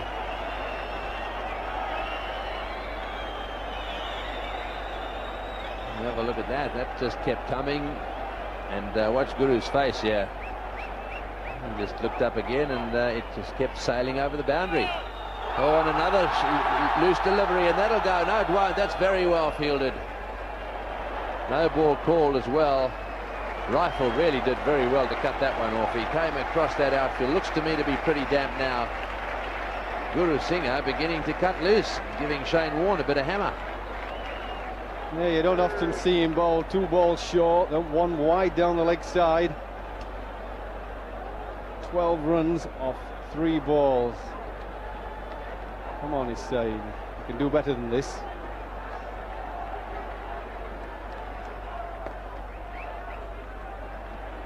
It's very interesting to see Rifle going across the surface. This will tell you the story about the surface. He really was struggling to get up. Just watch him here, skid and just kept going. He struggled to get up. He just kept going and going, and then all of a sudden he came to a standstill. So just a little bit damp on the surface. Well, that's well bowled. That's a better delivery. He's pitched up. That's what I'm talking about. He doesn't know which way it's going, this Guru Singh. But the pitch is so slow that if you bowl it short, it sits up and says whack me, and that's how he's hit the 4 and 6. I think Warne's got to get his length. It's got to be full rather than full half volley. Make him drive rather than short.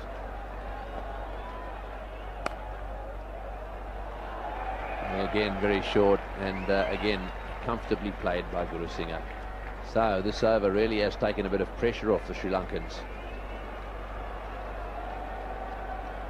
13 runs of this over so far. All of them to Guru Singh.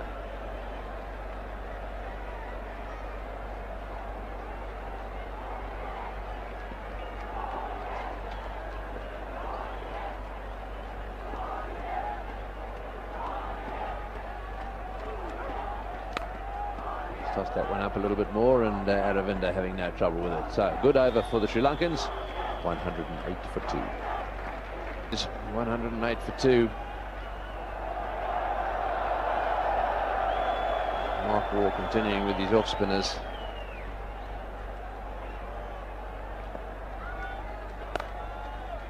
And that one also played away comfortably. So just noticed as Shane Warne walked away, he just rubbed the top of his 3rd finger. He's had a few problems with that finger of his, and it just looked to me as if he was rubbing it. He's being brought up now for the right-hander, just positioned behind square on the offside, backward point.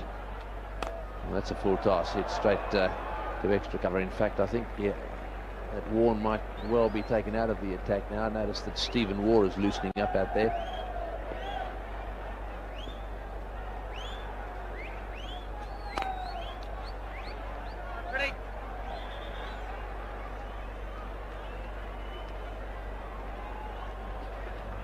There he is. He's fielding it backward point.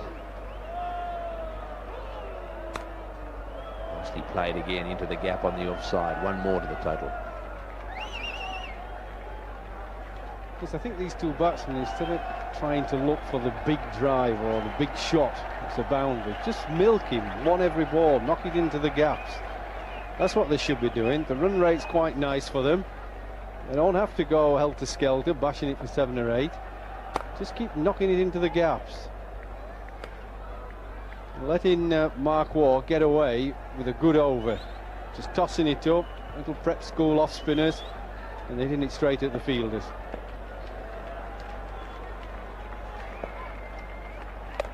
That one's a little quicker, a little short too. 3 runs from the over, 111 for 2. Think about it, what he did wrong, and he's got quite a few options. People like Steve Waugh, an excellent bowler. You tend to sort of relax a little bit when somebody just right arm medium just lollops up to the wicket. He doesn't rush up there, and then he'll bowl you a magnificent delivery that cuts away, and he just surprises you. I think what happens is you keep your thinking so high and concentrated against the top order bowlers. Someone like he comes on and you think, oh well, is he just up and down medium pace, and you just don't concentrate as hard. Yes, well, Stephen Waugh has got plenty of wickets in his first or second over back in. He does a few things very well. He tends to bowl the outswinger. Don't think he's going to get much swing here, but he bowls a good variation of slower balls. Bowls the off cutter, leg cutter. Yes, he gets his wickets actually with good balls as well, Tony. Not like Mark Ward, or somebody will play a silly shot.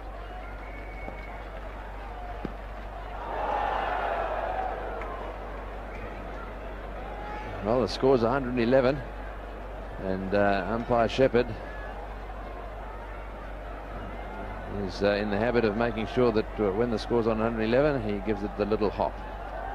It'll happen now, and it might even happen again. 111 for 2. It stays on 111. This will be torturing umpire Shepherd.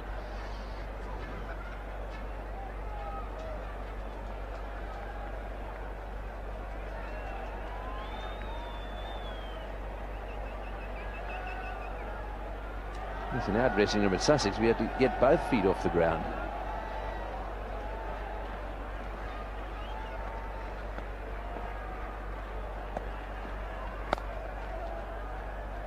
Just a little short there, not difficult to play those away. So I'm not sure that it's all that wise to go around the wicket straight away.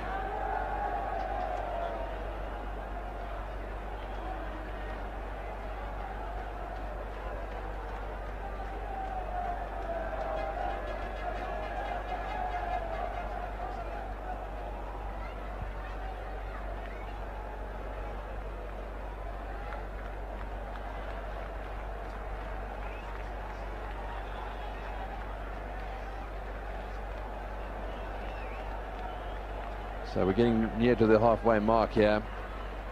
112 for 2. Isn't he playing well? 43 or 45. Oh, that's very well played. He's got that away fine. That'll go for 4. That was a bad delivery, but it had to be played well, and he played a beautiful little leg glide. The fieldsman down there wide, so 4 all the way. Yes, it wasn't such a great ball down leg side, but it's a batsman who knew exactly where the field was placed. And he just played a touch shot, just nicely glancing it fine, and letting the ball run away with pace. He knew exactly where the fielder was placed, wide on the leg side.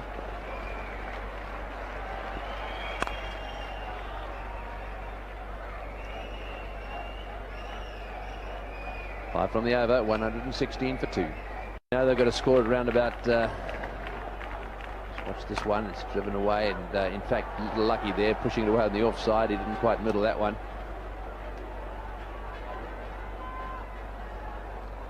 Yes, they need about 4.8 now per over, and that really isn't all that tough when you've got wickets in hand.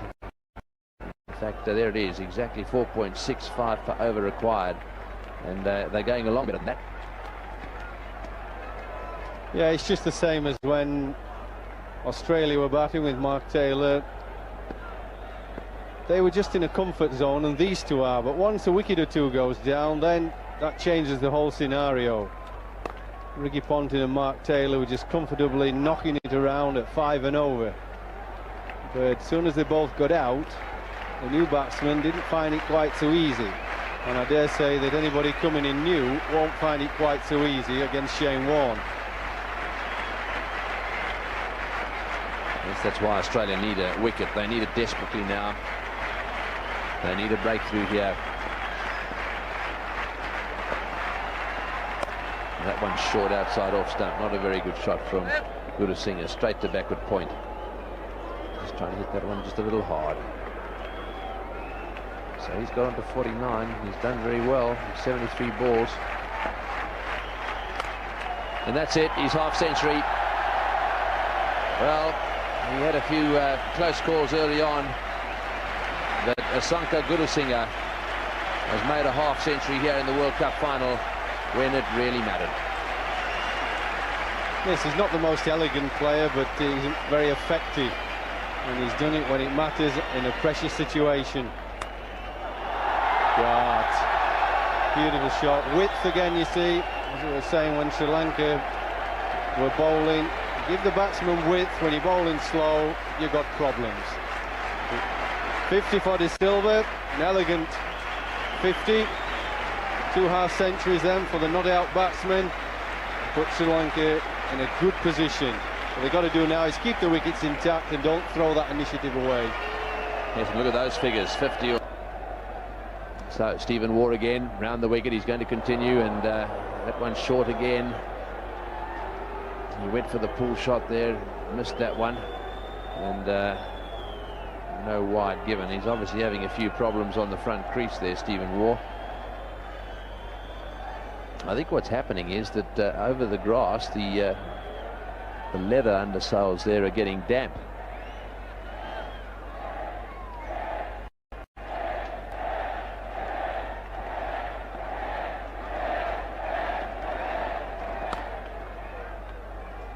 Well, what a victory this will be for Sri Lanka if they get there. They won't be counting their chickens just yet, but they had a tough time down in Australia. And having lost the World Series to them, I'll reckon this will be justice. Let's have a look at the feet, see if they slip. Have a look at that front foot go. Yeah, I think a little bit of dampness there. Those are lovely pictures. He slipped a couple of inches there. That's pretty difficult. Off the edge, and that's a 100 partnership. Well, it could end up being the match-winning partnership. Aravinda de Silva is playing magnificently in this match, followed by that great knock of his in the semi-final. What a hero he'll be down in Sri Lanka. In fact, I know that he's not going to be spending too much time there on the way back, because he's coming down to Australia to play in a World 11 down there against this Australian team. I'll be tired of the sight of him, I tell you.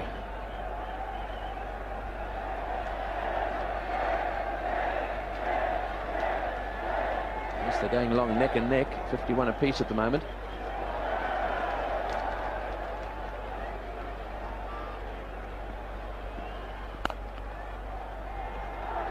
Another single. They really are doing it quite easily at the moment. Well, I think this is the danger time. I just, my nose is in the 26th over that Australia lost their second wicket, 137 for 2. And they were coasting very nicely, 5 or 6 and over, looking for a score of 280 or maybe more. And then it all happens, the wickets collapse. And this is the danger. Nicked it, not out. This is the danger for Sri Lanka. They've got to keep the concentration. 124 for 2.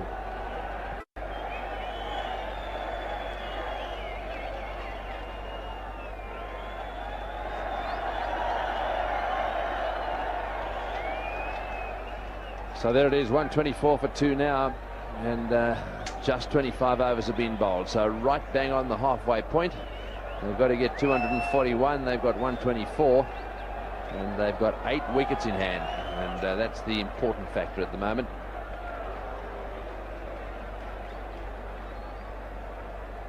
That run rate has been hovering around about 4.6, 4.7, and there's nothing in the comparison. Well, this will be interesting. They've used Michael Bevan a lot, and it'll be interesting to see whether Guru Singh can pick him. He's likely to bowl a few little jaffers, this Michael Bevan, but he also bowls a few loose deliveries as well. Short delivery, that's well fielded. Well, he didn't make many runs with the bat, but he can certainly give himself a couple for this. Brilliant stop. Left hand top stop was that.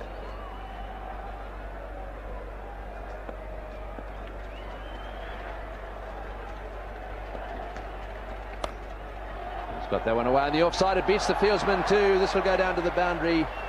The sweeper cuts it off, and they end up settling for just 1. See, this is the sort of time where I always think if you had 2 wickets to the score, 130 for 4 is not so clever. And if you then had Warne and Bevan bowling wrist spinners, the new batsman might have great difficulty picking them. So De Silva and Guru Singh want to be very careful. Don't be going for the big shots. Just keep the scoreboard ticking over. We get a lot nearer that 241. Short delivery, smashed away square. Fieldsman back there will cover it. There's a fumble. They still settle for 1. They only know one way though, Fiery. There's a pretty aggressive streak in these Sri Lankans. Yeah, well, I think you can be positive, and you should be. That's the way they play. But I don't think you want to be gung-ho. It's a matter of keeping your cool, mentally thinking your way through situations. I think they've come of age better than they used to be. Very mature now. He's hit that in the air. This will be out caught. Yes, he's gone. Oh, he's dropped it. I don't believe it. Stuart Law's down there. That's got to be the World Cup gone. I cannot believe that you can drop a straightforward catch like this. That was hit straight down his throat. These Sri Lankans have got to the Aussies. That was a straightforward lollipop catch. Have a look at this. Well, for good fielders, which most of the Australians are, that is as straightforward as you'll get in the deep. Didn't have to move too far. The ball came fairly straight at him. Comfortable height. Long time to see it. Well, what a giveaway that was. In the air for a long, long time. Hit both of his hands and just popped straight out. See, this is a captain's nightmare. Good bowling change, gets him a wicket, bringing Bevan on, and the fielder drops a lollipop. Now that would have been a smart bowling change by Mark Taylor. You can't catch it for the fielder, but he can make the changes and it would have worked.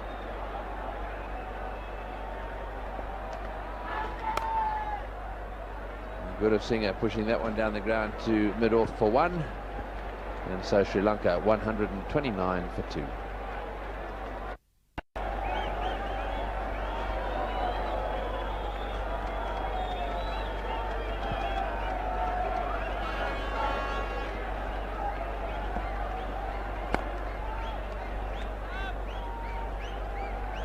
Stephen Waugh continuing. And Stuart Law not feeling too good out there, I wouldn't have thought. There we go again. That's the short delivery, pulled away. It's high and down to deep mid-wicket. There it goes, in and out. And he wouldn't have felt too good as that one dropped to the grass. And that's a bit of a bottom edge. It's running away over this outfield quite quickly, and it'll go for 4 as well. Well, it wasn't a very good delivery either. That was quite short, and it was a bit of a bottom edge, but went away very quickly to the fence for 4. So the scoreboard really reeling at the moment. It's a slower one, bottom edge. In fact, it might have even been off the middle of the bat. Down to fine leg for 4. To take over in the commentary box now, it's going to be Ian Chappell, and with him is Ravi Shastri. Thanks, Tony. And I think he frustrated himself a bit just in the last couple of overs. Guru Singh has had some loose deliveries and hasn't put them away. And that last one, having got that to the boundary, might just help matters for him a little bit. I think he actually backed himself to hit Bevan's long hop for 6 and just miscued a little bit. And he got a very lucky break when Stuart Law grasped it. It's certainly a slice of luck, because we've seen it so often. Long hops going straight down the throat of the fielders. That's timed nicely. But this is the opportunity for Sri Lanka to really take the game away from Australia. If they can bat together, these two, for the next 5 overs or 6 overs, they can really put pressure on the Australians. Because the ball seems to be coming onto the bat. The dew in the outfield could have just helped the wicket to bind.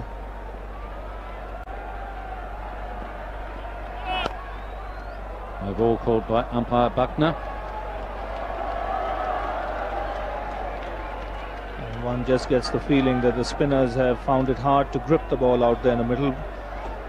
Probably one of the reasons why Shane Warne hasn't been too successful.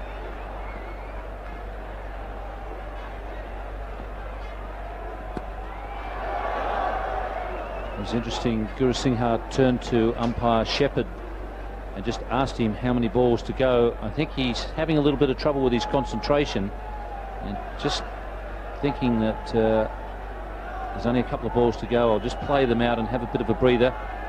Bit of a sign that the concentration might be wavering. It's right, Ian. It's not a bad idea at this stage to give Arvinda as much of strike as possible. Take a break and think over and then come back again. It's 137 for 2.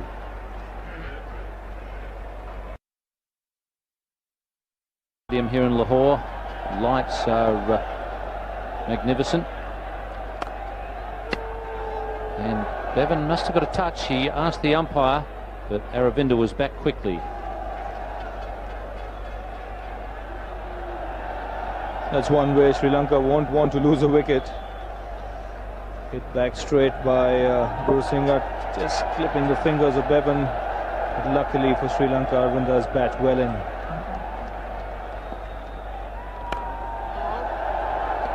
I have to say that was good backing up by Aravinda. He did it absolutely correctly. He hadn't got into top gear, and as soon as the ball was hit straight, bang, the bat was back in the crease quickly.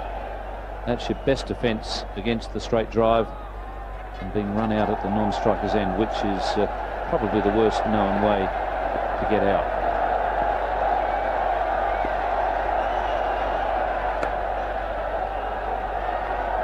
Well, these two batsmen playing it very sensibly out there.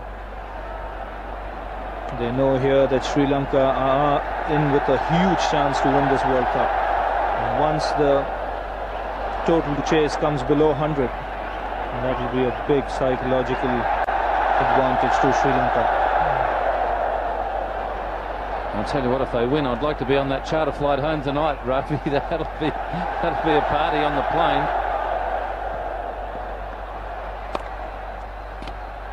Not to mention the streets of Colombo. It's their first World Cup final, and if they can walk away as winners, it really will be a great achievement. But still, a lot of cricket to be played, still over 100 runs to get. But at the moment, Sri Lanka definitely on top.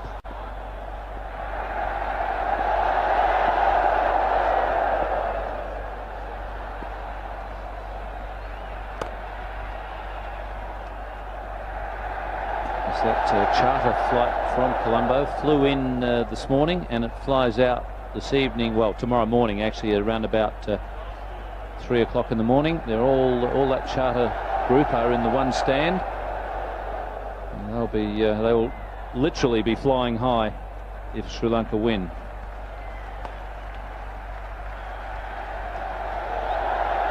.101 needed for Sri Lanka. Keeping up a very good run rate to Sri Lanka, despite losing a couple of early wickets.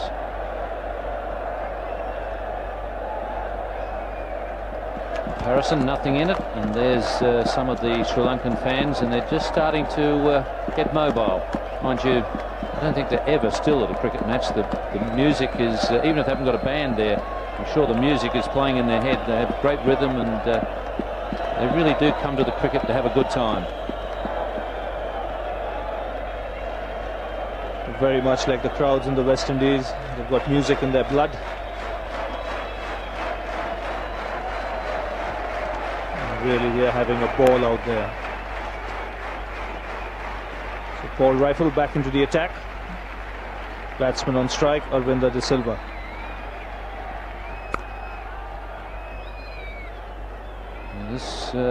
We're sort of getting into that same area that we're in the semi-final now, where the West Indies were cruising with Lara, their best player, and Chanderpaul giving him great support. Similar situation here with Aravinda, if not their best player, he's certainly their most talented. He should be their best player. And the Guru is playing very solidly. They've got the target down to about 100. And this is where the Australians are tough. Other teams fold in this situation. And suddenly it just becomes a little easier. A few runs come along and the other side realise they're on top. But that doesn't happen too often with Australia because they don't fold, although Stuart Law has put that catch down. But this is crunch time in the final. Certainly is, Ian, and very important. That's why that these two batsmen keep talking to themselves, keep their concentration going, because this next 6 or 7 overs could well decide the game. Yes, there's a confidence in the stand amongst the Sri Lankans that wouldn't be quite shared by the two men in the middle. And good save there. Mark Waugh getting a hand on it. This is what Australia do in this situation. Just save the odd run here, the odd run there. We saw them do it to the West Indies and provoked a bit of panic. I think the West Indies just panicked off their own bat as well, but they were provoked a bit by Australia. Well, what it does is it puts further pressure on the batsmen. So that's what the Sri Lankans must realise. They mustn't panic. because at the moment they're really going well. The left-handed, right-handed combination doing a fine job.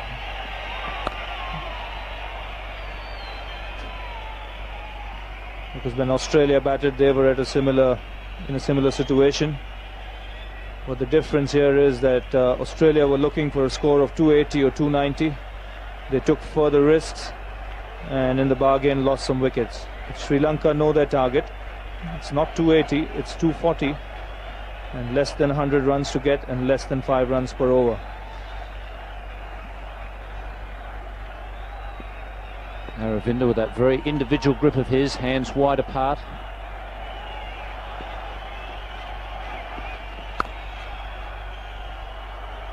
It almost hit a boundary in that gap between his hands. It is a funny grip, but he certainly has timed the ball beautifully out there. Ever since he came into bat, where he hit that straight drive down the ground, he's looked an impeccable touch.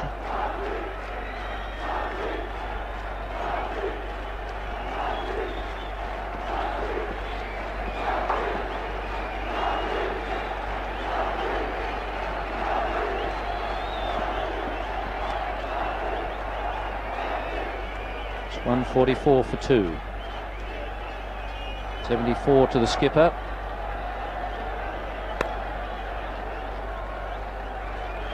Taylor in partnership with Ricky Ponting set Australia on the road to, as Ravi mentioned, something around 280, 290, but then good spin bowling by Aravinda de Silva and a bit of help from Jayasuriya and Muralitharan got them back into the game. What was most impressive was the length they bowled. They bowled full. They made the batsmen score in front of the wicket, didn't give them any room and didn't allow them too many opportunities to play off the back foot. It's another full toss from Bevan. So it does seem that every time the ball goes out into the outfield, it gets a little wet. You can see Bevan here trying to dry the ball with the towel. And these are the Sri Lankan bowling figures for you. The medium pacers going for a few runs, but then the spinners doing a fabulous job. Aravinda de Silva there, quite outstanding. 3 for 42 of 9 overs.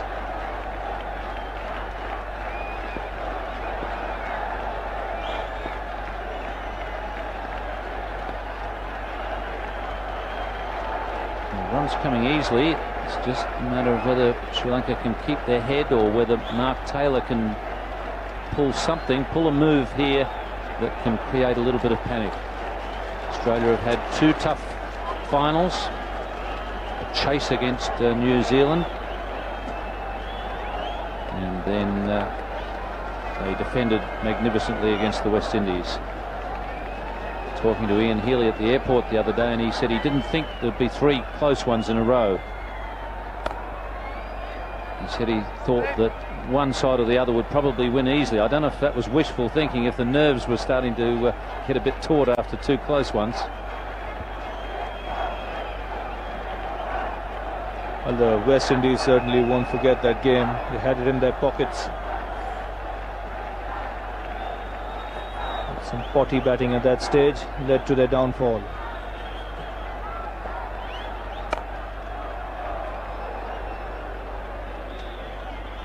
And this is why Virasinghe frustrates himself at times. He gets loose balls and doesn't put them away. Suddenly the pressure of the scoreboard not ticking over quickly enough builds up.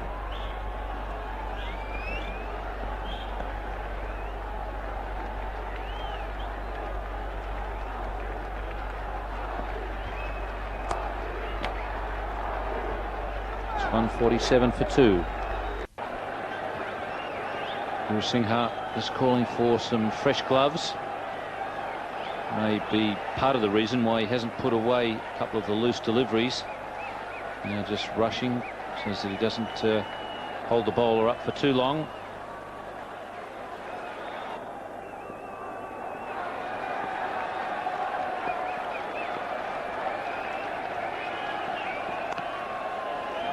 It's rare that the opposition get any breaks against Australia because they field so well, but Sri Lanka have been fortunate tonight.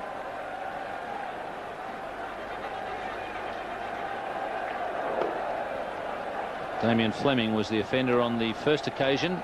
Gurusingha lofting that one away, and as he slid into it, the ball just going straight through his hands.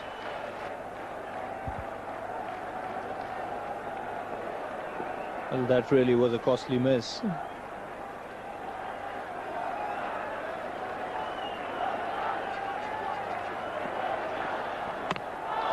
And he's bowled him. So a real loss of concentration there from Gurusingha, and that'll revive the Australians. Just what Sri Lanka didn't want. Well, just what the doctor ordered as far as the Australians are concerned. Gurusingha had asked for a fresh pair of gloves. Really losing concentration here, giving Rifle the charge, making no contact and having his off-stump peg back. Big blow for Sri Lanka, 148 for 3.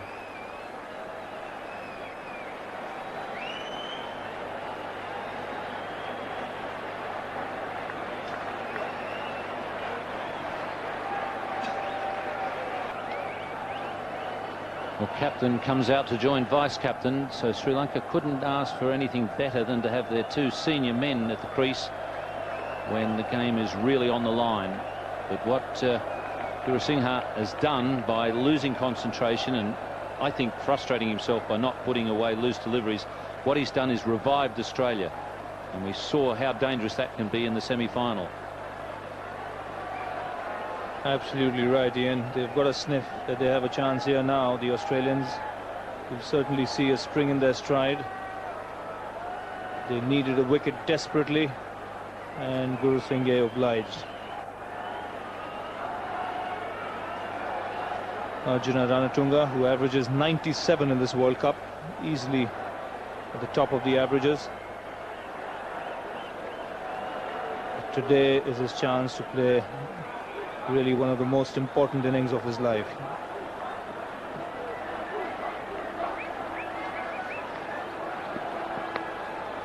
And he's off the mark with a boundary. He's got a very cool head, the captain. And let's see if he can keep it that way under World Cup final pressure.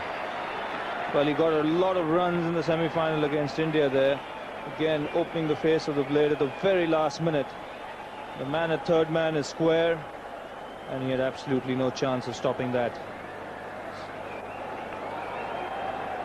So that boundary would certainly ease the pressure on Ranatunga. Well, I'd said before, we've got the two best captains as well as the two best sides in this final, and it's been attack and counter-attack from these two captains. Mark Taylor has moved straight into first slip after seeing that shot.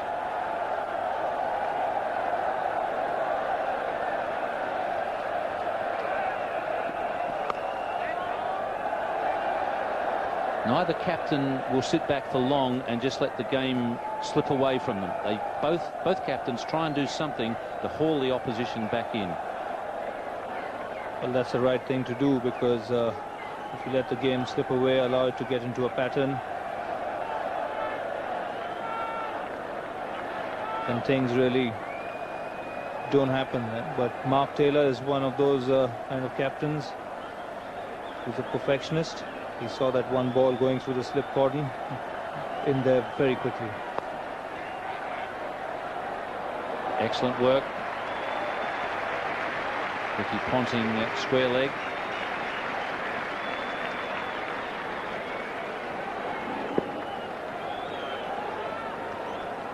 Good quick call there from Arjuna Ranatunga. Running between wickets isn't his strong point. He was very quick to put the hand up there and let his partner know that he wasn't coming.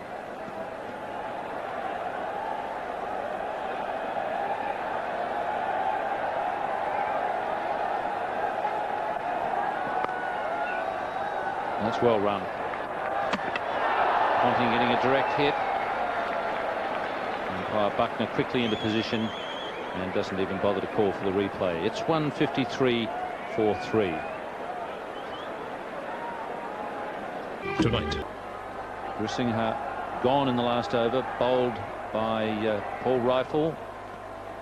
Just given the Australians a bit of a sniff that they may have a chance to come back, produce their third incredible victory in the final series. Rifle with 1 for 22, Fleming 1 for 34. McGrath bowled extremely well early on. But Rifle virtually handed his wicket by Gurusingha. Gurusingha giving him the charge. Really had lost concentration and got a bit frustrated. And once again, we see Mark Taylor. As soon as he gets that feeling that there's a chance, on comes Shane Warne. Warne has done it so often for Australia. Can he do it once more? Well, this will be a good test of Warne's temperament. He's gone for a few runs in his first 5 overs.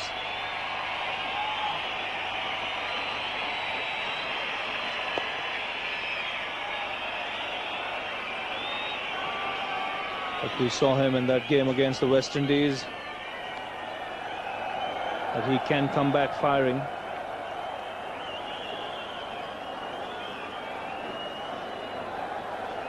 Well, there was quite a significant moment there. Shane Warne, this is before he bowled his first delivery. He's bowling to Arjuna Ranatunga, and here is the psych job. Ranatunga has told the press that he believes there's a fair amount of hype involved in Shane Warne's bowling.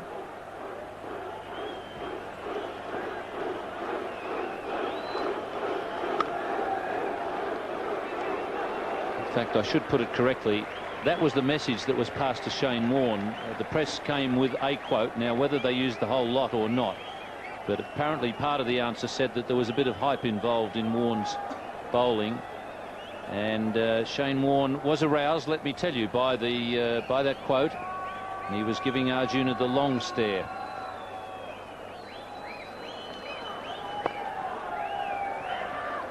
And they should be looking for 2. And a collision with Shane Warne. There's 2 easily now on the misfield.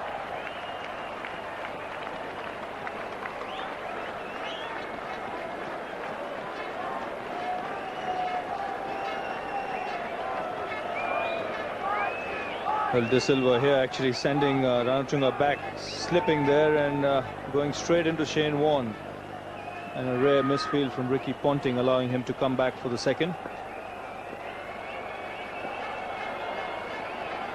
Up there again, Warne rubbing the ball. It gets wet when it goes out into the outfield.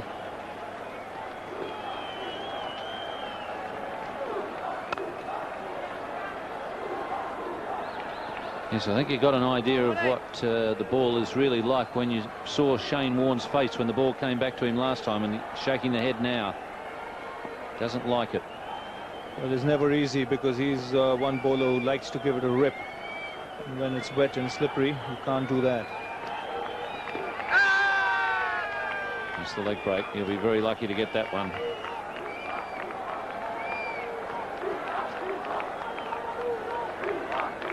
Can't put much over a man who's smart enough to change from pints to half pints as his training method.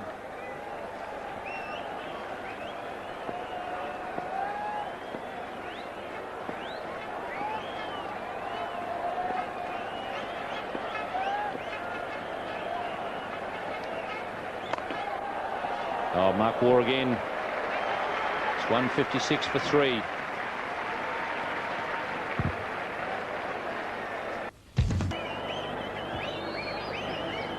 Live from the Gaddafi Stadium, Lahore, the final of this Wills World Cup of 1996.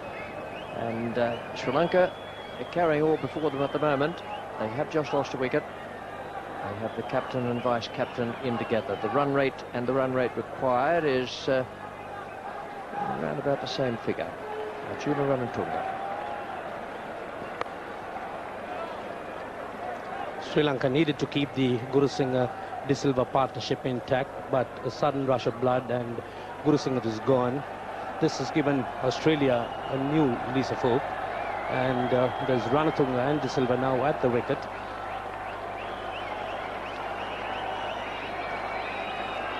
Ranatunga just come in, and De Silva a very good knock, 62 not out. Certainly a masterly one.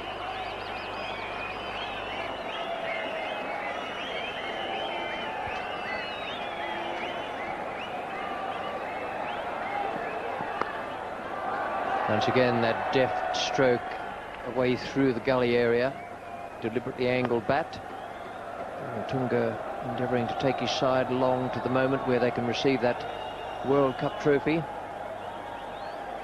What a magnificent thing to be carrying back either to Sri Lanka or to Australia. At the moment, the Sri Lankans slightly have the edge. Still 7 wickets in hand. Certainly Sri Lanka requires De Silva to play to the end. He's held the fort and played brilliantly.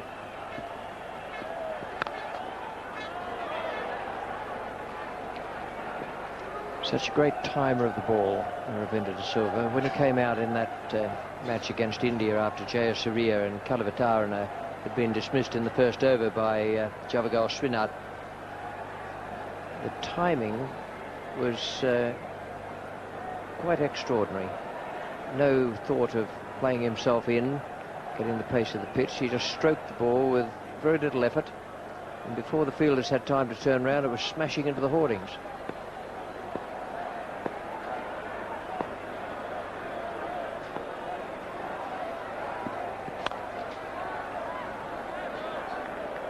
Once again, it shows how De Silva quickly gets into position. He virtually dictates to the bowler, really getting into position and making the bowler bowl where he wants the ball delivered.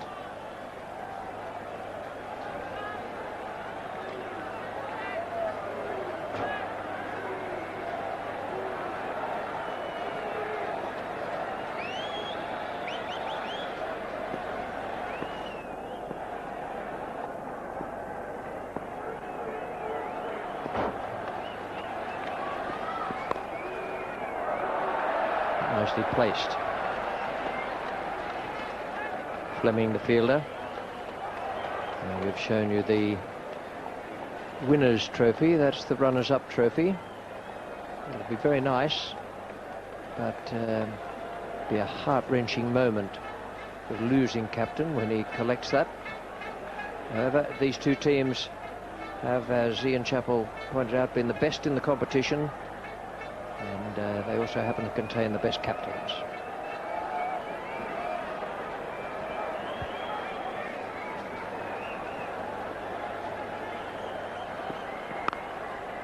$158 for 3.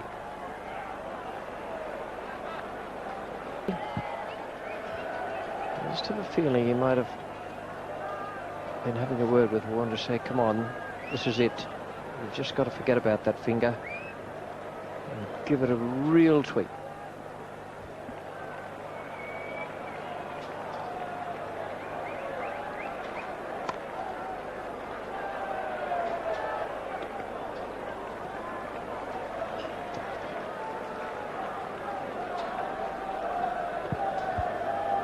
Four chances missed by the Australians. Healy a catch and a stumping. Difficult catch, inside edge from a flipper.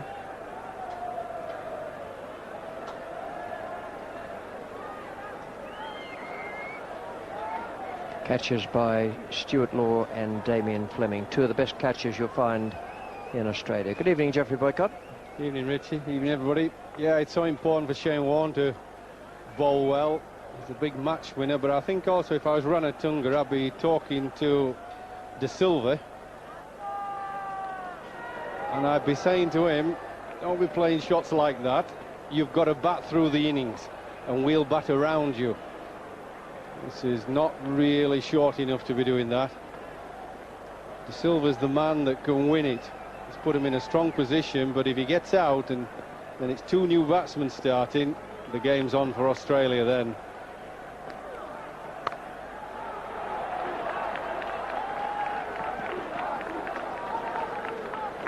So important in tight one-day matches that people who do get in go on and play big innings and are not satisfied with a 40, 50 or 60. And he's the guy they've got to say, that run rate looks okay at the moment, but if you get out, we might have a problem or two. Stay in, bat through. There's just a little moment of thought about what's happening out there. It's the first time the run rate required, the one on the bottom line of our caption, is shown in excess of 5. Still quite gettable for Sri Lanka, but that's the first time it's happened.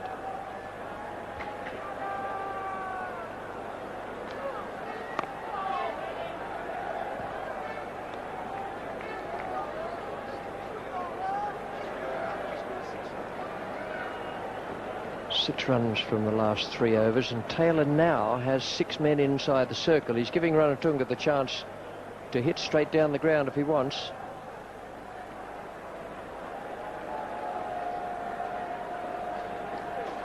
That's the flipper, but he's well forward. He's going straight on. That's the end of the over. It's 159 for 3 and 34 gone.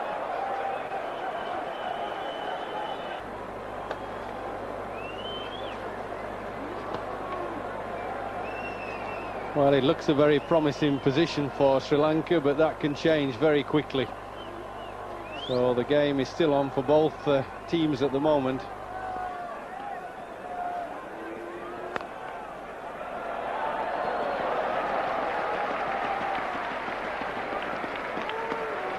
Great piece of fielding at mid-on.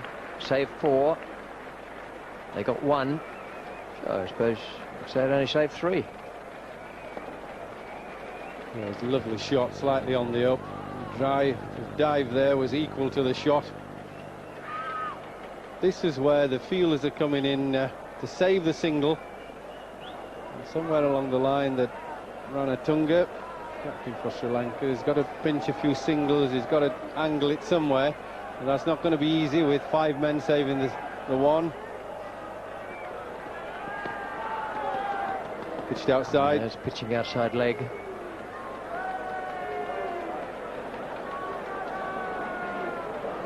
Be just a little touch of nerves there. They're going along very well. Not too many worries at the moment with the captain, vice captain in, and an asking rate of only 5 and over. There's just that thought I mentioned, that it's the first time it's actually got up above 5. They've got stuck a bit, Richie, since Ranatunga came in. Pressure's just being pulled in by Australia. It seems to me the captain, Ranatunga, is playing across the pad. Instead of playing at the ball, he's sticking his pad on the line, a little bit circumspect, and then playing around his pad. Doesn't seem quite so confident. The foot's there and he's having to come around it, and he's then trying to get the leg out of the way. He's been playing Shane Warne like this as well. Foot's going too far over.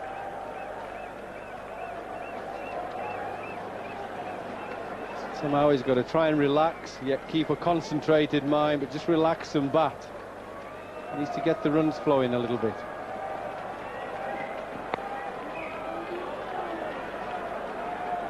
Well, if he's been at some pains to say that he doesn't think Shane Warne's much of a bowler, it may be Warne he attacks next over. Would that be logical, Jeffrey? It'll be very interesting and very difficult, I think. I think it will help him that he's a left-hander. Warne will be coming into him. I think you've got to go mainly after the seamer, not Warne. He's the guy who's liable to pick up 2 quick wickets. People don't read him very well. I think I'd want to play his 3 overs very sensibly, get him out of the attack, get his 10 overs over with.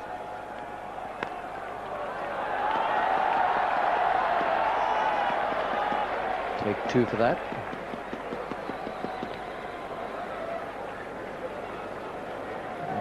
It's extraordinary what an effect 2 runs can have where none have been coming.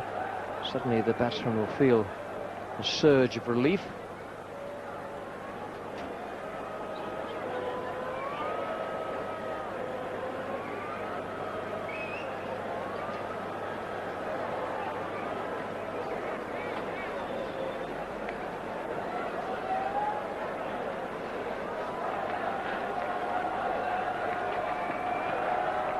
Good over. Rifle has finished that 35th over, 162 for 3.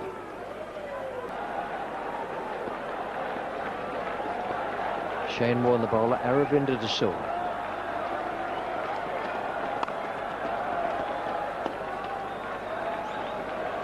There's just a little bit of tension creeping in out there. Another 80 needed from 45. So that asking rate is not quite up to 5.5 at the moment.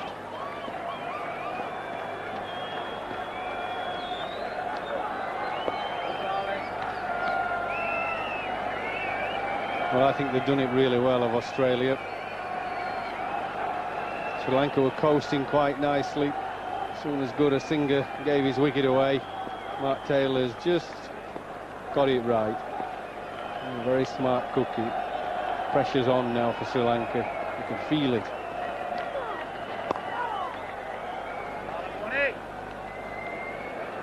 The overs at the moment are quite different from that semi-final at Chandigarh, where McGrath was left around about this point with 7 to bowl. Well, in fact, he's bowled 7 now. So it's going to be Fleming who'll have 5 to go.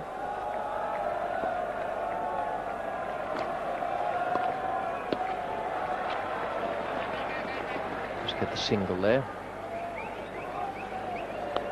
Steve Waugh and Mark Waugh. They'll have to bowl out 10 between them. Bevan's there as well. Taylor would use him, I suspect, if he picked up another wicket. It's also a question of what Taylor will do with Warren's last 2 overs. This is his 8th. He might keep him with 2 in hand. Now for the left-hander, Ranatunga.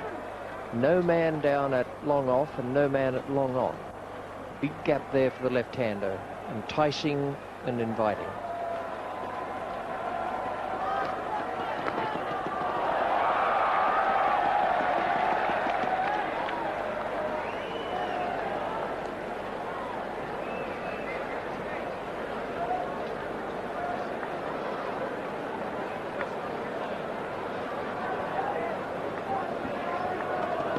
The Sri Lankans just need a boundary now. Tunga knows there's just one to come, so does De Silva.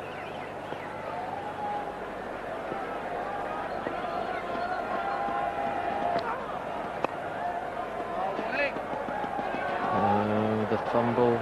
Been so many fumbles from both sides today. 164 for 3, 36 gone.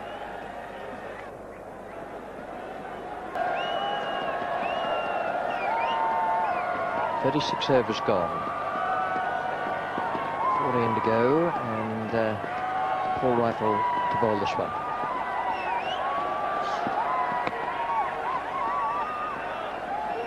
So the runs have dried up a little bit. I think they need a couple of good overs, do Sri Lanka. Not necessarily big ones, but a couple of overs where they get 5 or 6.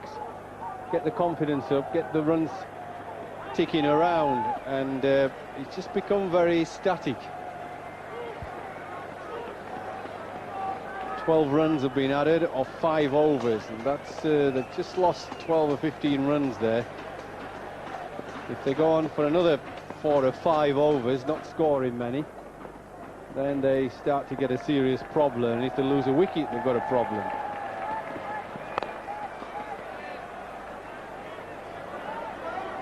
Even De Silva's found it difficult to pierce the gaps, and he's been playing quite beautifully.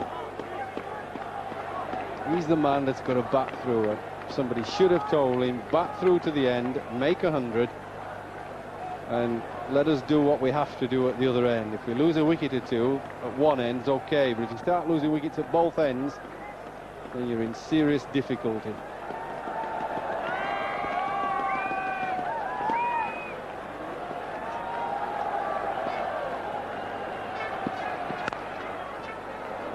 Beautiful stroke.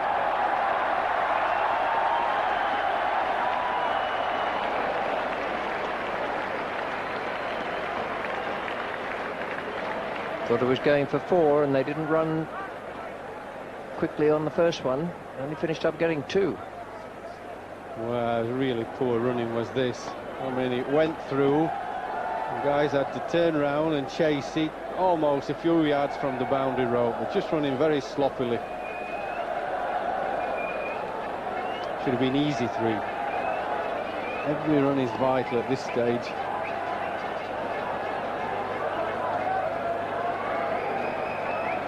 A lovely bow to it, that bat of De Silva's.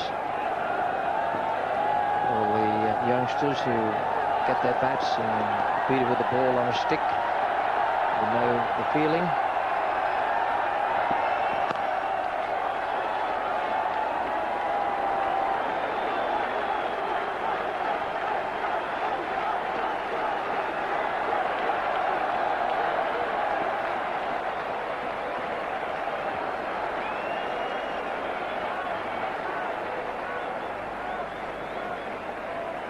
It's a kite, I think, possibly motor controlled.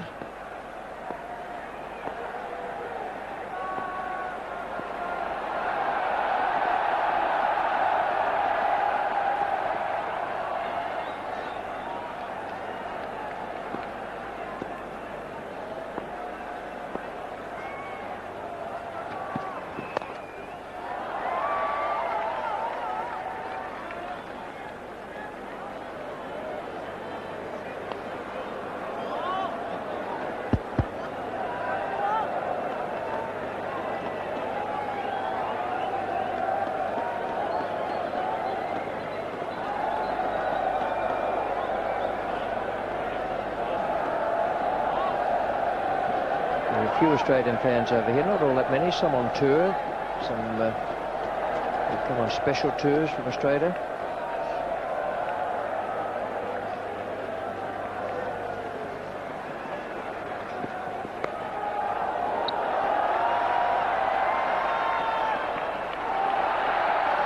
Another fumble. 5 off the over, which is just what Sri Lanka needed. 170 for 3 from 37.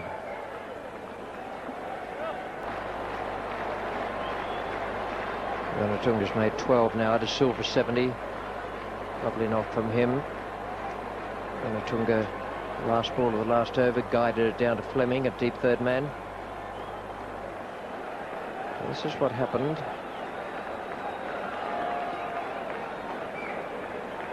He just recovered it from a boundary. Great stroke.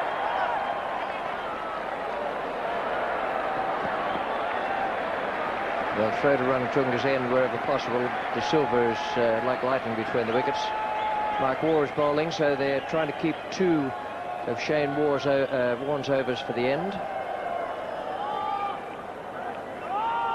Yes, and while Australia are doing that, keeping their main spinner till the end, it was difficult to hit. If it gets tight, where Sri Lanka needs 6 or 7, Sri Lanka have to be smart enough to realise that, and I keep saying you can't allow Mark Waugh to bowl little slow, gentle, pretending off spinners and get away with it. Sharp. It's only one. He's hitting the fielders too often, not getting any boundaries. And before they were going and piercing the fielders. The run rate's just slowing down because he's not able to get the 4s.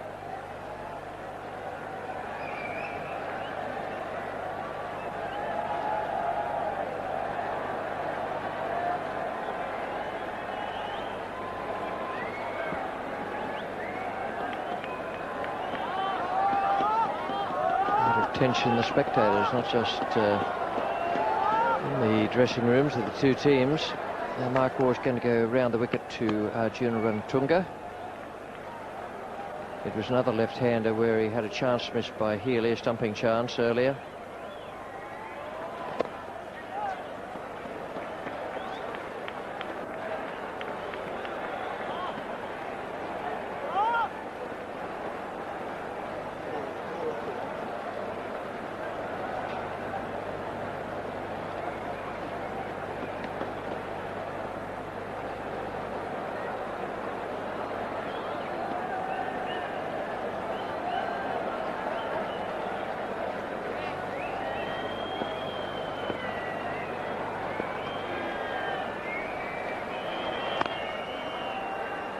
In the air, but safe. Ranatunga's looking for 2, but McGrath's the man down at deep mid-on.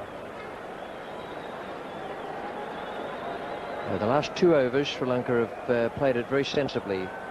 Picked up 5 from 1 over, and now they're up with that again. And still with the ball to go in this over from Mark Waugh.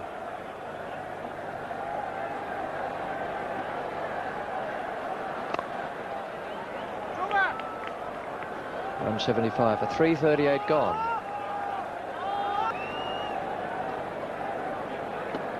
And there's the man that's a key player in the drama to come, Shane Warne. These 2 overs could be crucial. But while Sri Lanka are waiting for him to bowl. They must make it count against the others. Fairly equal Stevens at the moment. Wicket's the key for Australia. Keeping the scoreboard ticking is the key for Sri Lanka.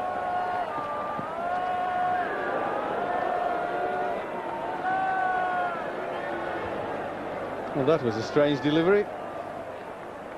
Didn't look as if he bowled a particularly slower ball. Just kept low and deceived the batsman.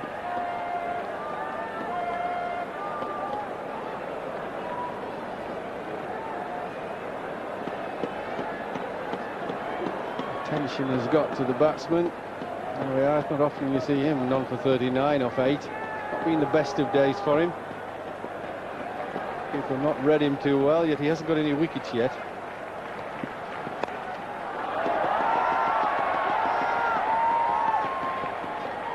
Well, didn't run very quickly, just one.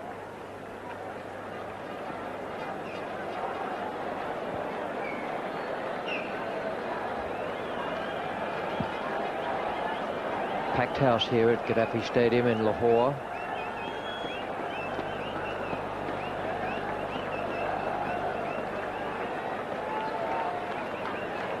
No shortage of bogongs out there.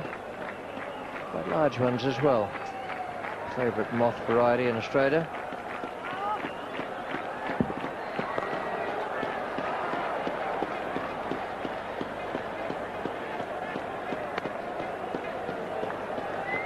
Just looking at the Australian bowling figures at the moment, looks as though Rifle will bowl out his 10 from the college end where he is now, and then McGrath can finish with 3, and that'll take care of the 6 overs to be bowled at that college end. Then Taylor has a choice with Fleming and Warne. One of them will not bowl out his full 10 overs, but they've got through 11 with those other 3 bowlers, the 2 Wars and Bevan. Nice stroke, beautifully placed. Tunga was, it wasn't quickening. Well, there was a big hesitation there from the captain, Ranatunga. Seemed a comfortable quick 2. I wouldn't say easy, but if you run quickly, it was quite comfortable. And a long way, and he just sort of hesitated. Look, he just put his hand up, didn't really want to go, and then he had to hurry at the end. It's a bit of a puff when you've got a little bit of weight you're carrying.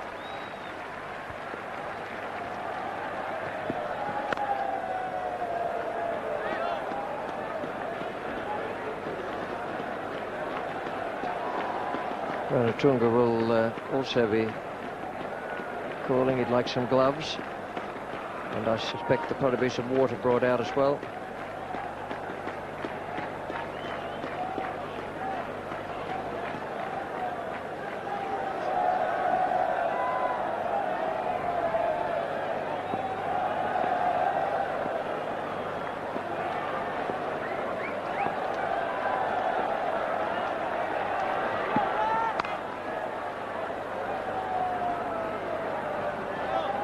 The end of the over, 179 for 3 and 39 gone. 63 from 11, so it's not far short of 6 and over. The Australians really need a good over now, and Sri Lanka, in contrast, need to pick up 7 or 8. They need a boundary in this over. Going to be the skipper, Arjuna Ranatunga, to take strike, and Taylor's awake to that. He's got a man back at long on now.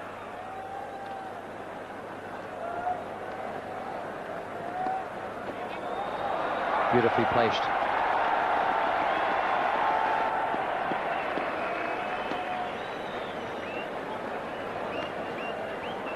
Well, this is a very deft touch shot. Didn't try to whack it out of the ground, just waited for it and played it very fine. Beautifully played.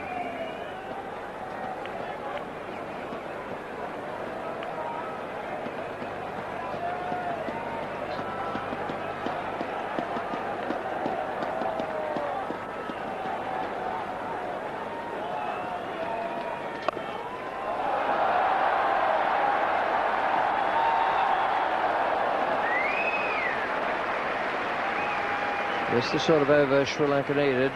2 twos from the first 2 balls played. That's right, 4 off the over, and the ball's now gone into the outfield, quite wet. Mark Waugh having to towel it down and wipe it very carefully so he can grip it.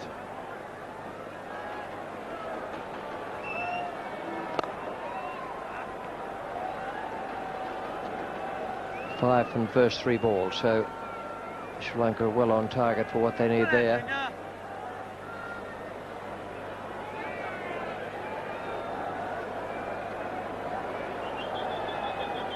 I think what they have to do, though, is try and get that run rate just down to 5. They don't want to keep it up near 6 or even at 6. 5.5, just get it down to 5s if they can.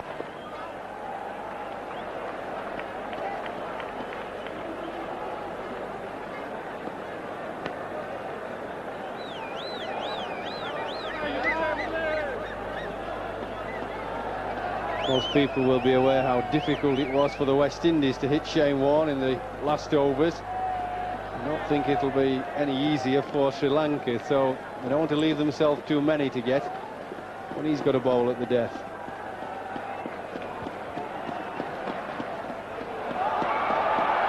That's very well played. They'll need to play that short third man quite a bit finer. Wasn't a nick, it was a very, very good shot. Really cute shot. Bit of class here. Wonderfully played. Lovely wrists. Let the ball come on. Waited and waited. Very smart work. First boundary for 8 overs. 10 off this over so far. Wonderfully played. Get after the weak bowler. Get after Mark Waugh, but don't give him your wicket. And they've done it to perfection this over so far.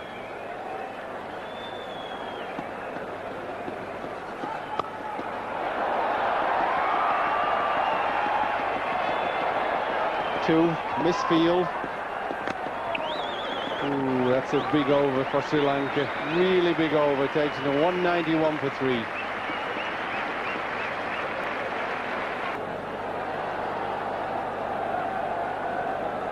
.51 from 60 balls, so they're well down below the rate of runs from balls now.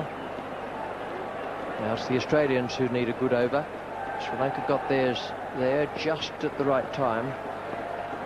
Boundaries and a couple of 2s.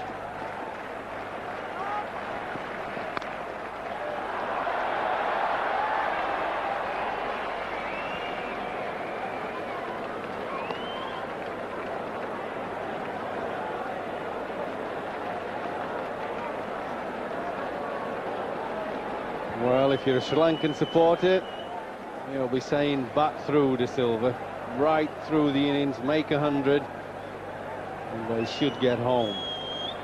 He is very much a key player. His captain's played a nice little innings, but De Silva is the key to bat right through. They will win if he bats right through.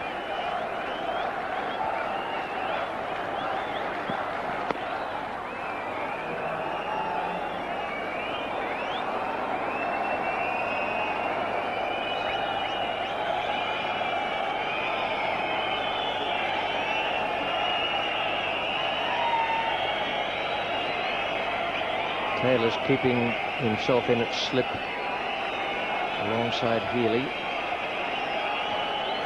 There is a chance there with that little stroke. Ranatunga played so well off Mark Waugh in the last over.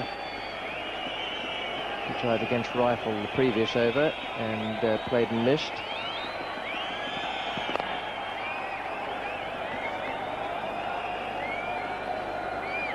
Good bowling by Paul Rifle, just bowling about leg and middle, not giving the left-hander too much room. I think he's bowled very well, Paul Rifle. Very steady performer, underrated player.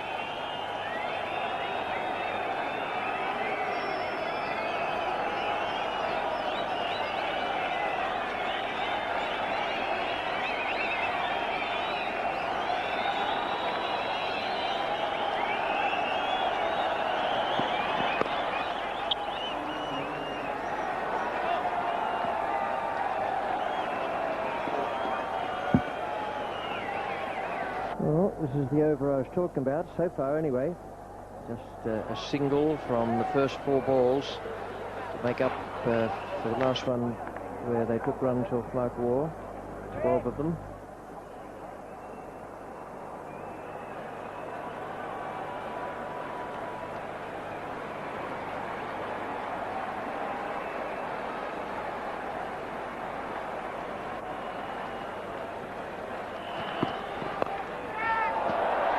Just out of reach, and they'll get runs for it. They might even get 3 if they move quickly enough.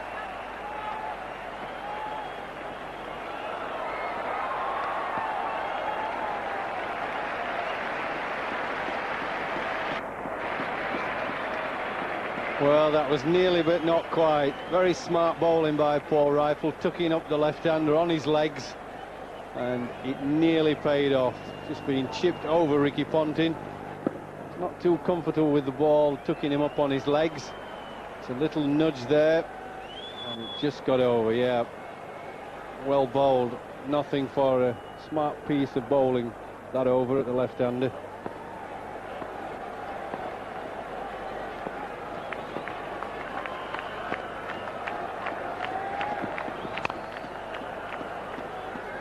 Four off that over, 195 for 3 in 41.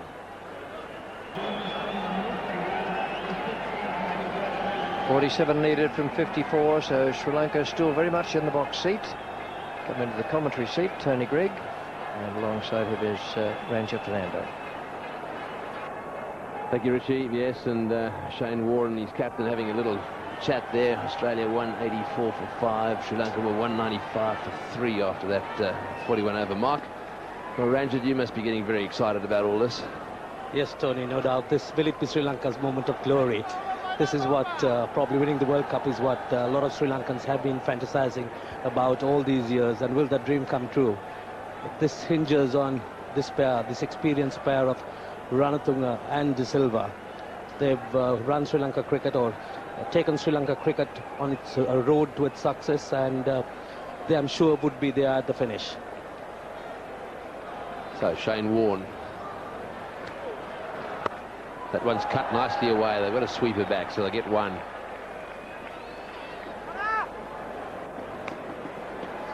Yes, and I suppose it's a sweet revenge too. The Australians gave them a pretty tough tour down in Australia. They pretty well enjoy this.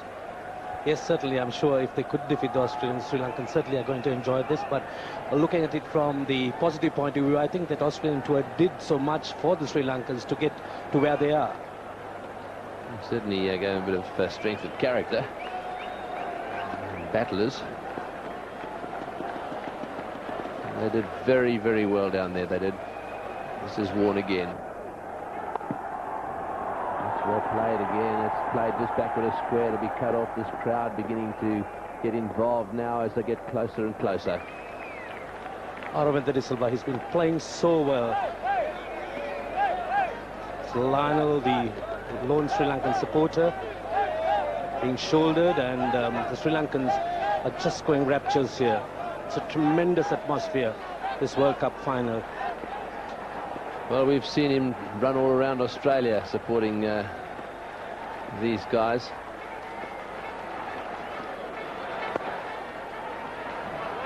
So that last single brought up the 50 partnership.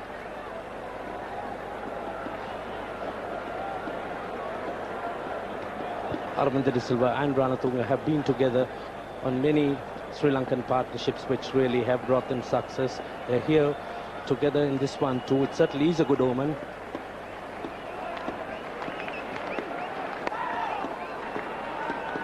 Ranatunga looking for 1. De Silva not interested that time. De Silva, what a fine innings this has been. He's a man for the great big occasion, and he's certainly obliged.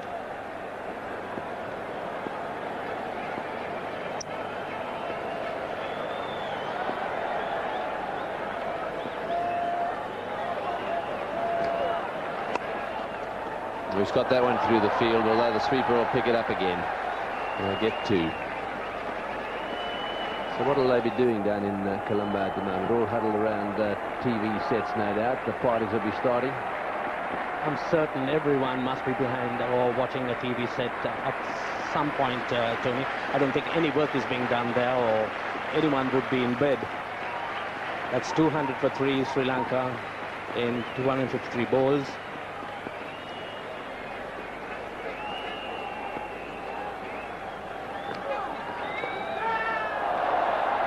A little top edge on that one, but there's no one behind square apart from the man on the boundary, so one more to the total. 201 for 3.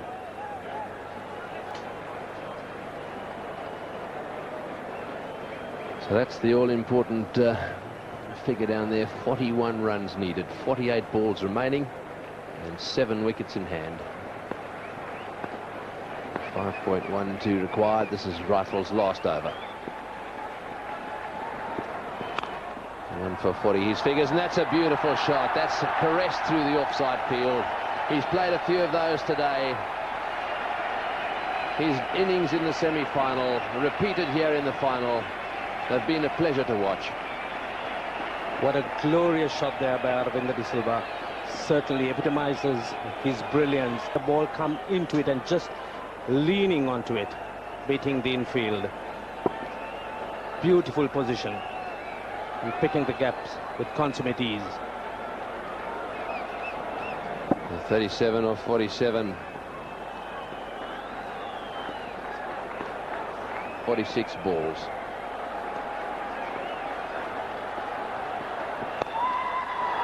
Whacked away square on the leg side, all the way along the ground. There's a sweeper back there, so just one. That's de Silva in all his glory. Absolutely brilliant bat has been for Aravinda de Silva, following up his extremely good bowling performance with absolutely brilliant innings. One of the finest innings played by him in recent times.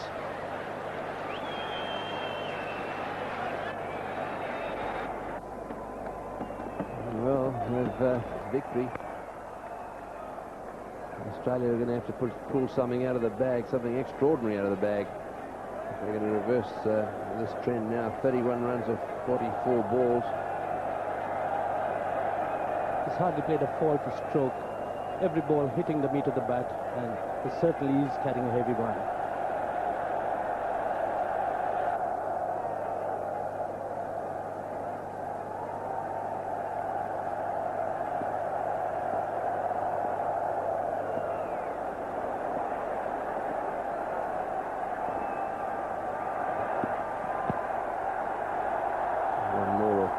So that makes it a good one for Sri Lanka. 11 runs off that over, 212 for 3.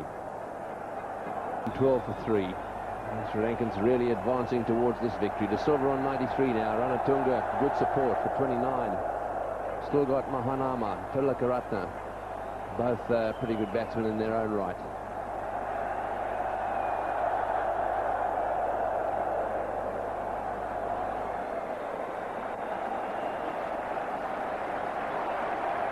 Rifle has finished his 10, 1 for 49. And this is Shane Warne's last over. No wicket for 45.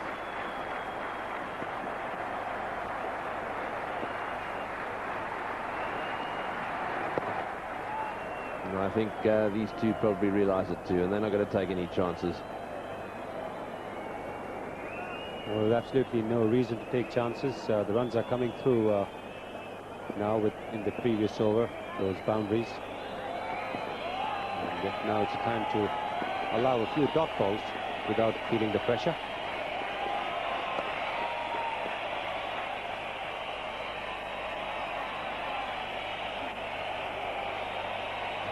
Well, they've had their lows in the World Cup, Sri Lanka. Have a look at those matches from 75 to 92. 26 matches, lost 20. No result in 2, won only 4.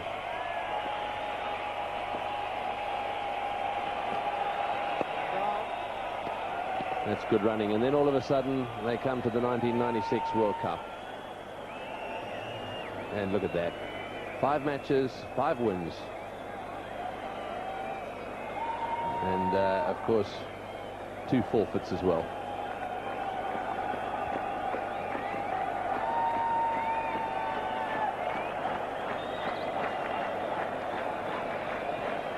Well, everybody in the team has contributed, starting from the captain, Ranatunga. He's got his team together. And there's been Kaluvikarna, Jayasuriya who've given them those explosive starts. Middle order, Arvinda, Asanka, Gurusena, they played their part. Oh, he's got that away, and it looked to me as if Warren should have caught that one. His head went up. He got a hand on it, and it's gone for 4. He hit it back at him pretty firmly. Warren normally very good off his own bowling. Let's have another look at this one. The Australian fielding in this match has certainly been below par. The Australians normally catch anything in the air, and I think this perhaps is an accurate indication of the kind of day the Australians have had on the field. A pretty simple catch, hard hit, all right, but these are the kind of catches that Warren would take 9 times out of 10. Yes, that was through him before he even realised it. Full toss in the air. This is going to be over the top. Yes, over the top for 6. He smashed him away for 6. These Sri Lankans are giving the Aussies a real hiding. 223 for 3. Australia made 241. And they're now going to win this easy. Well, the fielder had come in a few yards from the boundary ropes. And this is a difficult one to hit. The full toss above the waist. The one below the waist you can control, but the one coming above the waist is difficult to hit. But Ranatunga put everything into it, and it has sailed over that fielder at square leg for a 6.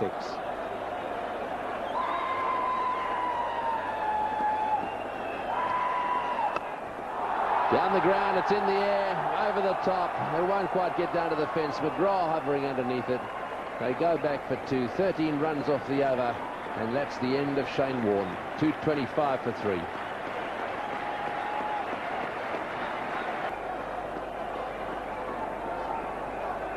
.225 for 3. Just over 3 and over. That's all they need now to win this one, and they got 7 wickets in hand.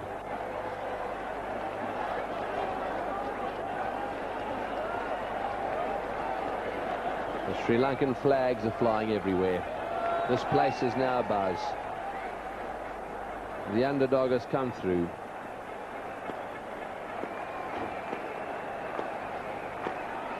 And what an innings by Aravinda de Silva. Both in the semi-final, a little gem of an innings there, and now here in the final.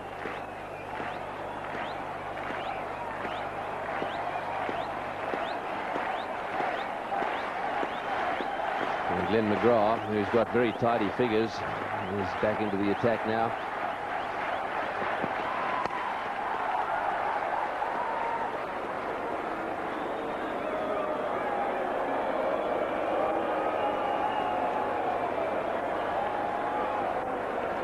Well, McGrath will have to pull out something extraordinary to stop Sri Lanka from winning from this position. He's got 2 very well set Sri Lankan batsmen also with tremendous experience, and batsmen now with a fierce desire to take their team to a historic win. He smashed that for 4 over the top of the infield, and into the fence it goes. Another 4 to Aravinda de Silva. 98 now.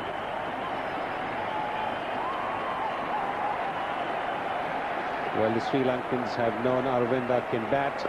They've also known that he's capable of chucking it all away. But this time he's played a calm, composed, a very purposeful innings. And having seen that the fielders were brought into the circle, nobody to cover the square leg boundary, he's hit that uppishly but safely. Watchfully played this time. That one just pushed back down the pitch at McGrath. Yes, this World Cup started in pretty ordinary fashion for the Sri Lankans. All the news that the Australians weren't going to go down there. They forfeited that match. Then the West Indies followed suit. They decided not to go down there as well. And then slowly but surely their campaign got underway, and it's ended up right here.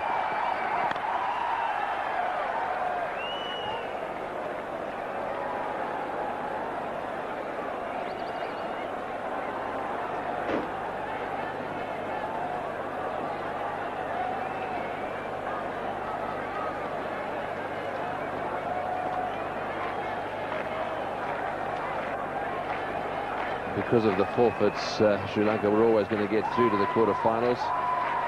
No idea they'd have got through anyhow. That takes him to 99.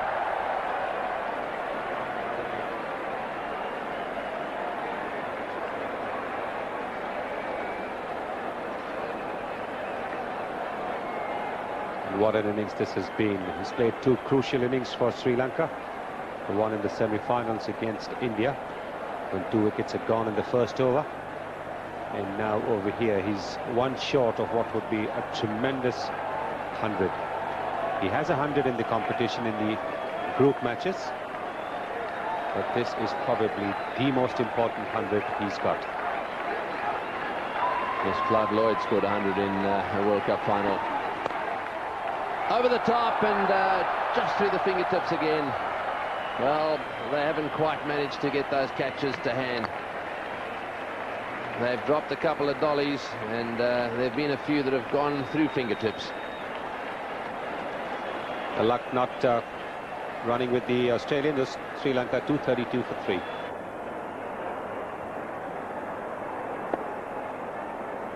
Well, there you see Bevan trying to get to that, just about getting his fingertips. The luck certainly not going the Australian way, but then Sri Lanka deserve all the luck because they've played so positively and so aggressively right throughout this tournament.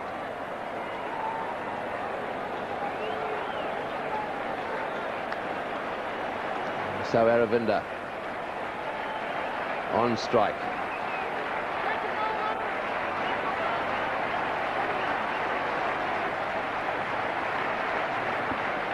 Aravinda on 99. 99 of 118 balls. What an innings. Clive Lloyd has made 100 in a World Cup final. So has Viv Richards. And that's it. This is going to be the third.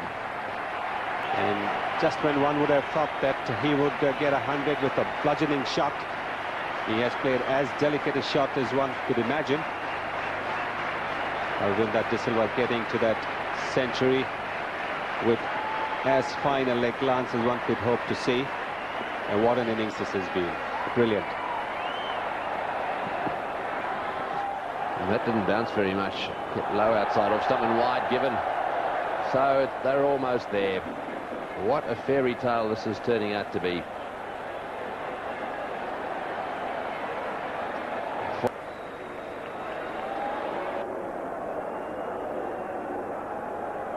Well, the Australians are still not going to make it easy for the Sri Lankans. A bit of a rueful smile on the face of Mark Taylor. He knows that if the catches had been held, it might have been a different story. But then the Sri Lankans have been a very determined lot. They have a pretty long batting lineup. They beat them by 5 wickets. That was obviously expected.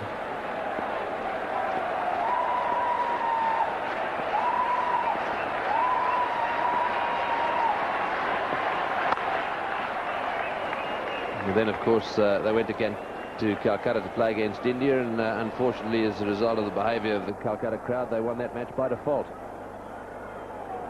They were going to win that one easy anyhow. So that's the way it happened. Australia forfeited. They beat Zimbabwe by 6. The West Indies forfeited. They beat India by 6. They beat Kenya by 144. Made that huge score. Great win to beat India. And that's another slow one down the leg side. And here they are now in Lahore in front of this huge crowd. And look at the smile on his face. What an innings he's played in this innings and indeed in the semi-final. That's 66. He played in the first innings when they'd lost 3 quick wickets. It was a superb innings too, again under pressure, and that's when it matters.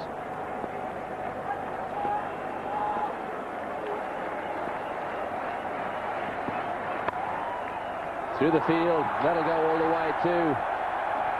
A magnificent shot, all the way to the fence, through the covers.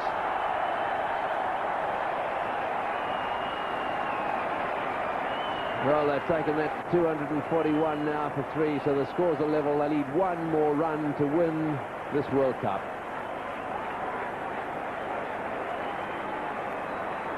A little chat between the two most experienced players. This is a great moment in their lives. They've come such a long way in such a short period of time, and here they are now taking away the ultimate one-day trophy.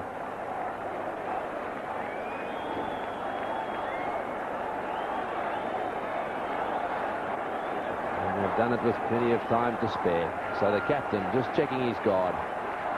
One ball could do this. The score's a level.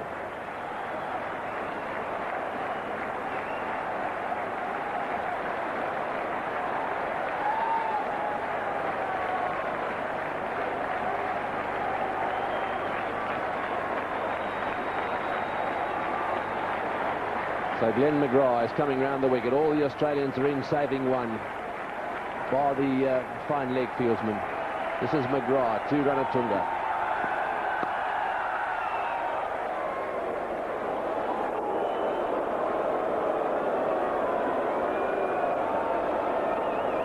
Ranatunga a few years ago was in some struggle for years, ever since they got test status.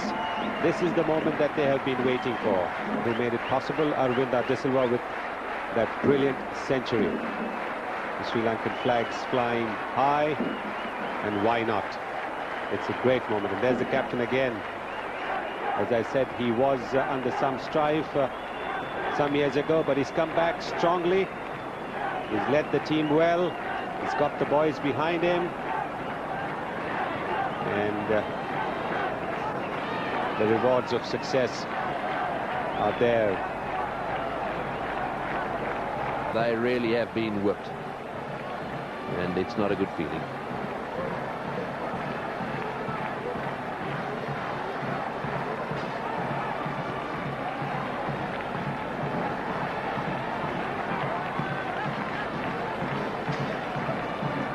So the bands are coming onto the ground, and there's going to be a fantastic presentation here. They're building up a huge stage out in the centre. The crowds are gathering around. There must be thousands of photographers out there.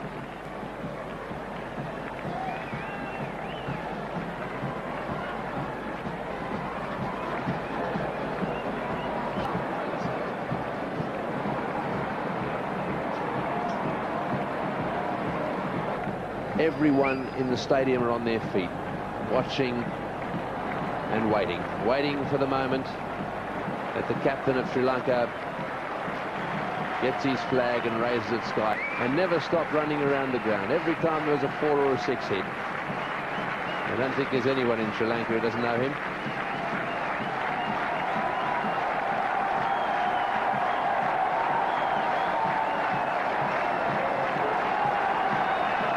And he always wears his white cricket gear as well.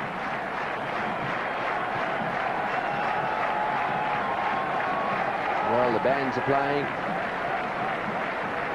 And have a look at them. They've remained for a man, to a man.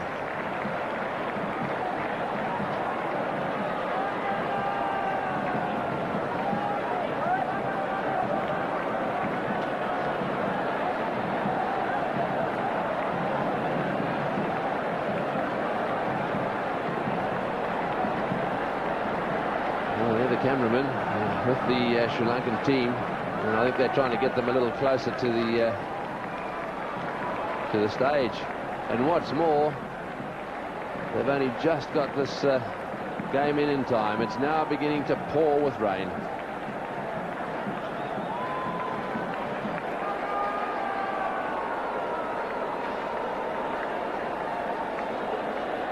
Well, there was a thunderstorm last night between 3 and 4 a.m. The rain has stayed away all day, and it's waited till 5 minutes after the World Cup has been won. Well, there he is, Guru Singha. He played an important role today as well. Dalamasina did some bowling, and there's little Murali Dhiran. Didn't he do well? Chaminda Vas, he's been a tremendous bowler for them.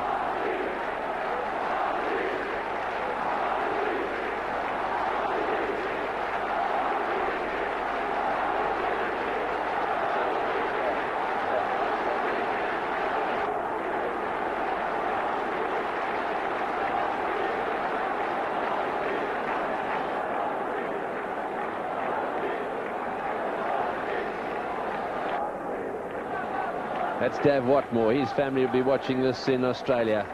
He's been a great help to this Sri Lankan side. He's their coach.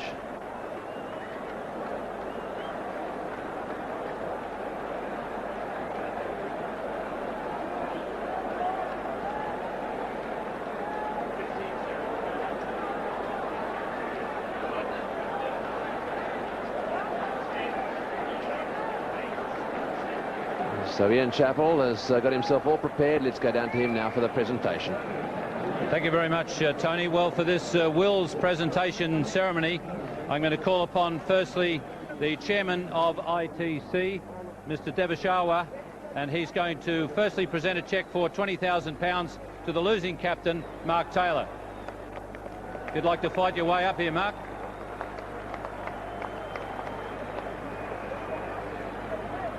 Can I just...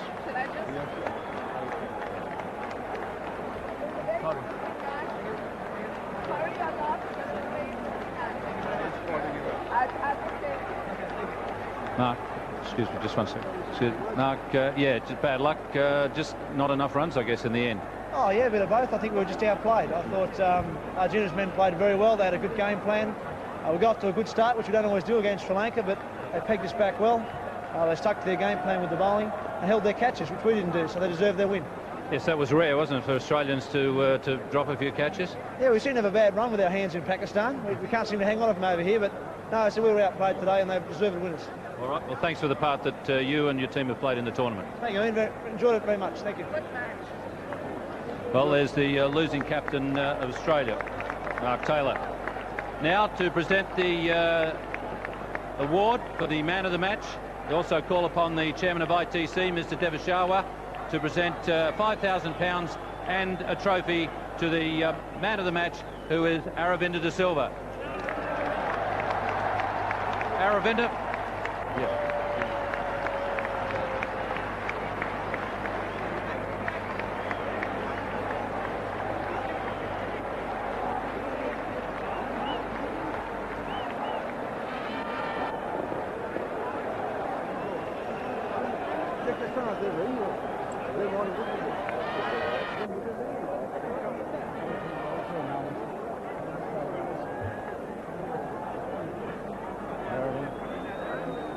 Coming through here. Aravinda, well done. Aravinda, there is a check over the back here, mate. You won't get over there. Congratulations, that's a fabulous innings. Thanks very much, Ian. Thanks. And some wickets to go with it. It's been a really memorable match for you. Yeah, I think the boys who worked really hard right through the tournament, and I think it was my duty this time for the seniors to perform because it was an important game, the finals.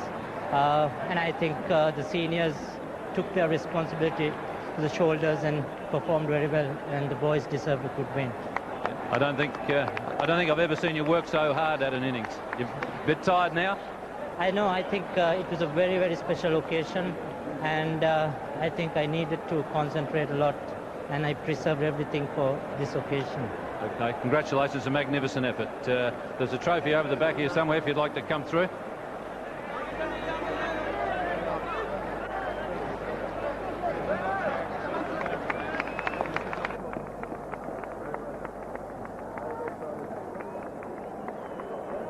Congratulations there to Aravinda de Silva. Now there is a special award, and this is going to the player of the tournament. Now, the player of the tournament? Yeah, the trophy. Who is the player of the tournament? Jayasuriya. Sanat Jayasuriya, if he'd like to come forward, please. Special trophy for player of the tournament.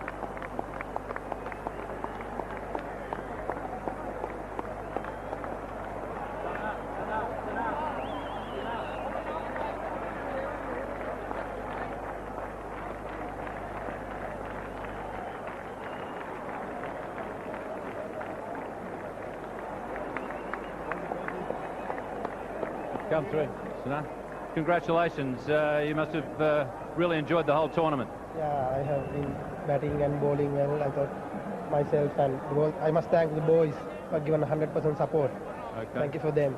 Okay, congratulations. There's a trophy there for you.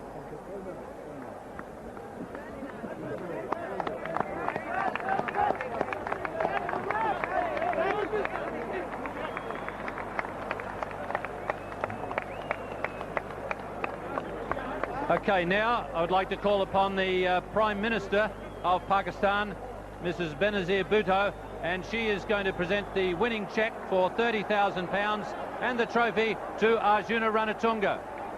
Arjuna. Prime Minister, would like to go through.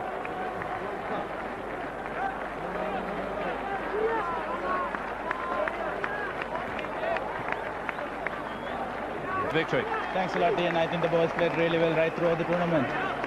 You had it in mind right from the start. You said all along that you wanted to have another crack at Australia. You've got your way, and you guys fought very hard.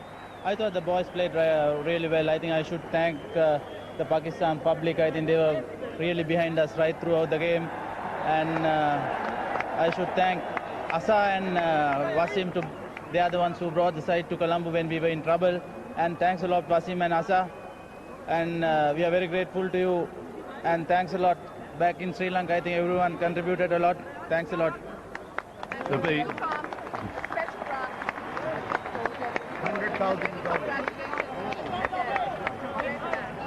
And I can tell you, Arjuna, there's a special award in there, $100,000 US for Sri Lanka for winning. Yeah, I think the boys deserve that very well. You might be able to spend it on the celebrations, eh? You never know. Okay, well, that's all from the Wills presentation ceremony. A very, very happy Sri Lankan crowd. Back to you, Tony. Oh, thank you, Ian. Have a look at that trophy. The World Cup in the hands of a very proud captain. Boy, will he have a party tonight with his colleagues. They've had a fantastic World Cup after a tough start. And the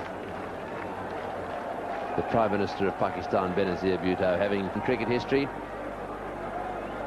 I think they all want him to get that cup up again, so all those photographers.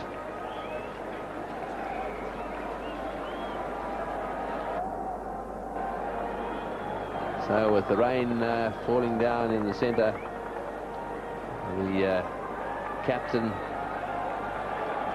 has got the trophy, and I think he'll go and join his team in a moment, and they'll do a lap of honour, and they'll get a huge cheer from these people here at the Gaddafi Stadium. They've supported this Pakistan side, this Sri Lankan side this evening, and you heard Arjuna thanking them very much for their support. Well, that's the rest of the team there with the Sri Lankan flag.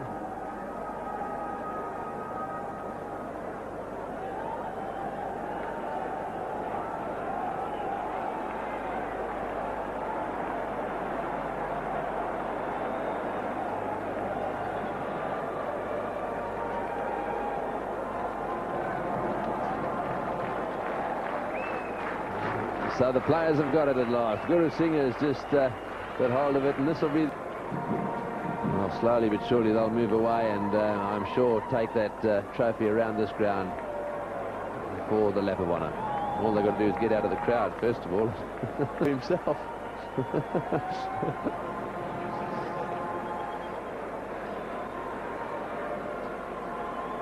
There are that many photographers out there, it's impossible for them to get moving.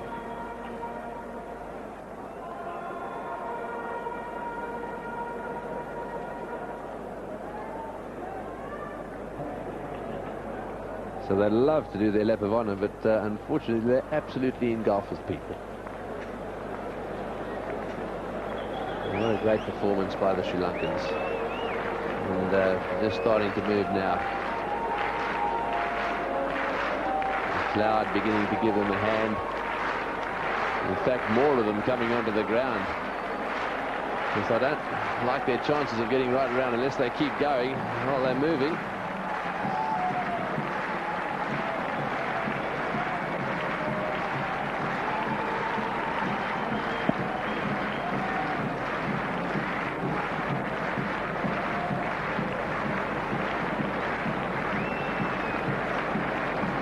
We've got a bit of a break in the fence, and I think half the crowd now comes up into the ground, so unfortunately this is all going to come to a grinding halt already. There's no way they can get around, so they're going to have to make their way back to the dressing room.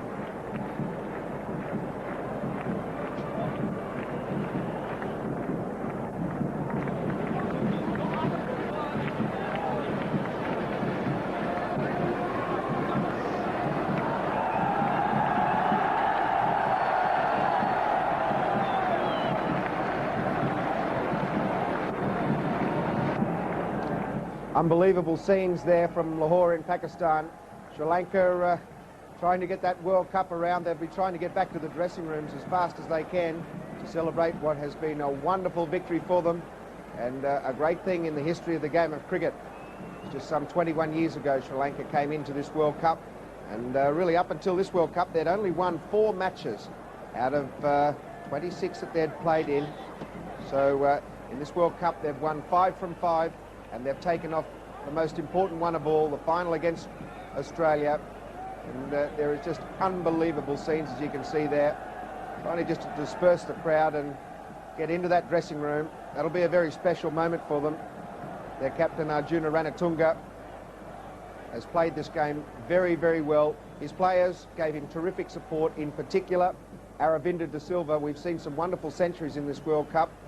Great individual performances by the Tendulkars and Mark Waugh, Jayasuriya, but you won't see a better innings and a more important innings than the one we've seen tonight from Aravinda de Silva to steer Sri Lanka to a victory. That's the way Australia scored their run, 7 for 241. Mark Taylor, 74. Ricky Ponting, 45. Michael Bevan not out, 36. The important feature of that innings, that not one of the Australians went on to post a century, and I think that was the difference between the two sides. If Australia could have scored 20 or 30 more, they would have been a lot more competitive in this game, and it was left up to Aravinda de Silva to do the batting in this match, and he did score a century, and that's largely why I believe that Sri Lanka came away. That's the bowling figures for the Sri Lankans. Vikramasinghe Chamindavas didn't have a lot of encouragement out of the wicket tonight. It was their spinners, Murali Dhiran, Dharmasena, Jayasuriya, and in particular, that man there, Aravinda de Silva again. 3 for 42 off 9 overs. What a World Cup final he had, and he'll remember that forever. The Sri Lankans, 3 for 245. De Silva, 107 not out. Tremendous support from Guru Singha, 65. And unfortunately, the Australians, they had their chances. They probably missed 5 in all, if you count a half chance to Michael Bevan late in the innings. But it was the catch behind. Ian Healy missed a very, very difficult one off De Silva. But if that was taken, things may have been different. There's the Australian bowling figures. There's not a lot of joy for them. They toiled very, very hard. They can hold their heads high, Australia. They did a wonderful job in this World Cup. A wicket there to Fleming, a wicket to Paul Rifle, and the rest went without a wicket. But Australia outplayed on the night, but they've had a wonderful World Cup, and really the Australian public can be very, very proud of them and the job that they did and the way that they represented Australia in this World Cup. The two best sides played in the final. That has been reiterated on a lot of occasions by the commentators tonight. Aravinda de Silva shining a bright light for Sri Lanka. It really is hard to believe to think that they've come back from a situation 21 years ago where they were thrashed at Lords by the West Indies to World Cup champions this evening in Lahore, Pakistan.